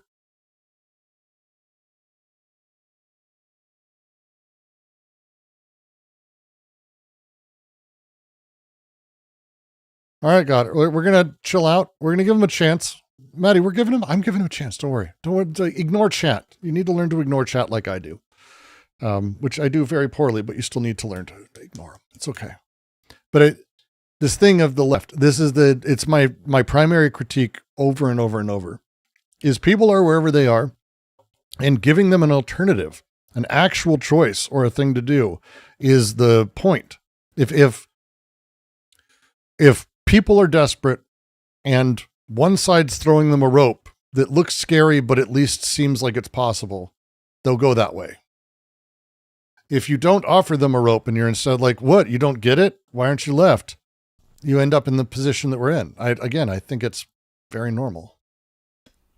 But instead of the left dominating, it's the opposite.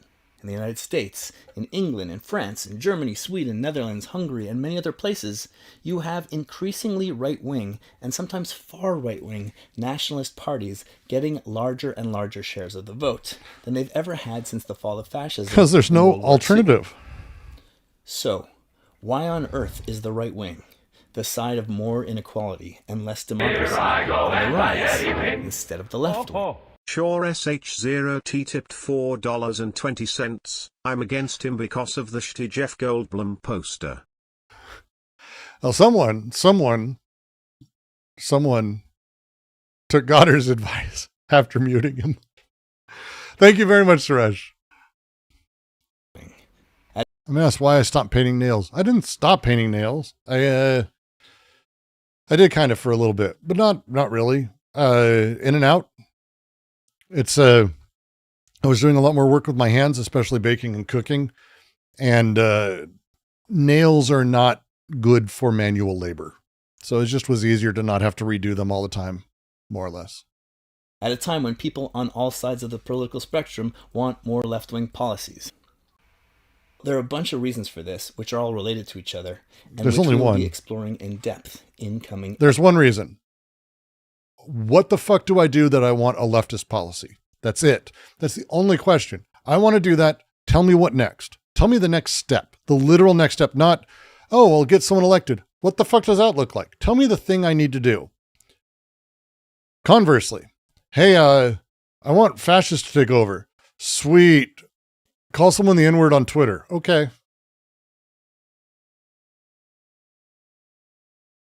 Episodes. And those reasons include, number one, no one knows what left and right mean anymore. Number two, that's because there's no such thing.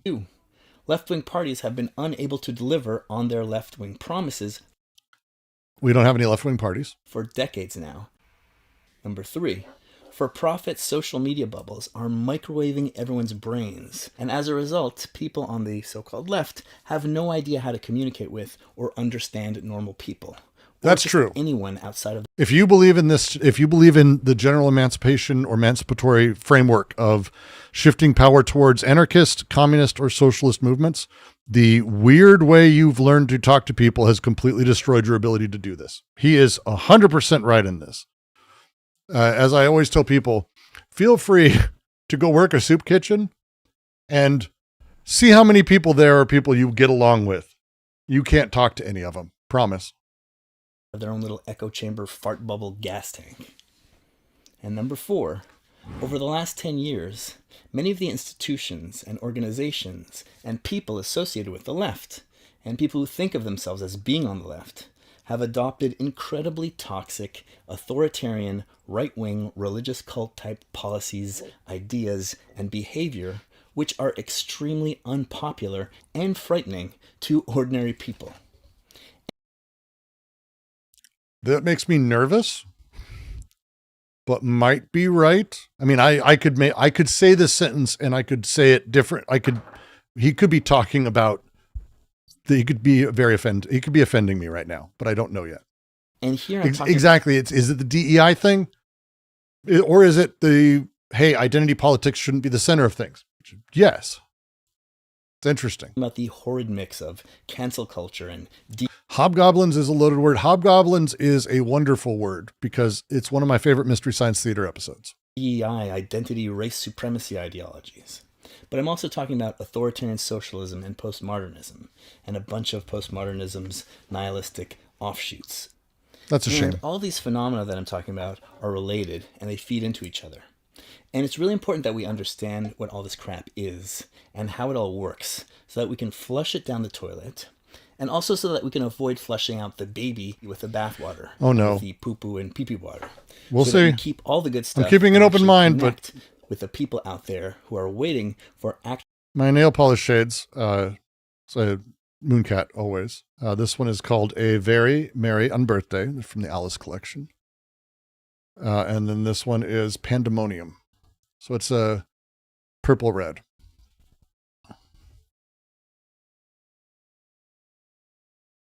So we're just fundamentally misunderstanding postmodernism. So here's the thing. Let me try to take it in fully good faith. Because there is a path where saying that is just misunderstanding postmodernism. Then there's, if I were to say the same sentence, it would be about how most people fundamentally misunderstand postmodernism. And they think, thank you, Bart. Thank you very much. Goddard, Senator Anjad, Ego, and Chris, welcome to the collective. I'm just going to get a bunch of membership beeps right now. Should probably enable captions. All right, why not? Actual egalitarian policies and ideas, and for some hope for the future. If we can do this, if we can flush the left-wing toilet, I actually have some optimism for the future, because I think we're approaching a time when conditions are changing quickly, and those conditions are not only going to be right for left-wing ideas to become extremely popular, but they're also going to be right for left-wing ideas to actually get implemented. What? And as you're watching this, note that if you can see the value of what I'm laying out here and you want to see it explored in depth, don't forget to do all the like and subscribe stuff. And if you're able to, please. Again, what's the next step? Like this is, so to go back to what I was saying, there are a lot of people who take the postmodern pill or the Nietzschean pill and they end up reactionary and they don't realize it. Let's take plastic pills. Plastic pills. Plastic pills is a reactionary and fascist and doesn't get it. Can you give membership from Streamlabs? I have no idea. I don't think so. You can go the wrong direction with postmodernism. Absolutely. And I think most people who end up in thinkers around this do. And they end up in a place that's about paralysis. When I critique Michael Brooks, who's terrible. Not Michael Brooks. Brooks, what's wrong with you? Michael Burns. Michael Brooks. Goddamn. When I critique Burns, he did this. He basically said, oh my God, postmodernism means we can't do anything. This is the Mark Fisher impetism that gets created. I hate that. I think it's bullshit and I hate it. That thing is something that I think you can critique. I really do. Whether or not that's what he's critiquing. Please donate some money so that I can actually afford to do all this stuff properly. Links He's in right. the show description. I've spoken many times on this show about what left and right mean, but for those of you who are new, the left and the right are named after the places where people stood in the National Assembly in France during the French Revolution. On the right side were the people who wanted to maintain the monarchy and who wanted to maintain the special legal privileges for the nobility and the clergy and the legal handicap. My YouTube channel, I got that twice. Zendu was very generous today. For everyone else, the common people. On the left side, you had those people who wanted... I love working with postmodern. So here's the thing. Postmodern thought is a tool. Materialism is a tool. Marx didn't it's not about any of the things people generally do talk about it as. It's tools. They're all tools and lenses and ways to understand and connect with people better. 100%. Not that the terminally online weirdos. Wanted to abolish the monarchy, and they wanted to form a democratic republic where everyone has equality before the law. And you even had a more radical wing that was interested in economic equality as well. Ideas like everyone should have an equal plot of land to farm. And later on, people started using the terms left and right in reference to those positions. And essentially the left has always referred to those people who want more equality of power, which implies more economic equality and more democracy. And the right refers to those forces in favor of hierarchy of power. Always worries me when people put freedom here, because the people on the right believe that it yields more freedom. And so this puts you in a place where you're like they don't want democracy. That's a good one. Use that. They don't want equality of power. They want hierarchy of power. They don't want economic equality. They want economic. Saying they want economic inequality is incorrect. They want hierarchical economic structures. Like when you say this, you put people in a place where they're not really dealing with people where they're at. Thought the term left right was resurgent seating arrangements. That's what he says. It was specifically in France, but yeah, it's not. That's not what it refers to. That's where it started, but that's which implies more inequality and more authoritarianism. And these terms got confused over time for a few reasons, but mostly having to do with the Cold War. Cool.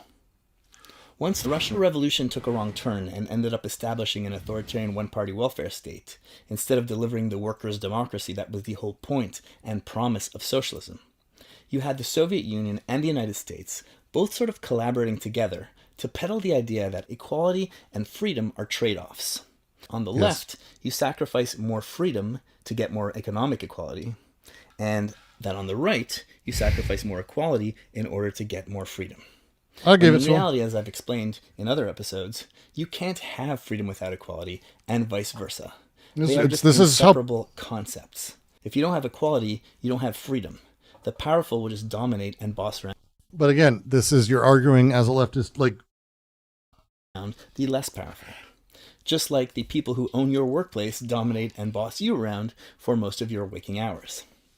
That's why the slogan in the French Revolution was liberty, brotherhood, and equality. Another factor that confuses the meaning of left and right is that the moment that left-wing organizing had started to win the right for... All right. What are the fucking chapters, dude? I can't do this. This is bureaucratic, urban, anti-rural socialism. Why can't the left deliver on its major promises anymore? Crises in the 70s. Okay, cancel culture. Burning witches is right-wing religious politics. Oh, no.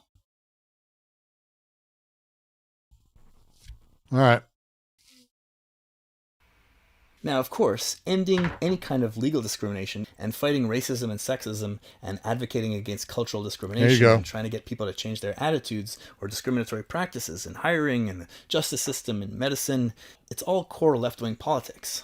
But what happens to your politics and to your policies if you abandon economic rights and you just focus on race and discrimination issues?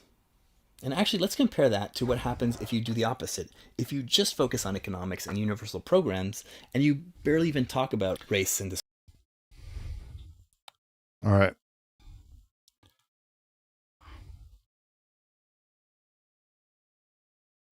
So, my guess, and I get the idea, is, hey, look, you're talking about trying to make trans people have rights.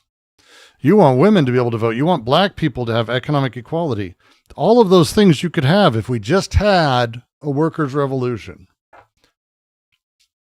Yes. But we're not having that. So, now what?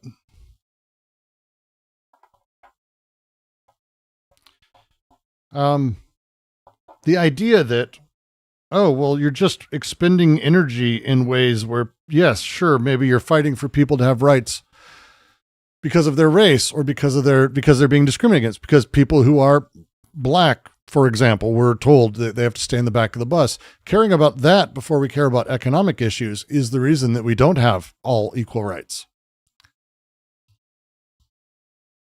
That's going to be the argument. Idealism is so insidious. discrimination on identity politics. Well, the results are night and day.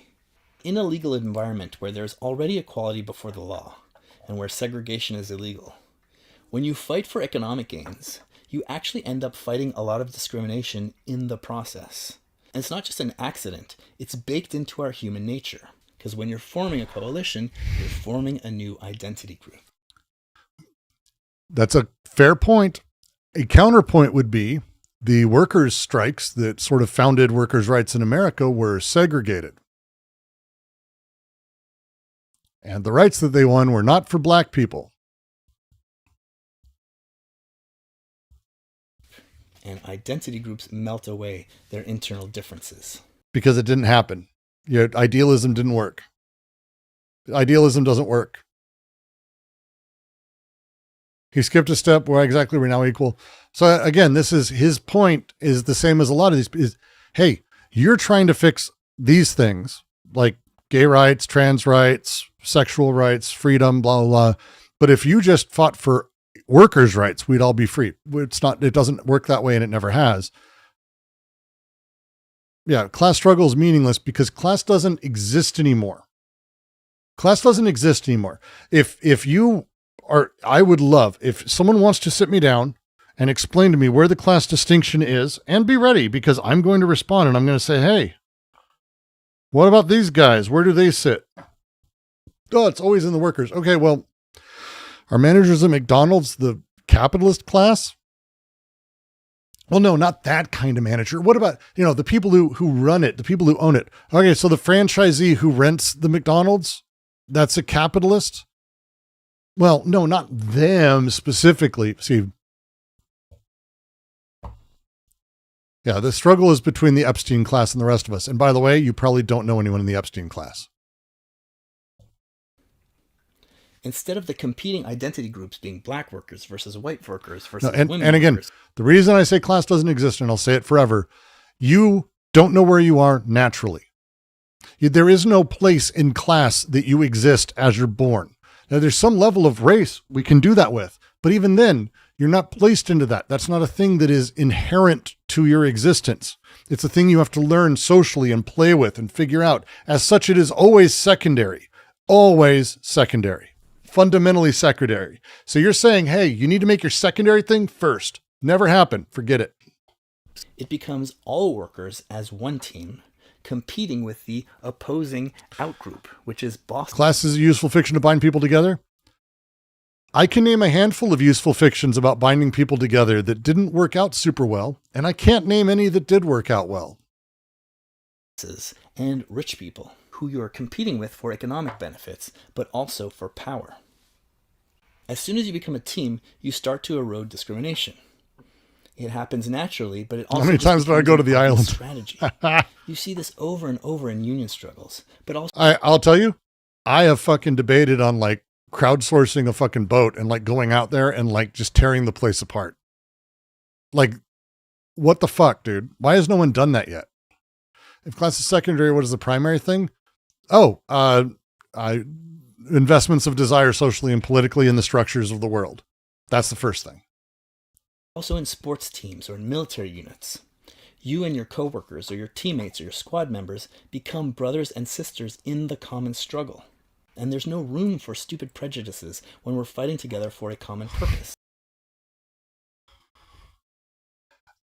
I have been on many teams. I've been working at many companies. This is a romanticization at best of a process that does not actually happen. It just doesn't happen. Like, there are many stories of guys who there might be one or two. One who's let's talk about football players. Famously went to Iraq to try to fight for freedom and started speaking out against it and really upset people behind him. So they fucking killed him. His own squad mates, his own teammates fragged his ass, and then they hit it. That happened in Iraq. That happened. American famous story. No one cares. This doesn't happen. This is a get in line. That's why it works. This is, I don't like this.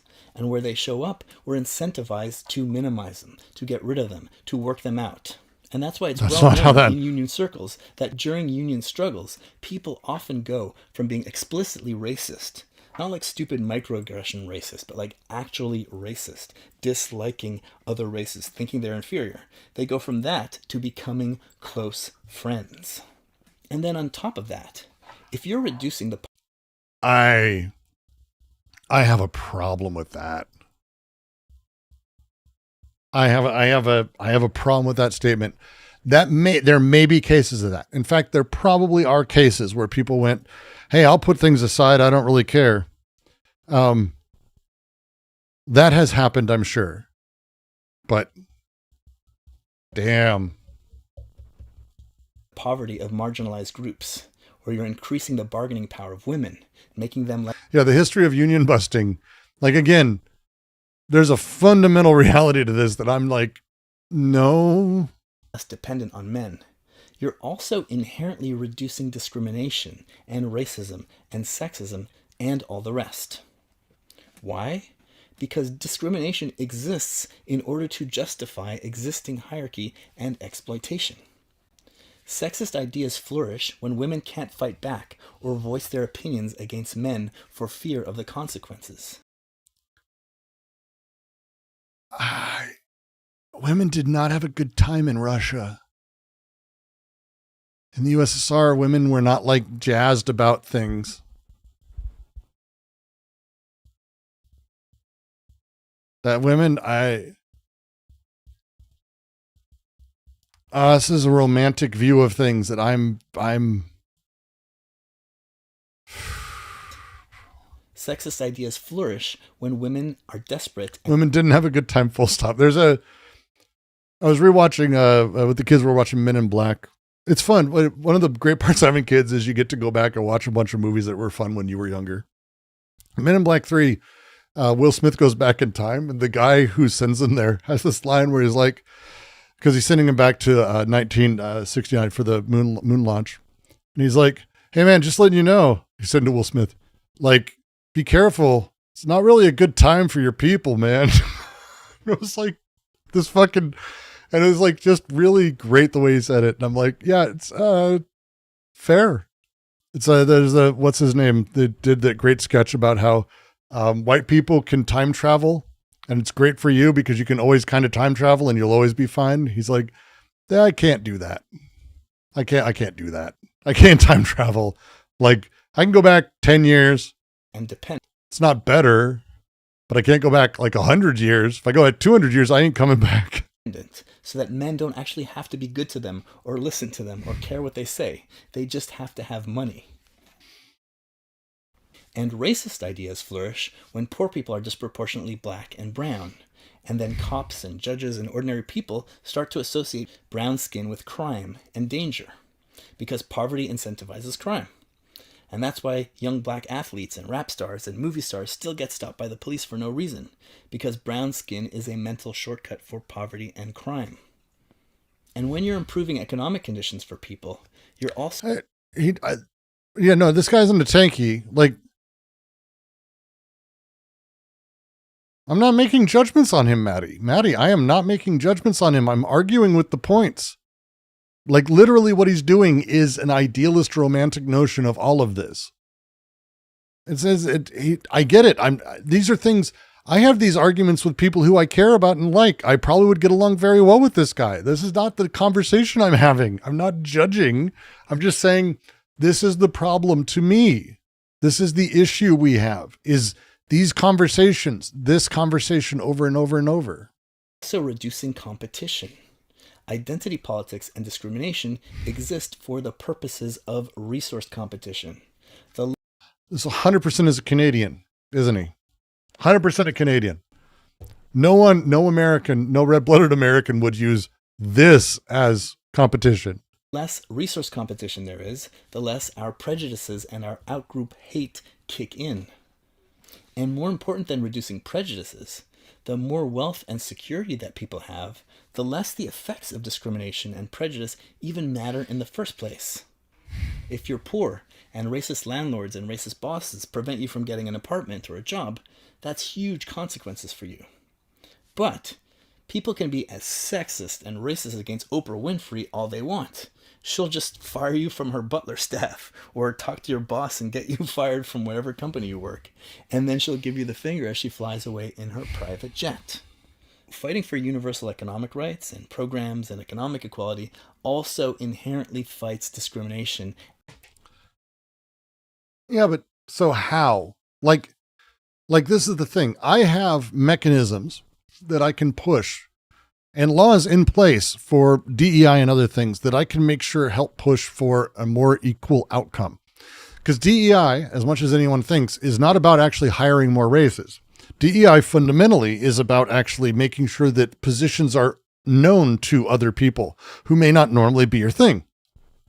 In video games, one of the challenges video games had for a very long time, actually, is that the people who worked in the industry primarily came out of like comp sci departments, for the most part, at bigger universities, which meant that the pool of people they hired were from those universities. Even when they put out a job, the people didn't see it because where were they advertising? Well, they were at the university. They were advertising in those magazines, those things. Where do you put the jobs up? Well, for a long time, that's what you did. The whole point of like DEI and an understanding of it is to actually go out and place those advertisements where they wouldn't be found normally, and to try to find audiences that may not see it normally, that you can hire from, that you can grab from. Go to colleges you wouldn't normally go to, out of state, Southern schools, especially.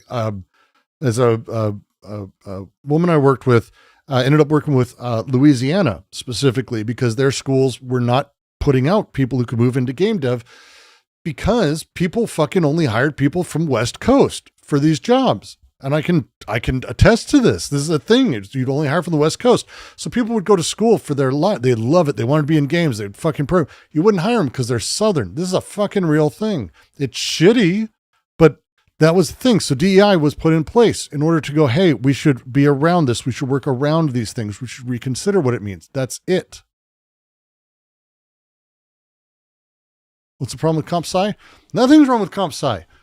Hiring from the same 7 fucking comp sci programs yields the same people. And you don't want that. It's not that they're racist or comp. You hire from the thing you know. When I started my company, I got my investment. I didn't want to hire people that I didn't know for things. I went to my well. I was lucky. I've known a whole bunch of different people and I grabbed from everywhere. When I did my piece at Starbreeze, and I was head of VR there, my team was half women and I was one of the only 2 white guys in the entire thing. There was a reason I did that. It's because I wanted to spread out. And I'm not alone in that. It's a Swedish company. They push for that kind of thing, but you hire outside of your comfort room. It's comfort because it's the easiest thing to do. And it is. That's it. But isn't the argument that currently underprivileged people could live in the same place and thus would know about those jobs if there was better economic equality? Well, how would they live in those places? Because it's, again, now everything's more global. It's a very much more complex discussion. But I'm talking about like 10 years ago when it was like, LinkedIn wasn't a place you looked for jobs. You would go to job fairs, you go to conferences. I drove with my brother. How we both got into games is we drove to games conferences around the country. We lived in Denver. We went to Austin Games Conference multiple times, drove down, went to E3, worked GDC so I could get a pass. My brother as well.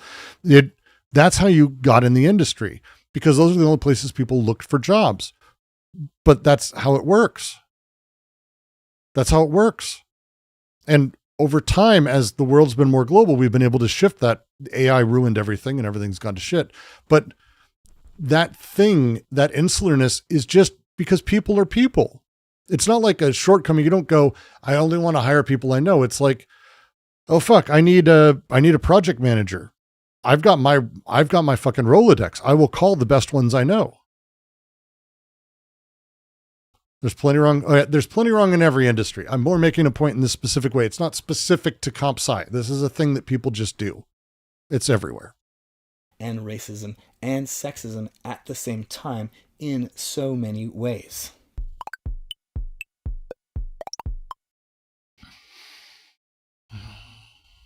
There is a good version of this argument. Now let's look at Rolodex. Yeah, well, okay, fine. what Fuck happens if you try to focus on equalizing identities like race and gender and religion to the exclusion of focusing on universal economic gains in a society where everyone already has equality before the law. You end up making everyone's economic situation worse, and you make discrimination and racism worse. In a society and religion, look at what happens if you try to focus on equalizing identities like race and gender and religion to the exclusion of focusing on universal economic gains in a society where everyone already has equality before the law.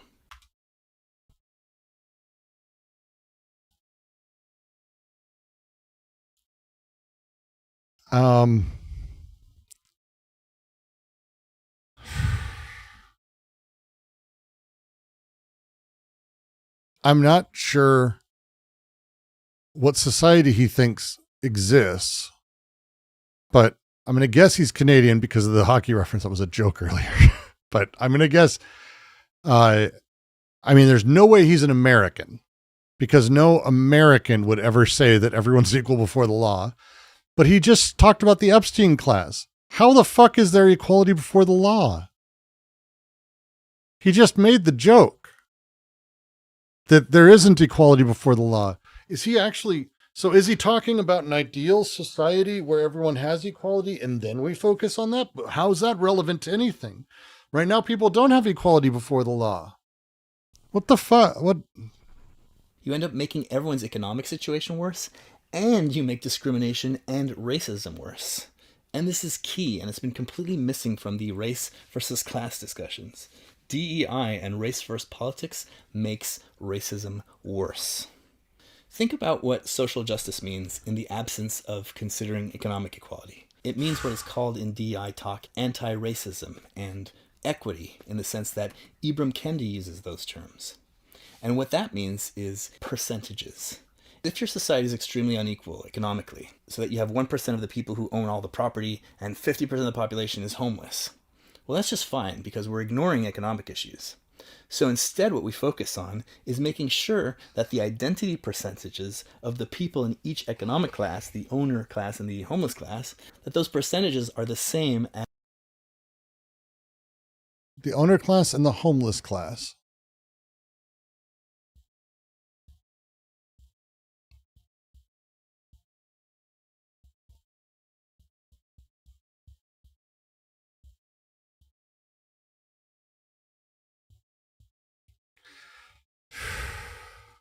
as in the general population. So if you're in the United States, if I were taking this in the best faith way, I still would have issues with this. I have issues with this. We do not live in a society that is equal before the law. No one does. If you're going to bring up Kendi and you're not going to talk about like Black Lives Matter and the things that Kendi was speaking to, I'm not sure how, like, I'm against identity politics. I am. I don't believe in them. I think they're awful. I do. I do. But I will never speak against someone who's working towards them because they're working for people's freedom and bettering the lives of people. I would love to be in a world where there was no such thing as trans or cis, where gender didn't matter. I don't give a fuck about any of those things. I don't think they matter. I think they're irrelevant. But if you are in a position where you are being discriminated against, where you are not being allowed to have the life you need to fucking have, power to you. Like, help you. We need to help you. You are a person and you deserve dignity. Everyone deserves dignity. And I know how to help those people. I know how Kid Not Kin and Becoming go to fucking ICE and protest because of what's happening to everyone. That's identity-ish politics. That stuff I know how to protest. This stuff, what do you want? What do you want me to do? You said United States, half of the 1% owning class needs. Trans philosophers said transgenderism would not exist without capitalism. Yeah. Like, capitalism and the way that it creates identity is, I think, basically this setup. It says Todd has that. What's his name? One sec. Let me make sure. I don't want to get the wrong video. I don't want to flash the wrong thing on screen. But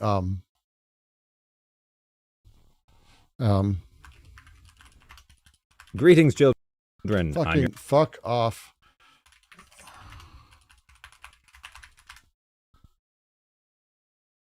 Todd McGowan has the best video on this with the worst production value that's ever existed.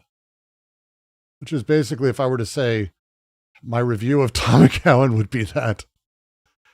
Got to be very careful because he plays video clips in here that I cannot watch. What's interesting, though, is that the destruction of the enemy doesn't eliminate the hatred of the enemy. It actually augments it. So the more the enemy disappears, the more the figure of identity politics increases hatred of the enemy and enjoyment of the enemy.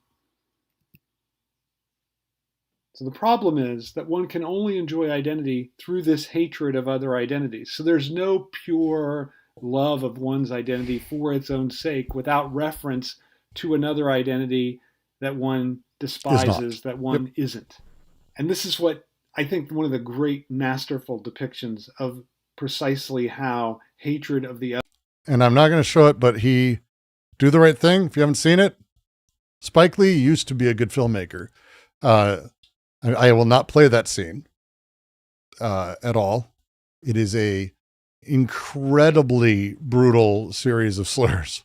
Identity for each of these characters in Spike Lee's film is intricately linked to the identity that they're despising. So there's no identity isolated just in oneself. Instead, the enjoyment of the identity depends upon this connection to the other. The other thing that identity politics does is it's constantly striving for symbolic recognition. So the point. Is the video not age restricted? I don't know. I will not be playing this clip. I just, if you know the movie, you know exactly what I mean. But it's phenomenal. He goes through it and says it beautifully. Brings up Ken Crenshaw. Oh no.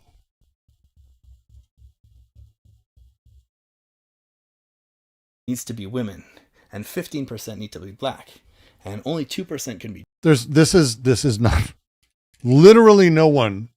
General population is making sure that the identity percentages of the people in each economic class, the owner class and the homeless class, that those percentages are the same as in the general population. That is not. The goal is, if they're widely. Let me explain how DEI works really simply. Hey, everyone who works here is named Chad. That's weird. We should hire someone who's not named Chad. DEI. That's it. It's, hey, how many people are named Chad? Well, it's like less than 1/10 of a percent. Wow. And like 90% of, we should try to make that number match more. DEI.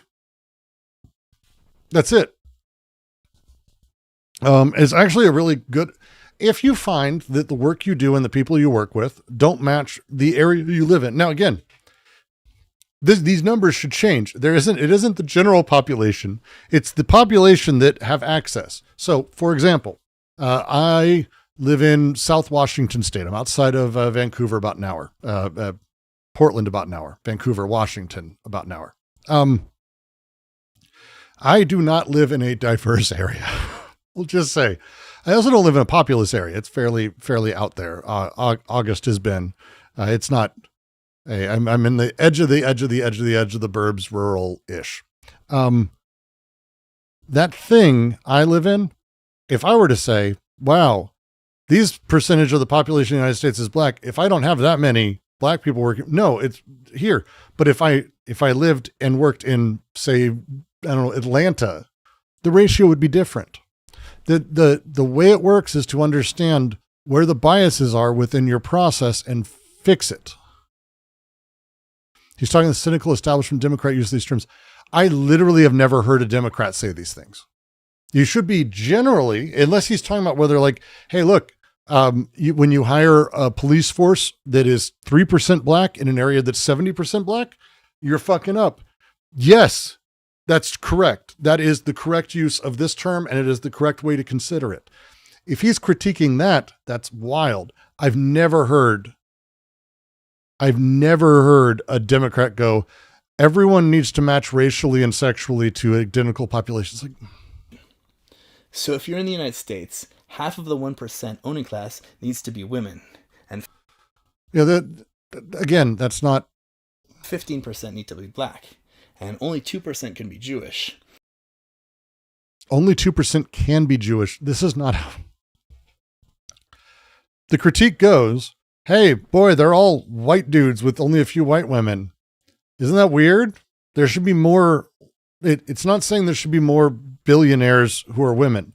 I'm sure those exist, but that's the meme. It's the meme. You be more cynical than me. That's fine. This is and frustrating. 1% need to be Native American. And for the homeless class, you don't try to solve homelessness because that's an economic issue. You just need to fight discrimination, which means you just make sure that 50% of the homeless are women and no more than 15% are black and 2% have to be Jewish, etc. No one's saying, I know he's being facetious, but like he's being facetious, but no one is saying that. Therefore, the rest of it doesn't work that way, does it? Or actually, let me steel man. It should be that. If you look at homeless populations, for example, my area, and you go, actually, most people are white. Well, most people who live there are white. Oh, okay. Well, then that kind of makes sense. Hey, most homeless people are black in your area. Holy shit. But I don't live in a primarily black area. That must mean something structurally is fucked up. That's what like the lens of critical race is about. That's the point. I don't understand the logic of segregation. Then you would love the fact that in the South, there are segregated graveyards. Think about that. It's my favorite thing that you see in the South, segregated graveyards. It's amazing. Oh, 10% of your society are slaves? No problem. So long as only 15% of the slaves are black. Literally no one. And 40% are white, then you're good.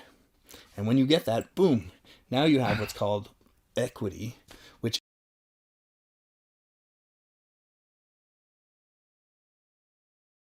what?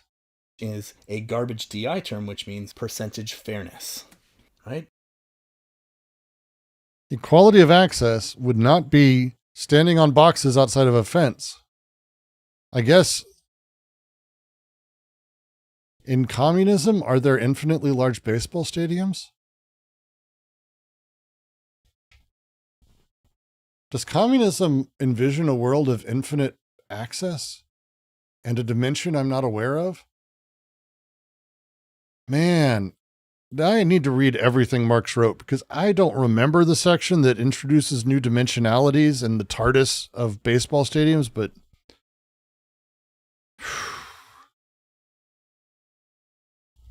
I'm pretty sure equality of access. And by the way, if you want to solve this for me, socialist, I'd love it. How do you have a baseball stadium that literally anyone can go to and sit anywhere? Feel free to explain how baseball works. Feel free. I'd love to know how baseball can fundamentally work. I'd love to know how anything can work. It's completely absurd. But this is exactly what this idiotic ideology actually prescribes. It's not true. This is what Ibram Kendi advocates for in his famous book without even realizing it. That's just not true, actually.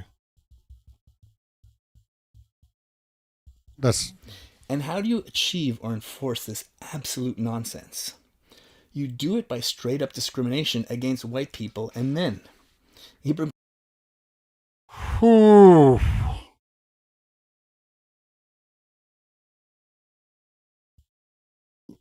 Maddie, I am struggling here, Maddie. Maddie, are you still here?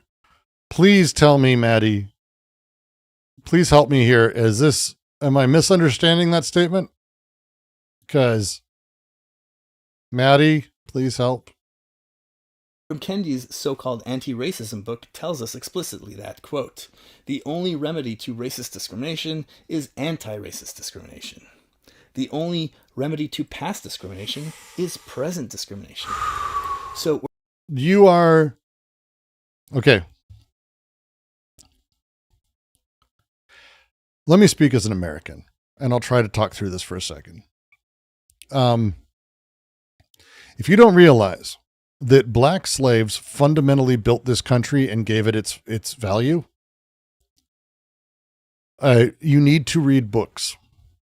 Because the reason that the United States was able to become a dominant economic power was tobacco and cotton, period.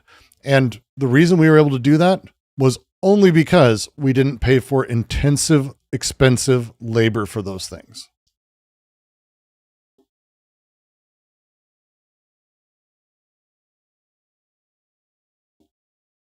Fair enough, Maddie. Fair enough. This is I have a big issue with this statement, actually, in general. This is a really gross thing. That money that was able to be made off of that and the literal trade of human bodies, black bodies, not only founded what we understand as our modern banking system, but also our modern insurance system and our modern stock market system.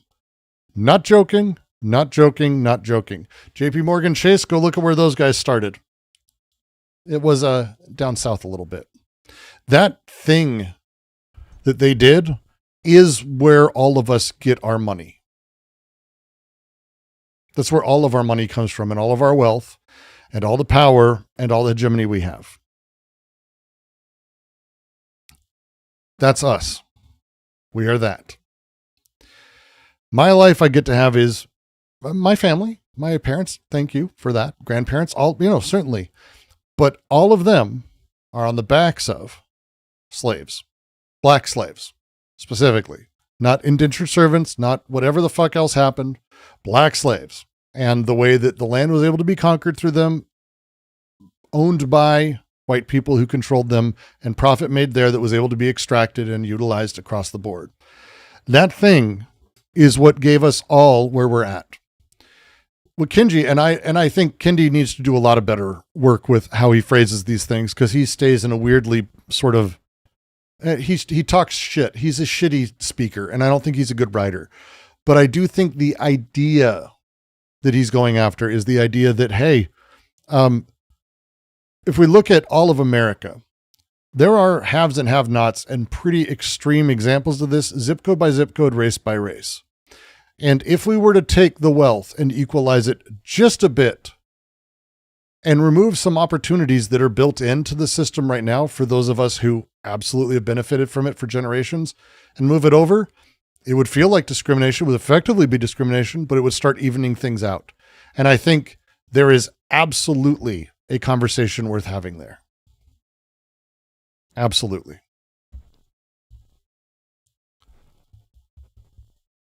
Heartbreaking to have to explain that to anyone who claims to be on the left. Identity politics I don't agree with, but understanding that identity and race has been a force of material reality for people. Oh, race is just an ideological quality. No. If people were actively made poor of it, it materially affected them. Yeah. Is race bullshit? Absolutely. So is sex, so is gender, all this stuff. It doesn't mean it doesn't affect people. It doesn't mean it doesn't literally build where they're at historically and socially. And to not make up for that, and to not think about making up for that, fundamentally doesn't give a fuck about how class was formed in the first fucking place. Wherever the percentages are off for certain groups, you need to discriminate against the people who are overrepresented in good things and underrepresented in bad things. So you need more white people in prison, but less Asians and less white people in elite. This is the most bad faith take you could have of that book that there is. That's the most bad faith take I've seen. And I watched Tucker Carlson talk about Kendi. Dude, you got to do better. You got to do better. You can't do this. If you really care about people and you care about emancipation, this is not the way you can do this. You cannot say this shit. You cannot fucking say this shit, dude. Colleges and less Jews, etc. And of course, you're not paying attention to economic class. So what that means in practice is you just get more poor white people in. Does this guy care about people? I don't know. I don't care. If he wants to or if he claims to, he can't be saying this stuff. Prisons and more rich black people in elite colleges. And I'm not joking about this prison stuff. In Canada, there are rules where judges have to take into account the race of the person that they're judging.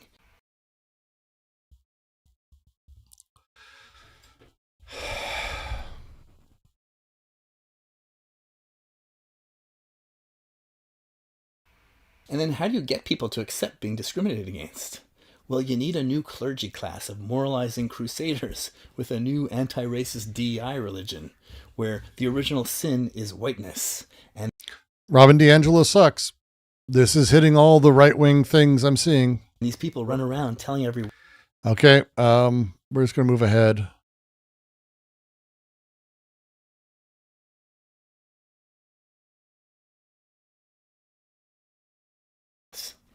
In the 1920s, the German government kept trying to ban the Nazi press and shut down Nazi speakers and jail them. And all it did was make it look like the Nazis were onto something that the authorities didn't want the people to know. And so it just helped the Nazis to keep growing and growing in popularity. That's not true.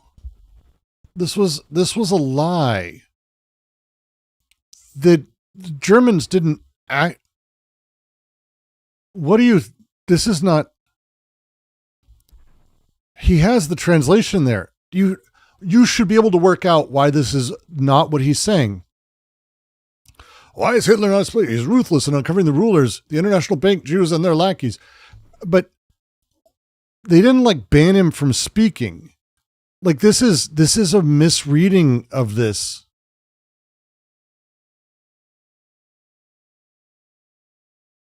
This is a misreading of this at a fundamental level. If you go back through, there were versions of censorship, which, by the way, I believe was deserved. He was calling for the murder of other people, and it led to it, and he literally, ended up doing it. Again, Hitler wasn't the one to stop. As I say, if you think killing baby Hitler would have stopped World War II, you're fucking stupid. But this is not. Not being able to question or debate is the appropriate politics of theocracy or dictatorship. It has no place in a democracy and certainly no place on the left. That's not true either, by the way. I don't believe that's true. And again, like with DEI, cancel culture has straight up right-wing results. How quickly did all the universities start using all the infantile language about safety and harm to justify shutting down people who are criticizing Israel and the war on Gaza? The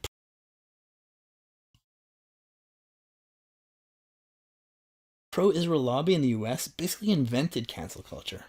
Every criticism of Israel is anti-Semitic, and Jews are conflated with the Israeli government because everything is identity. any critic of Israel as a racist terrorist and he's demonized, or as he's a self-hating Jew, and you're weaponizing victimhood. It's all the same stuff as DI cancel culture, and it's all right-wing stuff. It always has been, and it always will be. From the end of World War II until 2015 or so, you had decade after decade of not just an expansion of legal rights for every minority group, for black people, for women, gay people, etc., but you also had a general growing consensus that people are all equal and that there's a value to social diversity.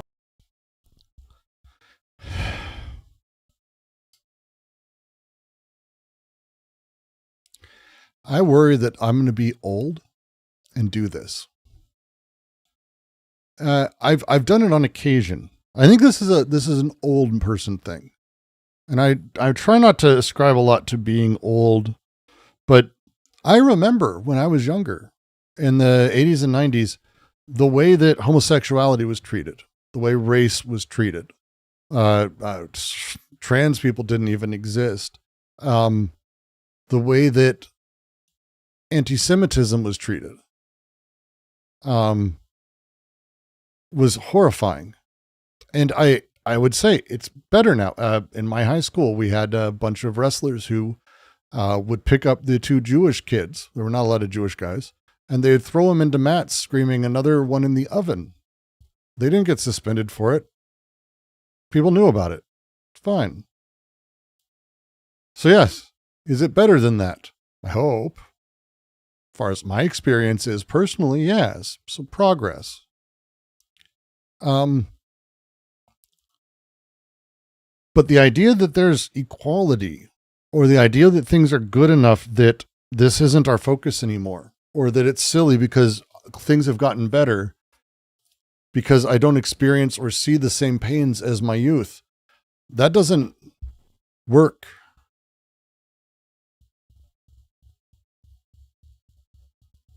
I don't think it works. This is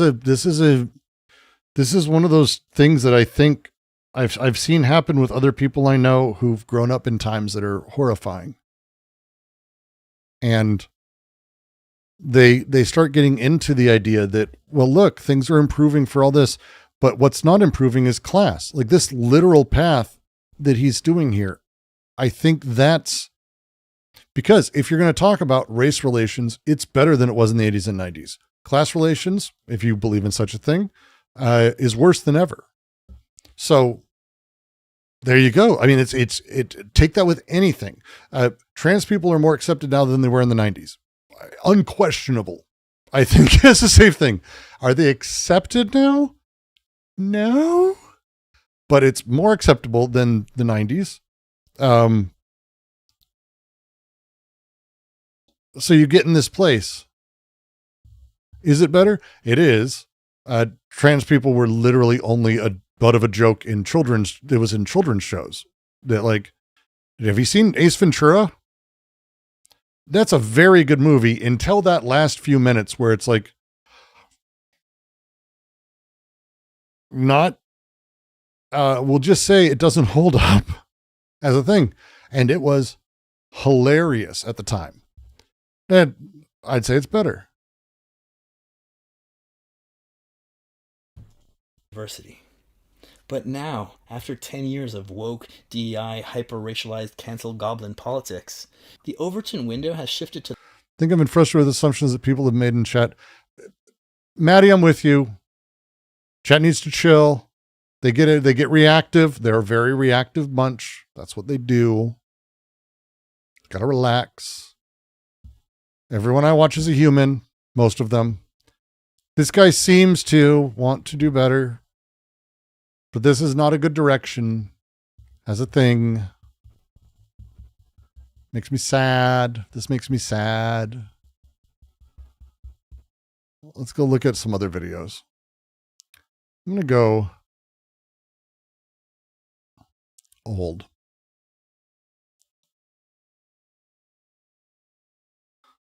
All right. Origins of patriarchy and dominance.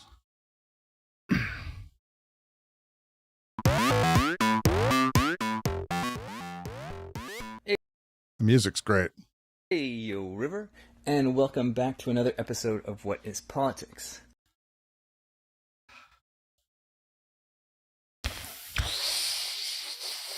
Well, Maddie, this is 4 years old. Recently, I did a segment where I talked a bit about the relationship between cancel culture and at-will employment, and how what makes cancel culture something that actually matters, at least in the United States, is that in 49 of those states, employers are allowed to fire anyone for almost any reason, including for no reason at all. Having the wrong political opinion, having the wrong kind of sex at home, being too attractive, not being attractive enough, all these things get a pass in the American legal system. On top of this, in an economy where the ultimate purpose of an enterprise is to benefit the employer and nobody else, there's every reason for an employer to fire an employee who's being unfairly targeted by false rumors or by a defamation campaign, even when the employer knows that the employee didn't do anything wrong, even when the employer agrees with the employee, even when the employee is the employer's daughter, and these are all real examples. And always keep in mind that the word employee literally just means human tool. And actually, a couple of weeks after my video came out, Jacobin put out an article called "At-Will Employment is the Real Cancel Culture." So, you're welcome, Jacobin. Anyhow, in that segment, I defined cancel culture as the habit of appealing to authorities, usually employers, to get people fired for saying things that some people don't like. Now, several people pointed out to me that this definition is too narrow. Getting people fired or banned is an important aspect of cancel culture, but there's a whole other aspect that doesn't involve employers or... Cancel culture doesn't exist. Cancel culture is a lie told by people who need something to complain about. It doesn't exist. authorities at all, where the punishment is limited to extreme social ostracism and defamation, which happens more in peer groups and in social media. Now, there have been some debates among people who... All right, let's go back. Older videos. Let's find another. David Graver, Dawn of Everything critique. Good. Oh, it's multiple videos. How dominance hierarchy forms. Do egalitarian societies exist? Oh no. What causes societies switch from hierarchy to equality?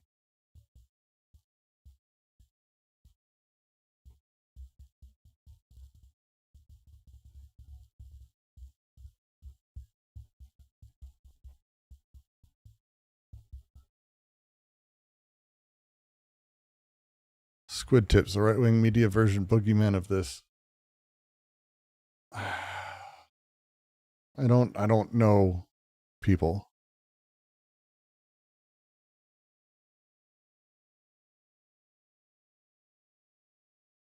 If you love your children, if you love your country, if you love the God of love, make sure that you have slaves of all races, ethnicities, and genders, all in proportion to their numbers in the general population. Richard Allen, abolitionist, freed slave, and founder of the first Black American church, if he had been a modern-day liberal anti-racist activist.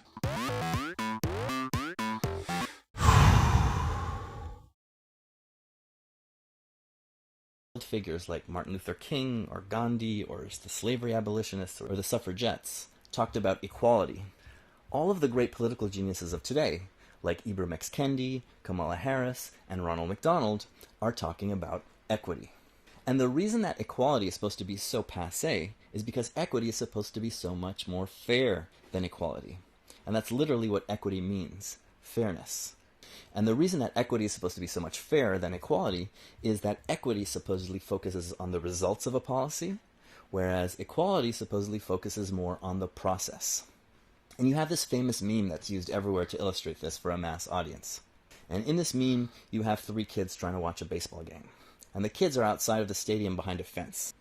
And the kids are all black or brown, and there's this implication that they couldn't afford to buy the tickets. And the meme is 2 panels. I'm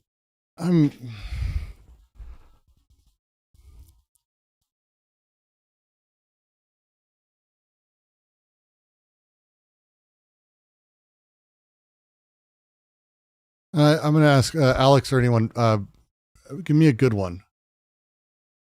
Is there a good one? Because it's... Oh, I want a short one. I need a short one. I'm just going to look at a short video. Because these are all really just a lot.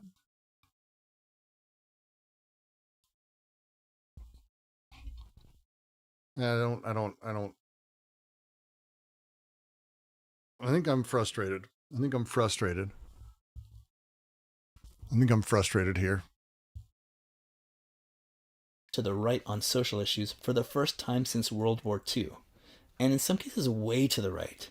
It's now become mainstream to argue that feminism was a mistake, that women should never have sex before marriage or else they're ran through, that low IQs are all equal, and that there's a value to social diversity. But now, after 10 years of woke, DEI, hyper-racialized, cancel goblin politics, the Overton window has shifted to the right on social issues for the first time since World War II, and in some cases way to the right.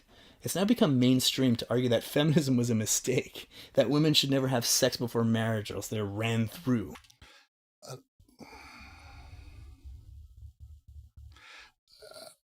It's not mainstream. It's capital putting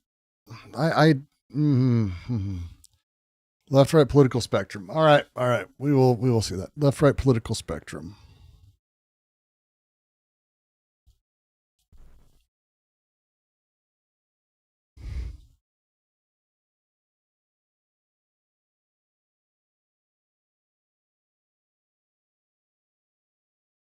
Hello, fellow kids, and welcome back to What is Politics? In the first episode of this podcast, we talked about how politics is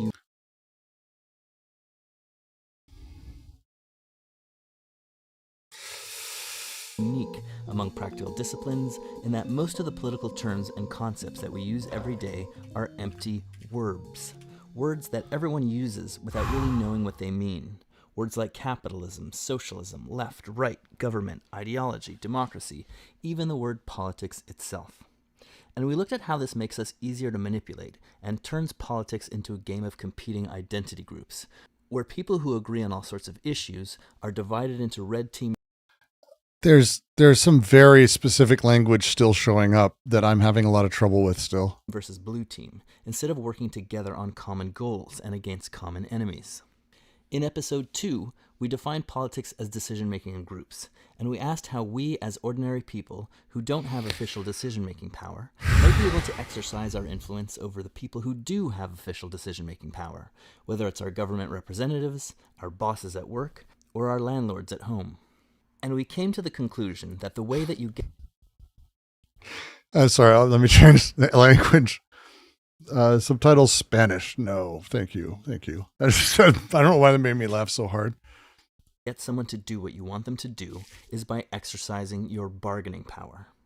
But before we start looking at how we exercise and increase our bargaining power, we need to figure out what sorts of things we want to use our bargaining power for. And to do that, we need to understand what the political right and left are all about. There are no political verbs more misunderstood and abused than left and right. Since the 1964 publication of The Nature of Belief Systems in Mass Publics until today, you have study after study showing that a large majority of people can't identify a far left position from a far right one. You're very kind, Goddard. You can stop. You're a little obsessive, my friend. I love you. Routinely describe themselves as right-wingers while supporting mostly left-wing economic policies. Or else they describe themselves as hardcore left-wingers while supporting extreme right-wing political institutions. While people who describe themselves as moderates or centrists typically hold a mishmash of extreme right and left-wing views. As a result of the confusion about left and right, more and more people think that these are obsolete terms. By the mid-1950s, you already had certain authors complaining about these terms being outdated. You can find a short piece online called Neither Left Nor Right by libertarian capitalist Leonard Read from 1956, where he writes about how left and right end up being the same thing at the extremes, and he gives the example of Hitler's Nazi Germany on the extreme right and Stalin's Soviet Union on the extreme left, which resembled each other in important ways. Therefore, according to Read, the real divide in politics is not left and right, but authoritarianism versus libertarianism, his preferred ideology. This idea that left and right converge at the extremes. Do you have any timestamps here? Here I go, anti-anything. But Sure, SH0T Can you give the tipped example of $4.20. This guy did not read Kendi's book. Just flat out. And he No. should. It might help him stop being a dope. It's very frustrating. It's very frustrating. And again, I have qualms and issues because I don't believe in identity. Again, I don't. But the underlying thing that Kenji's talking about, I think, is absolutely a worthwhile convo. And to just dismiss it as idiotic, which is what he called it, is like, come on, dude. I don't know. I feel like I just want to because he's going to go do this history lesson again about left and right and his hands and says that you just can't define left and right because they're ultimately meaningless terms. All the common definitions like the state versus the market, or equality versus liberty, or collectivism versus individualism, they can't possibly be right if you go over what and whom these terms have been used to describe over the years.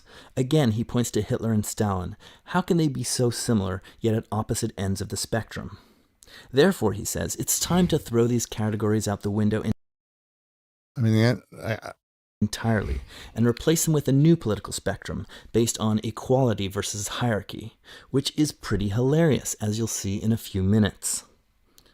All this confusion and irritation with these terms begs the question, why do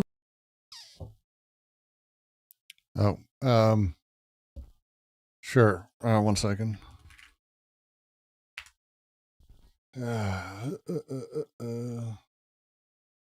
It says, has the ninja not been working? My stream bot yelling thing should be doing it. Generally tries to.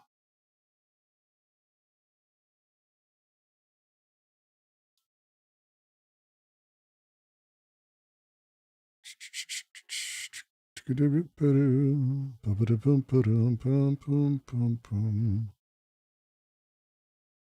the fuck is wrong with my stupid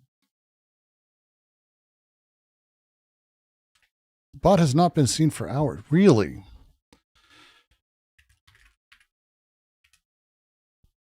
Motherfucker.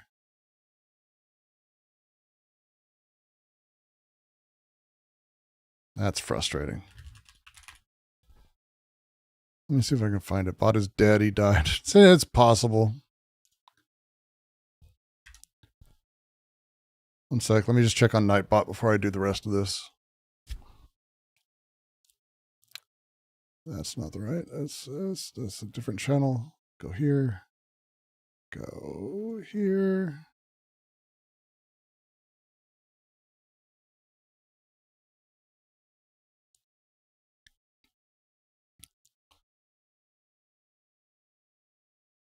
Timers. It's on. What the fuck?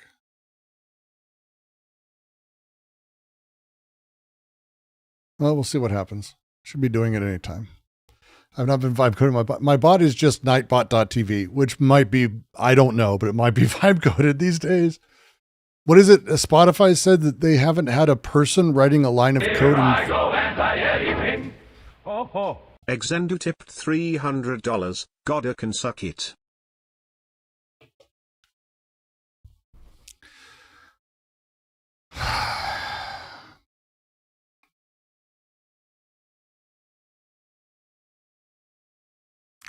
There's a part of me that just feels like crying sometimes. And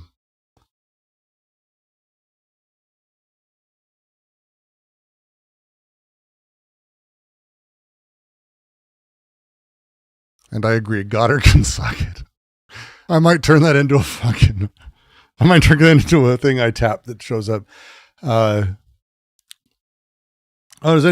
take spite. I'm not a proud man. Especially it's wild, man. That's wild shit. That's wild shit, man. That's fucking with me at a very deep level right now. So I'm gonna let this play and just let my brain go. Do we even need left and right anymore? Don't we want people thinking for themselves instead of according to some pre-packaged ideological scripts? You'll often hear politicians say things like, we need to abandon tired old ideas like left and right and just find solutions that work. And this resonates with a lot of people who want politicians to work together for the common good, instead of the red team versus blue team mentality of political parties who prioritize getting elected over finding solutions to our problems that work for everyone. You look at the readings. Well, I'm glad. I'm glad that you get something out of it.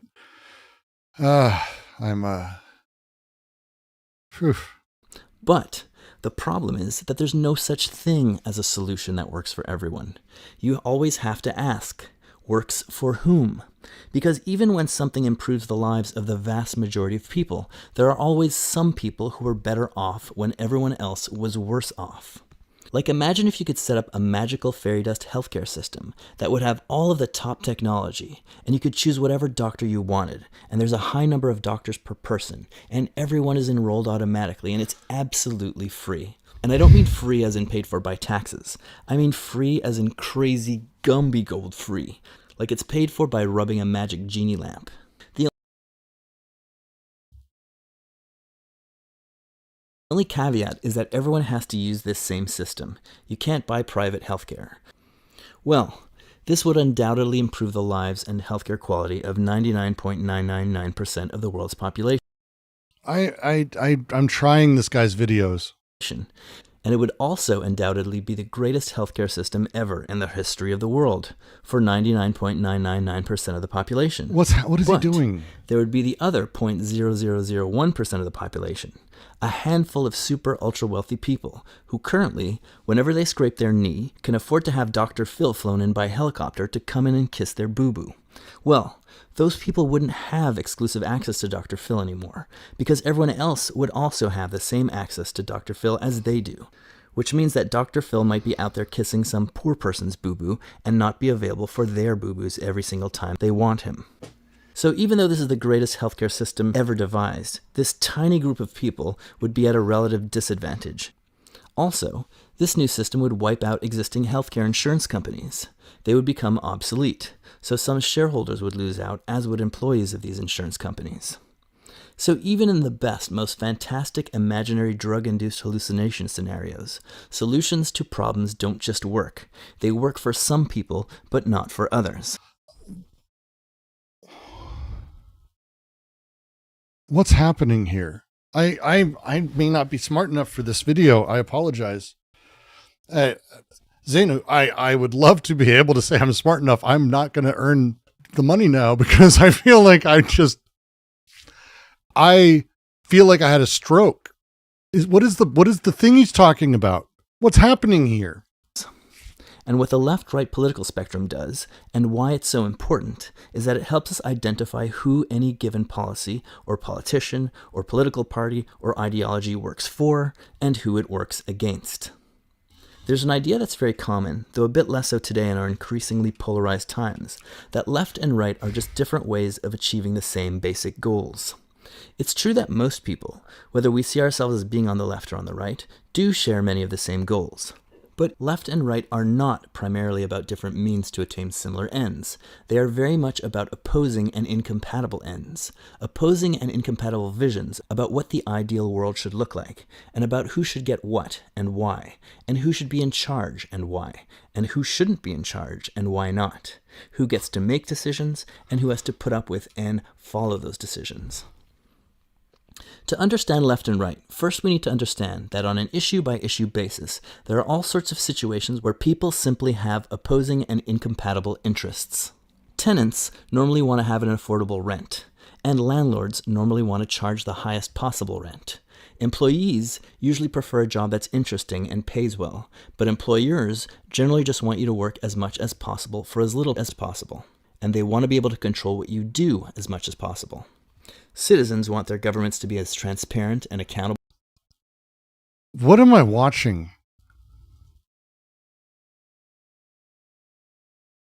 As possible, but governments usually want to be able to do their work without people watching over their every move.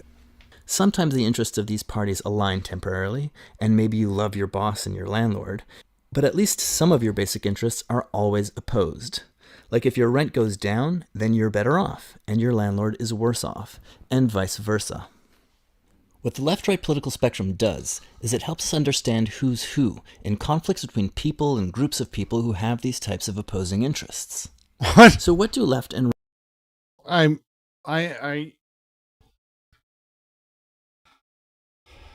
right actually mean? A little earlier, I mentioned the article "The Left-Right Political Spectrum is Bogus," where the author tells us that we should get rid of left and right and replace them with equality versus hierarchy.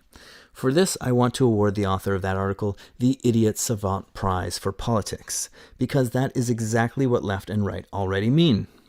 For the past 12,000 years or so, depending on which anthropologist you talk to, there have been societies where some people have had more power, more rights, and more wealth than others. And since that time, there have been those people who think that these inequalities are morally justified, necessary, and good, and there have been those people who think that these inequalities are morally unjustified, unnecessary, and bad. Those people who think that these inequalities are just or necessary are on the right, and those who think that they should be reduced or eliminated are on the left. How do we know that left and right mean equality versus hierarchy, instead of other popular definitions like the market versus the state, or the individual versus the collective, or big government versus small government? We know what left and right actually mean because of the circumstances that gave birth to left and right as political.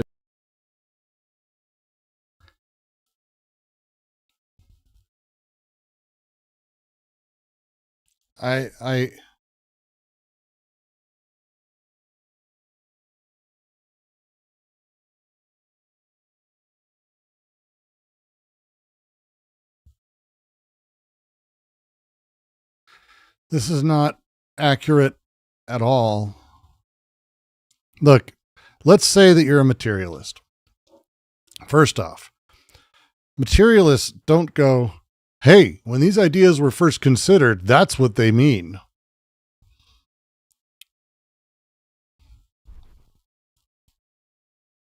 I mean, that's the opposite of what materialists do. That's not how meaning works. I can't. I can't.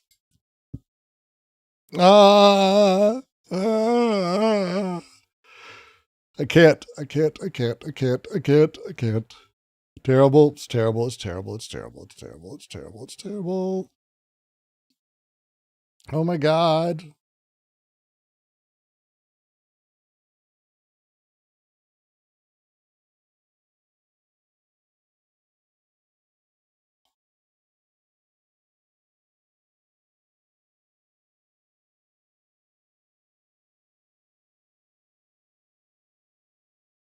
I don't know what's happening.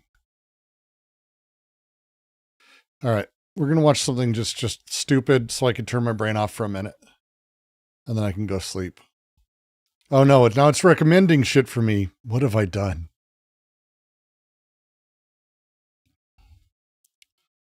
What have I done? What have I done? Let's see. Something interesting that can turn my brain off for a moment. And now I've got a bunch of David Graeber? What the fuck, man? I don't want this. Roseanne Barr's new show sounds amazing. Oh, well, that probably is funny, but not for me. Does AI think? Are we at a point where with Black Science Man, the artificial intelligence will play down how smart it is? Yes, already like the gas laws. You know, you compress the gas and it gets hotter. Why does it do that? Well, underneath, there's a kind of seething mass of atoms that are buzzing around. And so the real explanation for the gas... I'm so excited. I'm so excited. I am so fucking excited for this. Oh my God. Oh my God. Oh my God. Oh my God. Okay. I should admit to you all that I've been sacrificing humans in prayers to my God that Neil deGrasse Tyson would have Hinton on. Oh, this is making my fucking day. This makes my fucking day. Let's fucking do this. We're going to do this. Special edition. Neil deGrasse Tyson, your personal astrophysicist. And if it's special My edition, personal it means ass, we've got yeah. Gary O'Reilly. Hey, Neil. Gary. How you doing, man? My personal Former ass. Soccer pro. Yes. So, Chuck, always good to have you. Always a pleasure. So Gary, you and Yeah. your team picked a topic for the ages today. Yeah, it's one of those things that we hear about it, we think we know about it, but let me put it to you this way. We are faced with the simple fact that AI at this point We're going to talk about AI today. We are? Okay. It's inescapable. A deep dive. Oh, yeah. Yes, go. Right. It was only a few years ago when we ask people how AI works, they'll say something along the lines of it utilizes deep learning, neural networks. But They're buzzwords. Yeah. They'll toss them out. they know them, but they don't know anything about them. Mhm. So what does that really mean?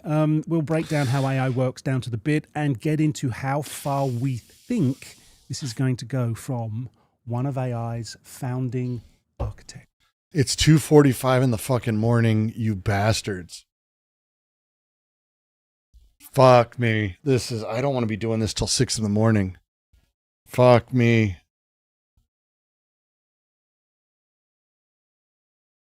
Fuck. I want to do this entire video because Neil sucks. And Hinton sucks.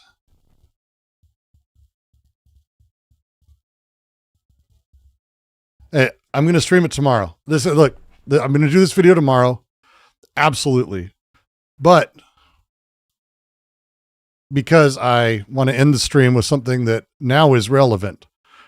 I love it. It's just giving me all these shit videos now. It's one of the things like this new algo fucking sucks so hard. Fuck me. I'm going to save this for sure. We got mall locked. I got to tell you, the mall shit's probably the most interesting thing I've talked about today because it's actual material analysis of the world.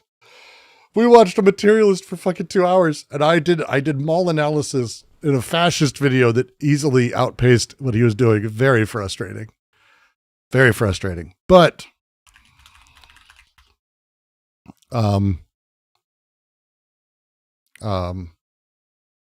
let's see.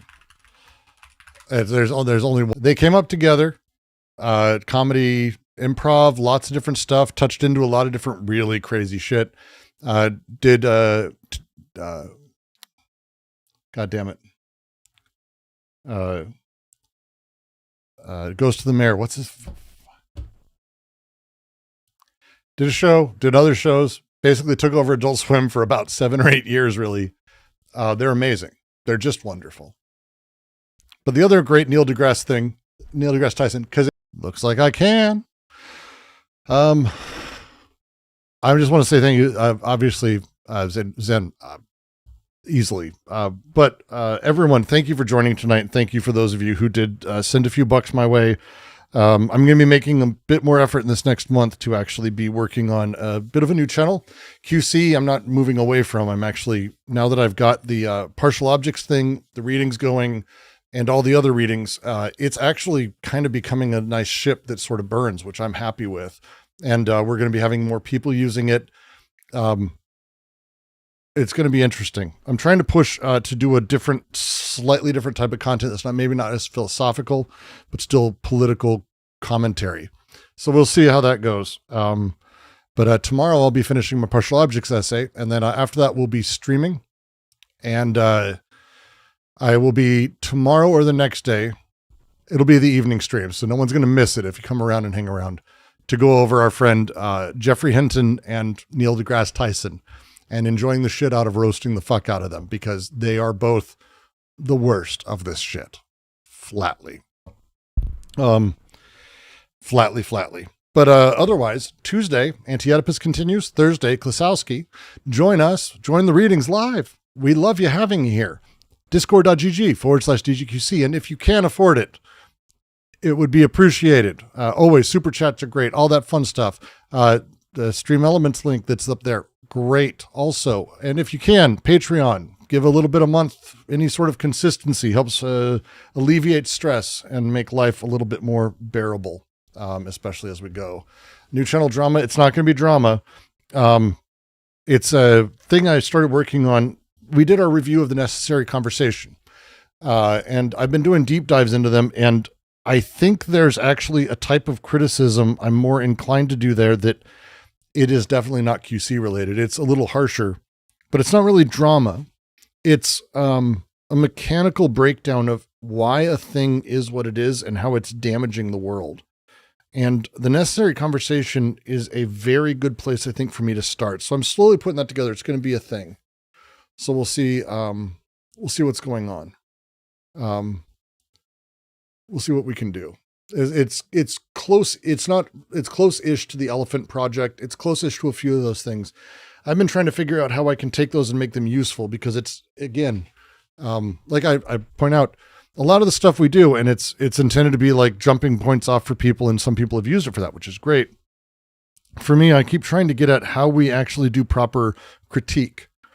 Because if I just say the necessary conversation sucks, it does.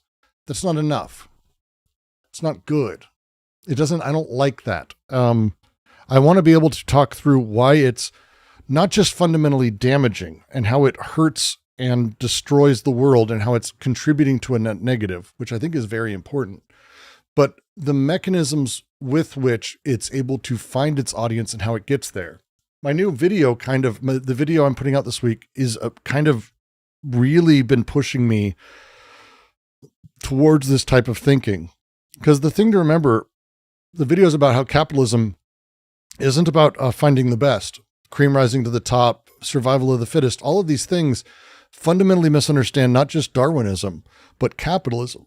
Capitalism is about finding the most mediocre, the most average. That's actually what evolution is. It's the most average. It's not the best. It's not the survival of the best. It's survival of the fittest, like a puzzle piece. And Elon Musk and Trump and these other people who are banal in extraordinary ways, the machine is building towards them. That machinery is the thing I think that is the necessary critique and the conversation to be having. And so how do I set that up in a way that is, I think, able to sort of live on its own rather than being something that's a little bit more, I don't know. Yeah, it's a conversation I'm having. We'll be figuring it out.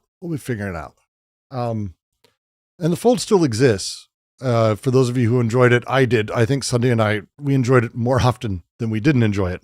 But it's just a matter of like finding places where we can do it, because we've both just been busy. It's a lot. Have you seen videos where people get OBS to record 2 videos to 1 file? Posting the QC. 2 videos to 1 file. Interesting. But thank all of you for joining. Genuinely. It's a pleasure and a blessing to be able to do this, and I appreciate it every single day that I do it, and I appreciate all of you. I always have, and I will continue to do so, because there is very few things that are quite as, I don't know. I'd be lucky. But with that, I don't think anyone's still streaming. Does anyone still exist? Oh, there we go. I'll let you guys turn your brain off with my favorite Turning Your Brain Off channel. With that, I will say, see you all soon enough.